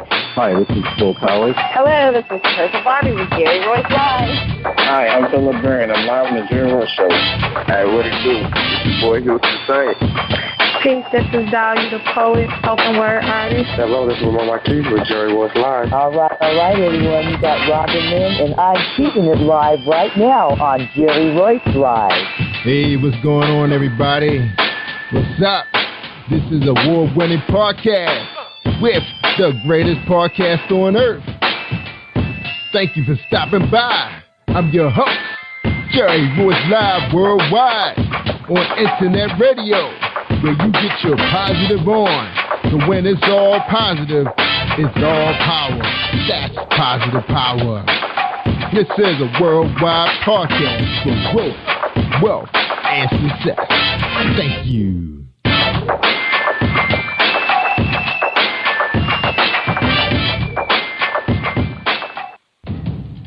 Think you know how drugs get in those little brown bottles? Think again. Set in the green hills of western New Jersey, inside the gilded halls of power of a U.S. pharmaceutical company where decisions are worth billions of dollars and human lives worth less.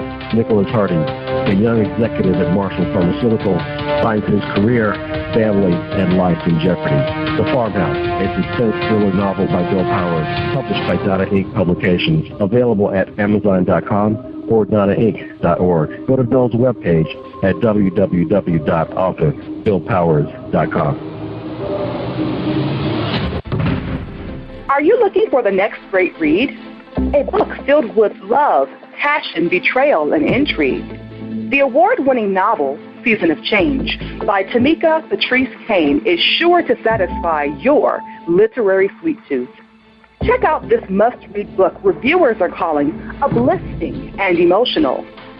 And exceptionally great read, deeply intense and thought-provoking. Order your copy today. Available in paperback and ebook on Amazon.com or at www.tamikapatrice.com. Are you an author looking for promotional services or a reader looking for a great read at low prices? In this competitive world of books, Writing Royalty Promotions is dedicated to bringing authors and readers together to build a greater respect for literature through our various promotional services and online bookstore. So head over to WritingRoyaltyPromotions.com and check us out.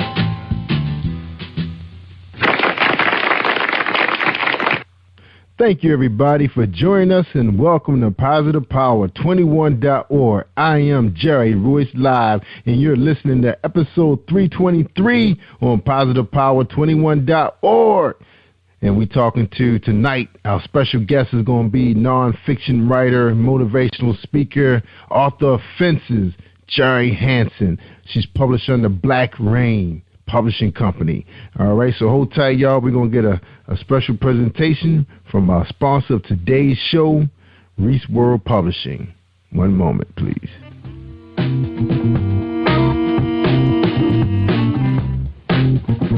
Are you an avid reader of urban fiction, looking for drama, suspense, and more?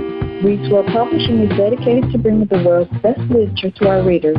Urban fiction, erotica, sci-fi, mainstream fiction, and children's literature are just some of the genres produced by our diversified family of authors. You can reach us on Facebook, Twitter, Instagram, and at our website, www.reedswellpublishing.com.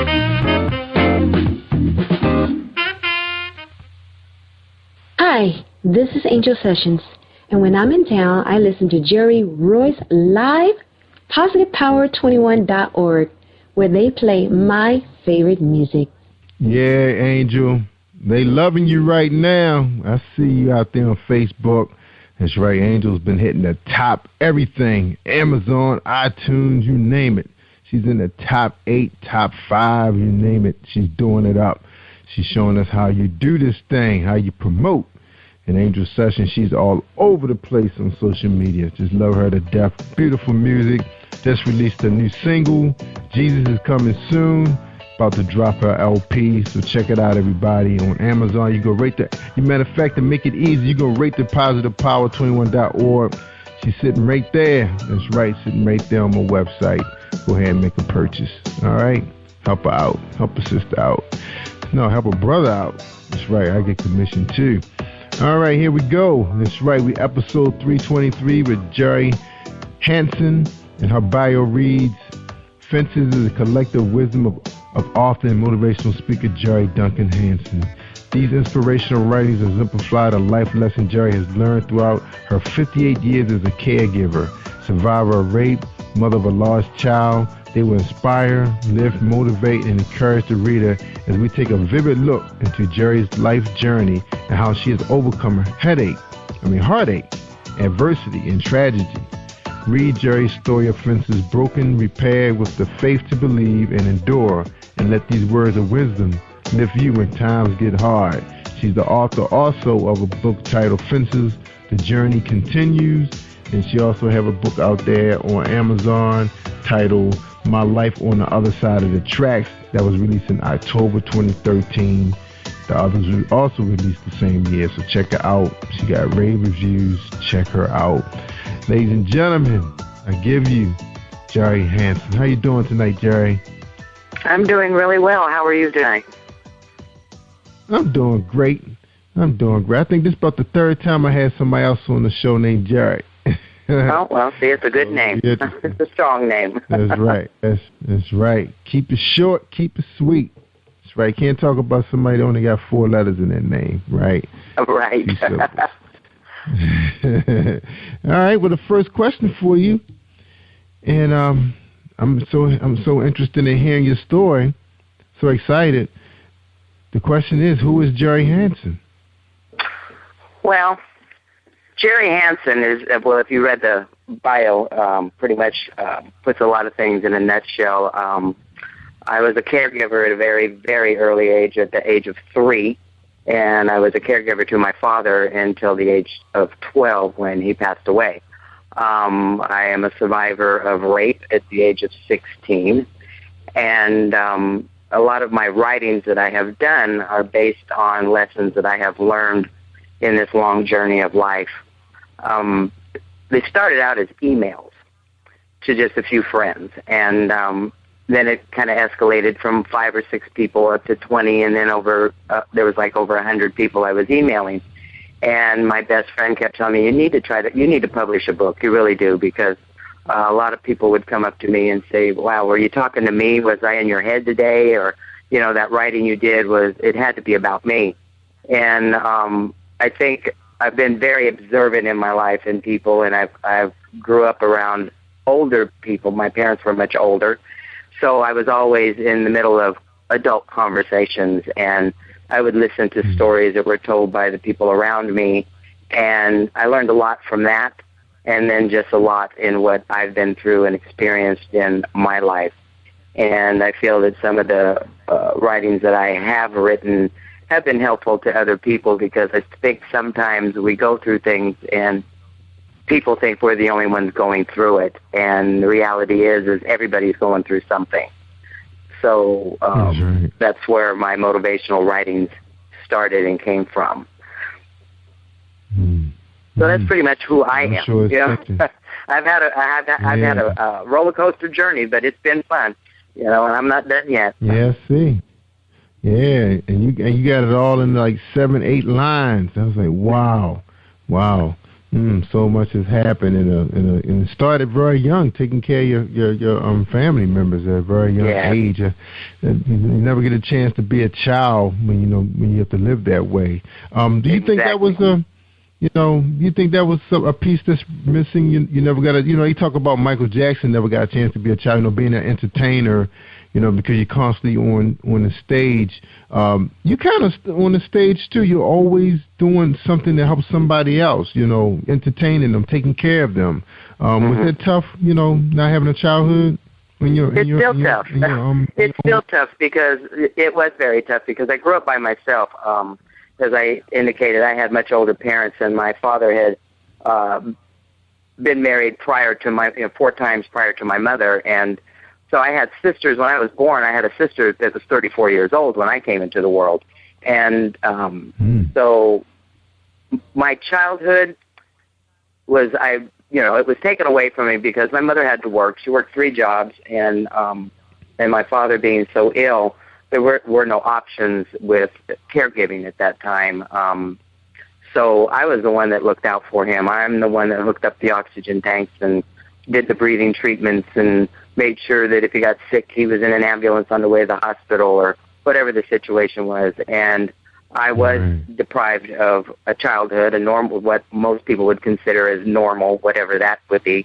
And I feel that as I've gotten older, I tend to be, a lot of people say, oh, I would never think you were 60 years old, because I have, I guess a childlike perspective on things. I can relate to so many different people, whether they're old, young, black, white, gay, straight. It really doesn't matter. I relate to everyone, and because I've never seen color in my life, as far as I'm concerned, that we're all the same.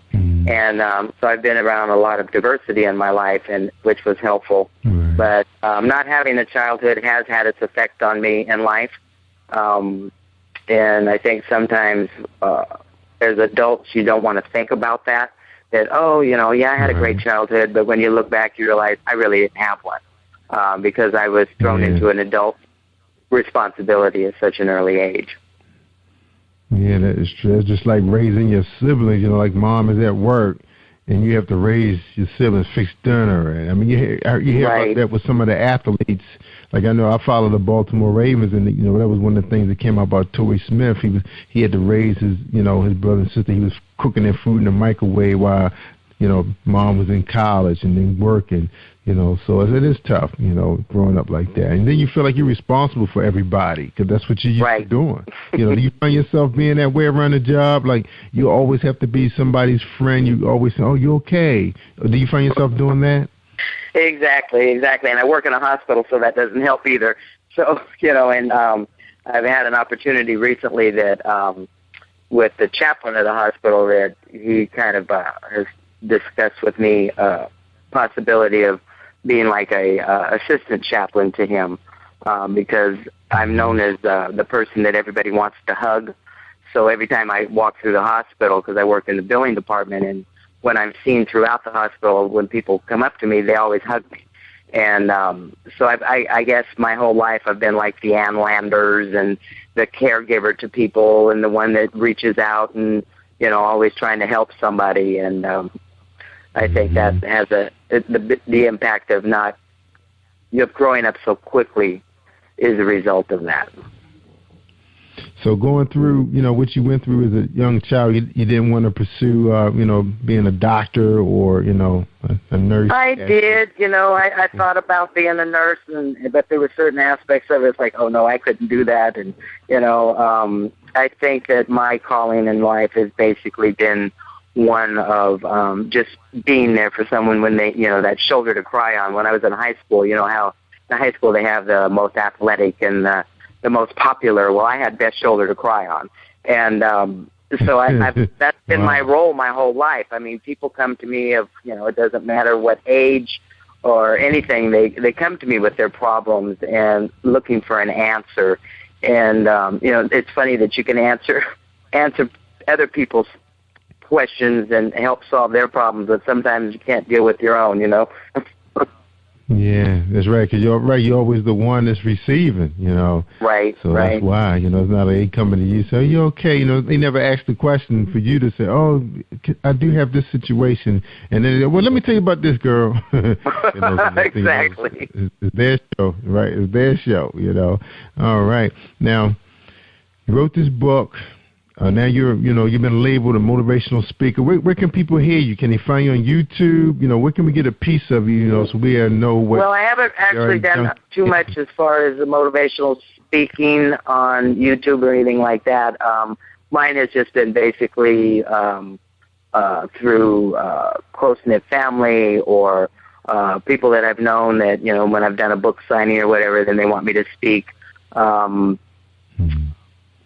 I do have things on YouTube, but it's actually, I do book trailers as well. So I do book trailers under JDH and Dragonfly Promotions. So there's a lot of stuff on there as far as book trailers that I do, but as far as me speaking, I don't have anything on YouTube at this time. But, I'm looking for something in the future. You never know. Yeah, that's right. Because I saw a tweet that you had out there. I think you was tweeting something from the previous guest we had on the show. Was that a trailer that you had designed? Yes, yes. Mm-hmm. Wow, yeah, it was for Pamela Wright, right? That was really good work. Correct. It told the whole story. Yeah, it told the whole story. I mean, you can really feel it. It was like almost like watching. Wow, when is this movie coming out? And it's just going to be a book. Right. So, yeah, so you have a really good eye for art. So tell us what you do for fun. We got 3 minutes before we take our break. So tell us what did Jerry Hansen do for fun? I like to play poker. I like to play Texas Hold'em. Okay. I like to go to the casinos. I like to hang out with friends, socialize, do the cookouts, and sometimes just sit at home and veg. I live in the Bay Area in California, so there's always something going on out here. And when I have a stress level that's overwhelming for me, I'd like to go to the ocean and just be able to listen to the waves crash and smell the salt air and just kind of breathe it all in, and then I'm okay.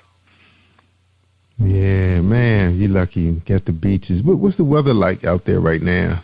Right now, it's wonderful. It's been like in the upper 70s. I mean, it's pretty cold, cool in the morning, but that's, it's not cold compared to what East Coast folks are going through. Yeah. I really can't compare. I really don't have a whole lot of comparison with East Coast other than when I went for New Year's Eve a couple of years. I was in New York, and I'm one of these people. I could shovel snow out here in a tank top and a pair of shorts. But when I was back there, I'd never experienced cold like that. And our weather out here, people say it's cold, but I don't see it that way. We have great weather, a lot of sun. When it does get hot, it only lasts for a few days over here in the Bay Area. But if you get in the San Joaquin Valley, it stays hot for days there in the summer. But it's been really nice. Like Arizona. Nice weather. Yeah, I think I would love it out there because, like we've been getting in the 50s. Been in the 50s this week. In the mornings, I think this was the chilliest morning we had because it's been a little windy, so it's been down in the 30s. But they talking about we may have a chance of snow on Friday. Oh my God. With a mixture, of maybe some ice too. So who knows? Yeah, it just never seems to end for you guys over there. It's too much. We don't know what's going on. Early morning. I leave out of here to go to work at 5 o'clock in the morning, and it's usually about 57. So 45 might be the lowest. So it's been great out here. Come on out and enjoy the sunshine. I was trying to get them to go to Vegas for our vacation, but they want to go to the island somewhere, so I lost the battle. But we're supposed to go to Ocean City and for spring break, so I may have to take the Jeep because who knows, we might get snow, so I don't want to take. Yeah, you never know the way things are going right now. You just can't tell. Yeah, so I said, well, we go out there, pick a nice hotel where where they have a pool inside and we can chill and relax, because they have really good restaurants in Ocean City, because I love seafood, and that's pretty much my diet now anyway. So I'm kind of looking forward just to chill out and relax, and they can, if they want to go visit the carnival, they can do what they want. But I'm gonna be relaxing, You're gonna be chilling, relaxing and enjoying it now. Yeah, that's what vacation's all about. Nice. That's right. And we do have beaches too, but it's not, it's not as nice out there. But the main thing, you get a chance to sit out there and relax and listen to some good music and just take in nature. That's the name of the game. Right, right. Sound like fun. Enjoy what God has given good us. Life. So that's right. So you're taking advantage of the good life. You're doing your thing. You're doing your thing. All right, Jerry. We get back. We're going to talk a little bit about fences, which I'm sure probably going to involve, your journey dealing with being a caregiver, being a survivor of rape, and also you mentioned in your bio that you lost a child, and you're here to help other people get through their losses. Okay, so maybe we're going to take a quick break. We're going to listen to Dominique Wilkins real quick, and Tamika Kane, and maybe Bill Powers. All right, these are our sponsors of Jerry Royce Live worldwide on PositivePower21.org. One moment, y'all. Have you been hurt, been backstabbed? God are talking back to him, but you're not alone. No. Escaping to another reality. Through Dominic Wilkins' good books, audio books, paperback, ebook, good books. Available on AuthorDWilkinsGoodBooks.com. Are you looking for the next great read? A book filled with love, passion, betrayal, and intrigue. The award-winning novel, Season of Change, by Tamika Patrice Kane is sure to satisfy your literary sweet tooth. Check out this must-read book reviewers are calling uplifting and emotional, and exceptionally great read. Deeply intense and thought-provoking. Order your copy today. Available in paperback and ebook on Amazon.com or at www.tamikapatrice.com. Think you know how drugs get in those little brown bottles? Think again. Set in the green hills of western New Jersey, inside the gilded halls of power of a U.S. pharmaceutical company where decisions are worth billions of dollars and human lives worth less. Nicholas Harding, a young executive at Marshall Pharmaceutical, finds his career, family, and life in jeopardy. The Farmhouse, a suspense thriller novel by Bill Powers, published by Donna Inc. Publications, available at Amazon.com or DonnaInc.org. Go to Bill's webpage at www.authorBillPowers.com.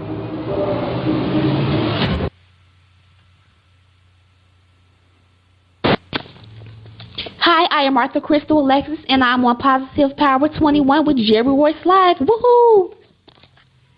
All right. Thank you, Crystal, my good friend on Facebook. All right. We talking to Jerry Hansen. She's the author of Fences, The Journey Continues. And her other book is out there on Amazon, My Life on the Other Side of the Tracks. They all were released in 2013. She got 5-star reviews on all of them. Somebody's loving them, so check them out. She's on Amazon.com, and also you can go on our website, PositivePower21.org. It's going to be there probably for another week. Check it out. Click it. Hopefully we can bring Jerry on as a sponsor. Be there for a couple of months. You can buy all you like. Take your time. All right, guys, you listen to episode 323 on Positive Power 23 with Jerry Hansen, with Black Rain publication. All right, so how's your relationship been with Black Rain? Loving it? I had a very good relationship with Black Rain, and it's interesting the way it all of that even transpired. I had a friend of mine that was actually going to try to publish my book for me, and she kind of, was dragging her feet a little bit. And I had met someone on Facebook, and we were involved in a group called Sisters with Ink. And I had posted a post one night, and she's like, "Oh my God, that was meant for me." And then a couple nights later, she had posted that she had published a book for a gentleman. And I was like, well, you didn't tell me that you were a publisher. And she's like, well, yeah, I am. And so within that conversation and within 5 days from that very conversation, my book was published. And so I did a lot of blog talk shows for Black Rain and Kim Morrow. I did a blog talk show that was called Is It Just Me with Bo Sweets. And I've done other blog talk shows. And so right now I'm doing a lot of promotion for authors and doing book trailers, and still have a relationship with a lot of the family of Black Rain. Yeah, that's right. Yeah, nowadays I'm finding authors are really concerned about, having that family feel with the publisher now, because everybody work together to make Facebook work. Because Facebook is a pretty complex machine. And it takes some hard work, some time, it's like a world within a world, Exactly. Making friends, which is a good thing, meeting people doing the same thing you're doing, trying to make it work and going through, and then some people going through some of the things you're going through, and people share everything, Yes, they do. They share everything on Facebook, and sometimes I think they share a little bit too much. But I know that you can develop some good friendships, but you can also, there's also a lot of beefing going on Facebook as well, and that's too bad, that it's supposed to be a platform to promote, and I think that when the beefing happens, it kind of takes a little bit away from the promoting, because there are a lot of us out there that do want to help promote each other and lift each other up in their works, and so there's a lot of wonderful authors out there, and there's a lot of talent out there, whether that's authors or singers or poets or whatever. There's a lot of talent out there, and I think we need to get back to the basics of life and reach out to each other instead of tear each other down. And I think that support. It's getting to be a little bit out of hand on a lot of stuff. I mean, when you have people that are posting bullying and people getting into fights where they're being brutally beaten, and people are standing around with their cell phones taping this stuff and not even reaching out to help someone, it makes me very sad to think that people would do that, because, I don't think there's anyone walking around here that would be in a situation like that wouldn't want someone to help them. And I think that people have gotten away from that because of things that are being put out there on the airwaves and the media. The media always jumps to conclusions before people are, and then you fall right into the same category, and you don't give a person a fair shake because of all this media publicity that goes on about a lot of things. That's right. So there's enough evilness in the world. Don't add to it. Like you said, Facebook is supposed to be a good platform, so there's an opportunity for you to, try and make a decent living and meet some, extraordinary people doing extraordinary things. Yeah, awesome. Now, Jerry, tell us a little bit about Fences. Let's talk about you released one in March. Let's talk about Fences, the one that was released in March 2013. Basically, like I said, these started out as emails to people. When I started writing, I started at a young age because I came from the generation that you were seen and not heard. And then as I got older, when my mother passed away, I did her eulogy, and after that, several people came to me to write eulogies for them. And if I could get one or two things about a person, I could pretty much put it into place exactly the way that person was perceived by the people around them. So a lot of my writings, sometimes it would just be conversation I might hear in passing, and I would take it and just go with it. Because every day that you're walking around, everybody has a story to tell, and it's really interesting if you just sit back and listen to people. There's a lot of people out there fussing and cussing and mad at the world, but there's a reason for it. And so I kind of took things that I've heard and tried to put it in perspective and put myself in their shoes and tried to see if I wore the same shoes and see if I could come up with something that would help somebody else. And so that's pretty much how Fences came about. There's a lot of stuff about things that I dealt with as a child, depression that I dealt with, the loss of my child. I wrote some things about people that have had to give up their children and how people have criticized them for it, but they didn't know, if you're not in that person's shoes, you don't know their true reason for what they've done. That may have been a better thing for that child than to keep them in the situation that they were in. So there's a lot of different things. I mean, I've even wrote one about the 21st century playground, and which is Walmart and Target.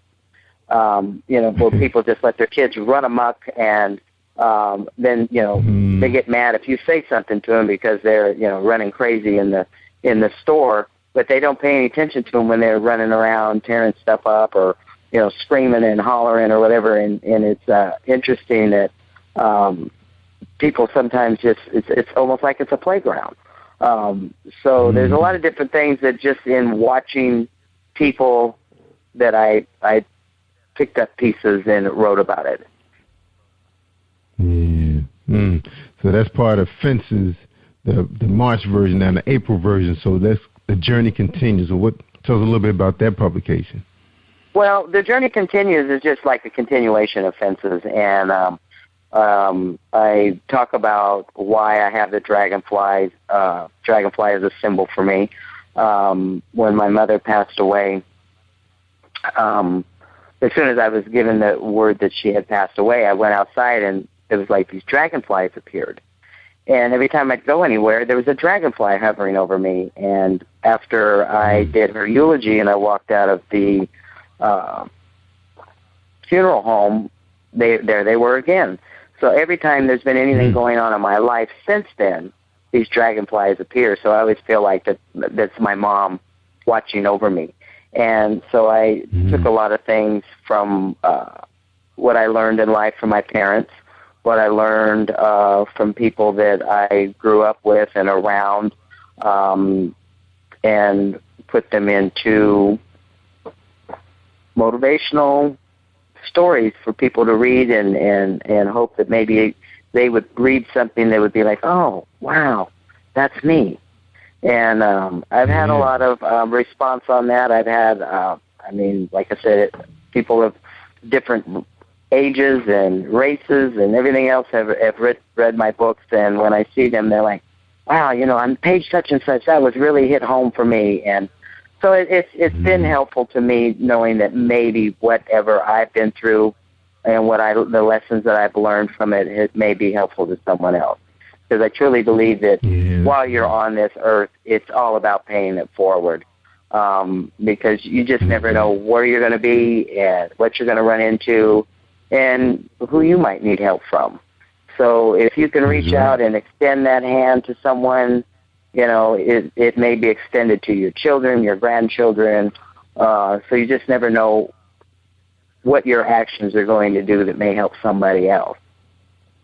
That's right. People watching you all the time and listening. All the time. That's what they do. They're always watching you. And I don't think people really think about that too much. Especially when it's something positive, you don't hear a whole lot of feedback from it. But do one thing wrong, and everybody's going to know about it.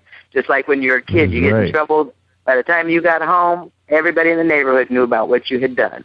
And it got told and transferred to your mother and father before you even walked through the door. So it was like, there's no point in even saying, oh, I didn't do that, because they already knew. So it's the same thing. I mean, that goes through life no matter what.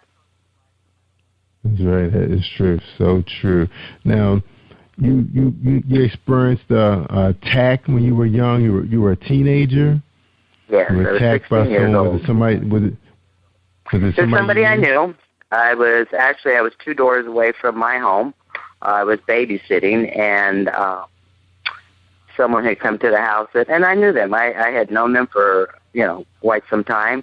They were there looking for the people I was babysitting for, and next thing I know, I had been knocked unconscious and had been raped, and they went about their merry way like nothing ever happened. And I didn't speak about it to my mother because my mother was a young widow, and she was struggling and just trying to take care of me.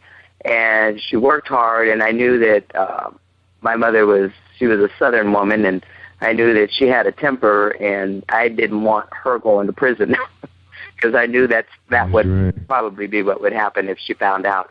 The person that I was babysitting for was actually a commanding officer for this person. And he told me, don't worry about it, I'll take care of it. Well, next thing I know, this person basically dropped off the face of the earth. I have no idea what he did when he said he'd take care of it, but haven't seen or heard from that person ever again. And, wow. You know, even though I never spoke of it to my mother just before her passing, she told me she knew. You know, I guess the mother always knows. The mother always knows something's not right. Yeah. And try to protect your kids. You try to protect I've been able to, you know, speak with people, other people, rape victims, and you know, you kind of pick people out when you see them. You know, you hear their story, and you know something's not right. That something's happened. There's been some kind of abuse or rape or something, and it seems to be quite common. And a lot of people are just now wanting to talk about these things because, you know, everything was taboo. You didn't want to talk about it. You know, you didn't talk about those things. But now it seems to be easier for people to talk about, and I think a lot of women are becoming free from it. So yeah, you're right. I hear a lot of it on this show. I mean, I get, you know, someone in here talk about, you know, it's about their book, you know, urban fiction, and they say, you know, they telling me they were attacked by their biological father, and right. Ooh, ready for that one. Yeah, but it happens, you know, and there's a lot of things that happen, and people want to, you know, bury their head in the sand about it, but you know, reality is there's things that happen out there every day, and they probably happened, you know, back in the day when I was younger too, but you just didn't talk about it, so it was always these deep, dark secrets. And people tend to be more open now with their secrets than they did back then, which I think it's cleansing for that person. And sometimes we have to, in order to cleanse our soul and be able to help someone out.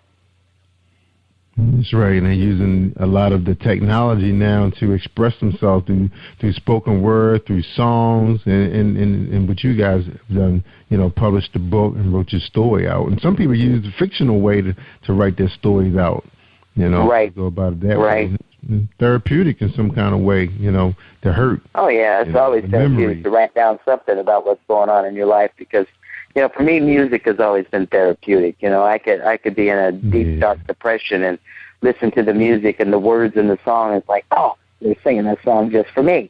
And give me a couple of days in my little black hole, and I'll come back out, and I can solve all the problems of the world. You know, so there's always some way that there's therapy, whether it's in writing, whether it's in music, or just sitting down and talking to people. You know, there's some way for all of us to be able to break free of the shackles that bind us.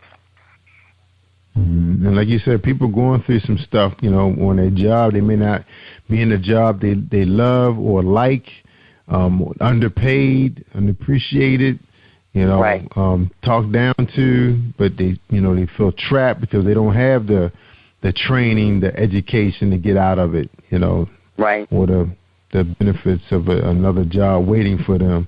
So people going through, like you said, well, bad kids, or they wake up to a child they can't handle, they can't manage alone, because they're a single mom or single dad, you know. So it is pretty tough out there. Yeah, all right, Jerry. And then one thing you mentioned, you didn't mention whether you was married or anything. Were you ever married? Well, I'm married now. But there was a couple times I went to go down the aisle, and the more they talked, the more it was like, oh, no, we're not doing this. So I waited later in life to get married, and I think sometimes the best is saved for last. So it's a good journey, and I'm very happy of that. And so, yeah, you know, I lost a child when I was in my 20s. I was 7 months pregnant, and it was during the Thanksgiving holiday, and we were, everybody was giving their little family get-togethers and their little parties, and I was having a party at my house, and a little altercation broke out, and I, thought I could stop it and get in the middle of it, and I got knocked down a flight of stairs. And so when my son was born, he only survived for a short time, maybe 45 minutes to an hour. And I never was able to conceive after that. But I've raised a whole lot of kids in my life. I've been involved in raising a lot of kids, and they're still in my life. And now I'm watching their kids grow up. So it's been a good life. There's always a reason for everything, and I truly believe that. My child he's looking down on me, so I'll see him again one day. That's right. The Lord will bring you together again. All right, we're going to take a quick break, Jerry. When we get back, we want to get your final thoughts for tonight's show. And we really appreciate you being here, telling your story and shedding light on, pretty much a lot of the situations you've been through, people going through right now who've been through it, and they don't have no one to rest their head on, their shoulder. Nobody, taking it all alone. Everybody needs that shoulder. I don't care who you are. Sometime in life, everybody needs a shoulder. That's right. Sometimes it may just be one of these books that can be that shoulder. Fences, The Journey Continues. Fences. In our second book, well, I forgot what order that book was in, but My Life on the Other Side of the Tracks. All available on Amazon.com. You can come out to my site if you want to get it really, really quick. PositivePower21.org. Snatch it really quick. Click. Go right to Jerry's page and sitting there waiting for you. 99 cents. And the Life on the Tracks is a little expensive. There's a paperback. Oh, okay. $7.99. Got paperback. That's not bad at all. Check it out, y'all. Yeah. All right. We're going to take a break real quick with Reese Publishing, okay? Thank you, everybody, for holding tight.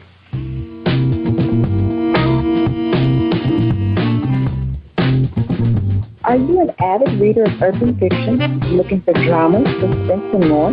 Reese World Publishing is dedicated to bringing the world's best literature to our readers. Urban fiction, erotica, sci-fi, mainstream fiction, and children's literature are just some of the genres produced by our diversified family of authors. You can reach us on Facebook, Twitter, Instagram, and at our website, www.reeseworldpublishing.com.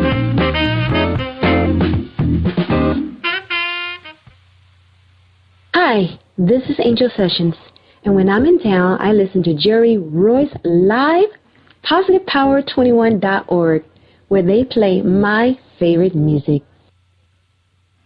That's right. We play Angel's favorite music. And don't forget, everybody, you can come out on Sundays. We streaming gospel music about 20 hours, almost all day, while we're in the studio, working on these pages, trying to promote on Facebook. That's right. We streaming our gospel music out of Florida.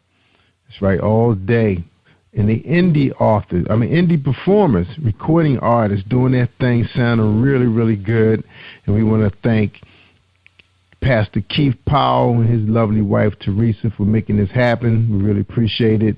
And get out there and check them out. If you're a recording artist, indie, looking for a home or need some help, need some music produced, Keith does all of that. That's right. So you can check them out at Igara, IGARA. That's right, .com. You go to my site, click on the icon, take you right there. So if you're looking for some help with your music selection, they're here to help you out. All right. Also, if you need some music tracks anyway, you may be able to buy some from Keith, or he can guide you somewhere. All right. And also, he has a catalog of many, many artists on his website that's looking for, people to love their music. Okay. And don't forget about my writing contest. That's right. Check it out on PositivePower21.org. If you're into writing sci-fi, or you just like writing fiction, just making up a story, a good story, you can win something. You can win something nice. I'm trying to put some stuff together. But the main thing you're going to win is an opportunity to be on my show. If you do have a product or a service, you get an opportunity to advertise it for 3 months on my show. And hopefully people will love you to death because they know your name. All right. Jerry Hansen, we ready for you to close us out. We appreciate you being here again, and we got to have you back next time you drop. I know you're working on another book, another story. Oh, I'm always working on something. You just never know. Yeah. But I want to say thank you very much for having me on the show. I'm very humbled and appreciative of being on this show. And I hope to be on it once again. And it's been an honor and a pleasure. Yeah, appreciate having you. You told a great story. I'm sorry those things happened to you, but like you said, God, He don't put things on you can't handle. It sounds like you're dealing with it, and you helping many, many people. And I'm hoping that your voice today will help thousands. There's thousands of people hurting out there. That's right. Just say the devil. Thank you very much for having me. You're welcome. All right, Jerry, I tell people all the time, just like tonight, if you want to hear the good stuff, the real good stuff, like this book, Fences, can make a difference in your life. It can help you out. Or somebody going through some pain and suffering, may have lost a child, survivor of rape, trying to take care of their older parents, because their parents are getting old. They need help. Everybody don't have that big money living in a luxury assisted living facility around the clock. Right. You may be the one taking care of them. So, you may need this book, for some help, guidance. And the Jerry's on Facebook. Where can he find your Facebook, Jerry, if they want to hit you up? Well, you can find me on Facebook under author Jerry Hansen. I am involved with a blog talk show called Pillow Talk, where we talk about a whole lot of different subjects, and we had actually did a show on taking care of elderly parents. I'm also on Instagram as Auntie Jerry. I'm on on Twitter at Author Jerry. And you can find me on Facebook, also through my JDH and Dragonfly Promotions is also on Facebook. You can find me on Gmail at JWH and Dragonfly at gmail.com. And I'm on all those little social networks. Yeah. Just like the Dragonflies flittering around. That's right. Doing my thing. Right. Yeah, you need some help with some promotions. She's here to help you. And like I said, you can find her on Facebook, Go ahead and search her out. All right, everybody. That's the end of our show. Live it up. Like I say, that's my new thing now. Live it up, everybody. Live it up. God is good. I'm Jerry Royce Live worldwide. Thank you for tuning in to Jerry Royce Live on PositivePower21.org and Spreaker.com/PositivePower21. This is a Royce Enterprises production. And don't forget about replay on Facebook.com/Jerry Royce Live.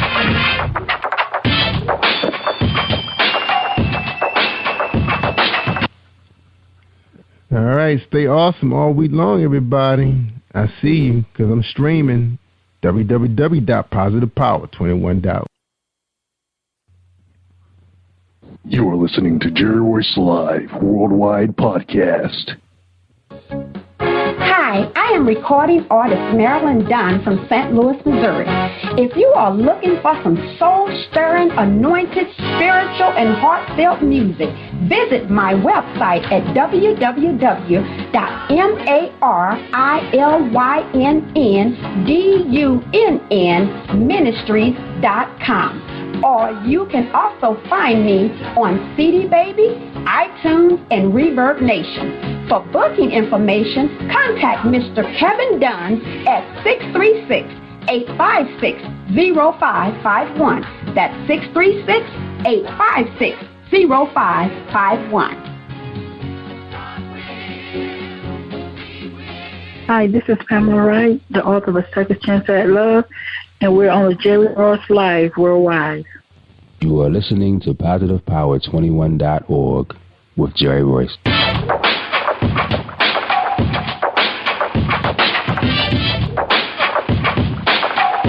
What up? It's your boy Kano Kingston. Hi, this is Angel Sessions. Hey, this is Pat. Hi, I'm Teresa Powell. Hi, Jerry. This is Iowa Samuel Carter. Hi, this is Bill Powers. Hello, this is Teresa Bobby with Jerry Royce Live. Hi, I'm Philip Barron. I'm live on the Jerry Royce Show. Hey, what it do? It's your boy who's the same.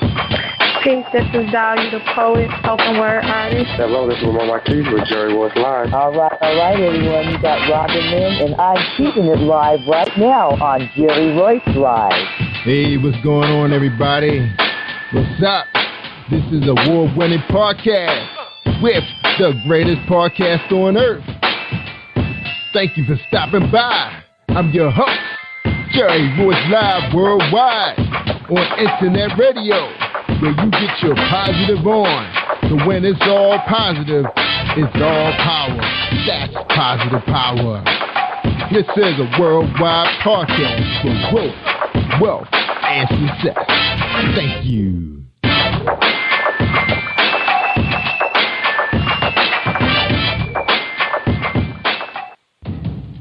Think you know how drugs get in those little brown bottles? Think again. Set in the green hills of western New Jersey, inside the gilded halls of power of a U.S. pharmaceutical company where decisions are worth billions of dollars and human lives worth less.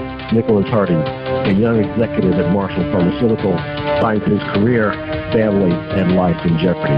The Farmhouse, a suspense thriller novel by Bill Powers, published by Donna Inc. Publications, available at Amazon.com or DonnaInc.org. Go to Bill's webpage at www.author.BillPowers.com. Are you looking for the next great read? A book filled with love, passion, betrayal, and intrigue. The award-winning novel, Season of Change, by Tamika Patrice Kane, is sure to satisfy your literary sweet tooth. Check out this must-read book reviewers are calling uplifting and emotional. And exceptionally great read, deeply intense and thought-provoking. Order your copy today. Available in paperback and ebook on Amazon.com or at www.tamikapatrice.com. Are you an author looking for promotional services or a reader looking for a great read at low prices? In this competitive world of books, Writing Royalty Promotions is dedicated to bringing authors and readers together to build a greater respect for literature through our various promotional services and online bookstore. So head over to WritingRoyaltyPromotions.com and check us out.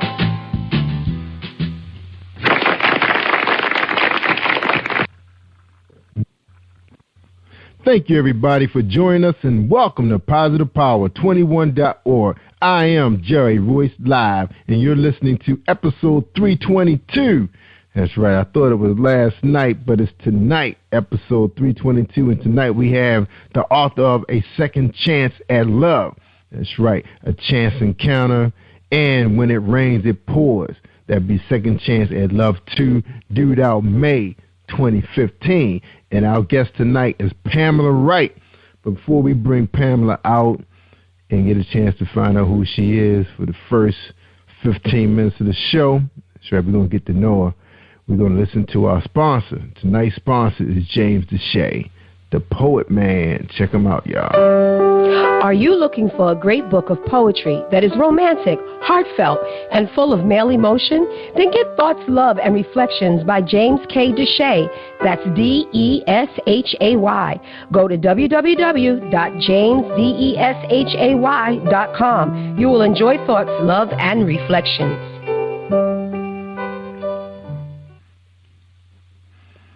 All right, welcome back, everybody. I know you guys have finished watching Empire. Probably the only two people on the planet not watching it.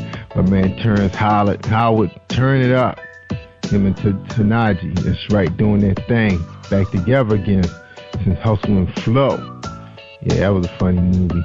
All right, tonight again we got Pamela Wright on the show. What are they saying about her book? They saying it was worth the price. Somebody just say OMG. Oh my God. I hope they say, oh my God. And then the next one say, a great book, a must read. And then we have another person say, a second chance at love. So they were blown away by the title of the book. I guess, they understand what was going on. All right, let's talk about her real quick. We have Pamela Wright, our author. Pamela Wright was born and raised in Dothan, Alabama, where she's currently raising her 2 children. She is oldest of 4 siblings. As a young child, she enjoyed reading books in all genres. What's she doing reading all genres? We got to talk to her about that. She accredits her aunt for her love of writing. She's a certified CNA, an early childhood education professional with an associate degree in criminal justice. And she was in school forever. And I know it takes at least 2 years for each one of those studies. So anyway, she's the author of A Second Chance in Love. She's here to talk to us tonight. Pamela Wright, welcome to Jerry Royce Live Worldwide on PositivePower21.org. How you doing tonight? Hello, thank you for having me. My pleasure, Pamela. Now don't sneak in there and watch no Empire while we're talking. I heard the delay. All right. It's going to be right. This show's about you. Terrence Howard, he getting his. He going to get his tonight. So anyway, we get a chance to catch it later. I like watching on demand because I like to rewind stuff in case I miss something.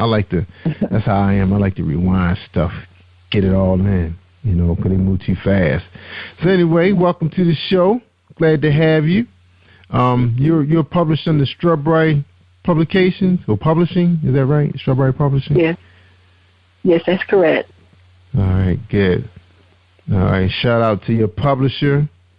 That's right, she had me up all night going back and forth about her, getting her guests on, getting her people on. That's right, she want Maurice on the show. That's right, we're going to get him on there. That's right, we're going to get him on LaQuisha.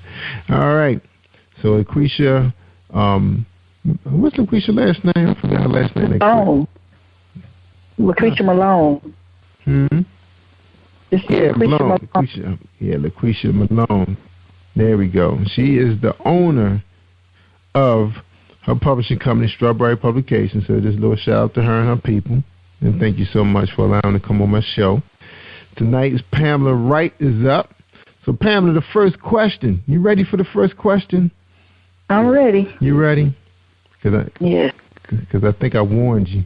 The first question is, who is Pamela Wright from Alabama? Wow. Well, like I said, I'm a small town. I live in a little small city, and I have 2 kids. I was raised by my mom and my dad. They got divorced, but, we were fortunate to have our dad in our lives, even though they wasn't together. And it was just living in a small town. I never really thought I would become a writer. I always wanted to become a writer, but never thought that was possible. But I never gave up. I kept writing and kept searching until it happened. Awesome. Yeah, just fell out of the sky on you, huh? So you just picked up that pen. So you're a good storyteller? Is that what it is? Because you're fictional, I think that's what it is. I think that's what it is. Plus, I talk a lot, too. I mean, when you get to know me, some people are like, just hush. So that's part of it, too. I can be a little long-winded at times. Well, it's okay. You got a story to tell. If they listen, they listen. If they don't have nothing to say, they have nothing to say. That's how it goes. All right, because some people are meant to listen, some are meant to talk. Now, I thought I read somewhere that you're a motivational speaker. Is that right? No, that's not me.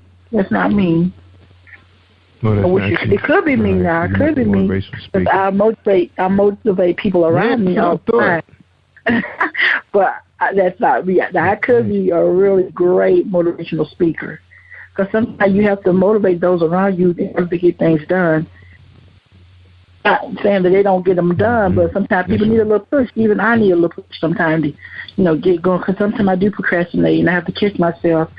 And be like, girl, that should have been done 2 days ago. What are you doing? So we all need that little push at times. Mm-hmm. Yeah, we do. Now, you have 2 daughters. Now, you said one of your daughters is having a baby. So was she adult age? I have a daughter and a she's son. Under 17? Oh, no, my daughter's 19. Oh, okay. In college, she graduated high school, and then I have a 5-year-old son. Yeah, 5-year-old son? Yes. Is that what you said? Yes. Wow. Okay. That's what I Your daughter's said. 17. You said 19. No, 19. Yeah, your daughter's 19. Yes. And son 5. Yes. Ooh, you started over. What you say? What's wrong with that? You gotta do what you gotta do. I understand. I understand. Now you said somebody having a baby. I guess that's the 19-year-old having a baby, right? Yes. Yes. She's pregnant. She's having a baby. So we're excited about that. All right. Good. So you guys gonna raise the baby? You're gonna be grandma every day? I'm gonna be grandma sometime. That's her and her fiance baby. I'm just the grandma sometimes. So I'm gonna have my own thing to do. Plus, I still got this 5-year-old I have to raise. Yeah. Now you grew up. Now where is Dothan? Is that right? Dothan, Alabama. Where's that? Where's that located? It's Dothan, Alabama. It's Dothan, Alabama, and it's like an hour and 45 minutes from Montgomery. Mm-hmm. It's close from. A lot of action took place. Yeah. Just had that awesome bridge crossing 2 weeks ago in Selma, so yeah, it's up in that area. Yeah, my boss was there too. Yeah, she was so proud of herself making it down there. All the big shots from around the world made it down there. Yeah, it's awesome. Now, I know was it a lot of talk building up to this event? What were people saying? That you didn't hear them mention before this great moment. Well, of course, living down here in Dothan and being a part of the South, we've always heard about the Bloody Sunday, and you have seen bits and pieces on TV, but it was just so different, to actually see it and see how they was treated and just trying to walk a bridge. It was just amazing. It was amazing. I had my kids sitting there with me, and they were just watching, like, what are they doing? And I had to explain to them, this is a part of our history that's if we're not careful, it can happen any day of the week. It seemed like it's still happening. So it was just very powerful. I bet it was. Now, did you guys ever really quite get over, that event? I mean, like they brought it to the silver screen, so the world could see what went on. Now, now it's out there. I mean, are you guys still experiencing some degree of problems? Still a healing process? It's still a healing process, and Dothan is just like parts of the world, other parts of the world. You have good and you have bad people of all races, and I think it's just dealing with that and knowing that and being aware that at any given time, if you not careful, you may say the wrong thing, or you can be in a situation kind of similar to that. So I think it's a healing process. Being a CNA, I have taken care of countless people that remember that day, that was a part of it, or their parents was a part of it. And like I said, it's very powerful. You say you hear these people talk about this moment in time, and you just sitting there because you can't believe that they were actually so violent back then. But the proof is in the screen. When you look at it. Yeah, it was. Yeah, that was some serious violence. Cause you talking about that went all the way up to leadership. Leadership. Ooh, that's what was so crazy. It took the White House to act on that. Just imagine if the White House was had the same mentality. Man, that could have really went bad. It would have went real south, real quick. But at least the White House was in communication with Dr. King, trying to work it out, but I don't know. Yeah. It's just so crazy. Yes, it is. We're just so glad that, we need that history to remind us how far we come. I mean, you look at some of these kids, especially up north, we on the East Coast north, big northern city, I'm like 20 minutes outside of Baltimore. And Baltimore's always been, they call it the Charm City. We always had neighborhoods that were, had some neighborhoods that were segregated, and then you have some that was integrated. People just started coming together because what happened was, in where I grew up at, the Jewish people had like a really strong community, real strong. They had businesses and everything. And what happened when they got older, their kids went off to college and became lawyers and doctors. They didn't come back to the community. They went out into the county areas, a little further north, Pennsylvania. And what happened, they left their moms and dads, and when they got older, they wanted to move into smaller places. So they started selling their property to the African Americans, really nice communities, nice homes, row homes. So in businesses, they left business, they sold us businesses. So that was pretty much how we started to prosper, and because they were our lawyers and everything, they were our doctors. So we were getting good, legal advice, good medical care, all those good things. So we was benefiting here in Baltimore with that. And then, of course, we have, really good paying, a lot of government jobs here because of the city. So I guess it's a little different, I guess, in the South. We rely on manufacturing and produce and livestock to carry your wages. So you're talking about lower wages, and you're dealing with ownership. I guess it's a little different, down there. So did the silver screen, did the movie, did it really portray, the emotions that went on there accurately, you would say, in your own words? I would say, I'm not sure about no one else, but what I saw, if I can see it and feel it or read it and feel it, that was good. And there was parts that, like, wow, I was just in tears myself. Just amazing. Mm-hmm. Yeah, that was people, brutal. It almost so kind of remind you. Yeah, kind of remind me of that one scene. I can't remember what movie it was, but I remember Charles Dutton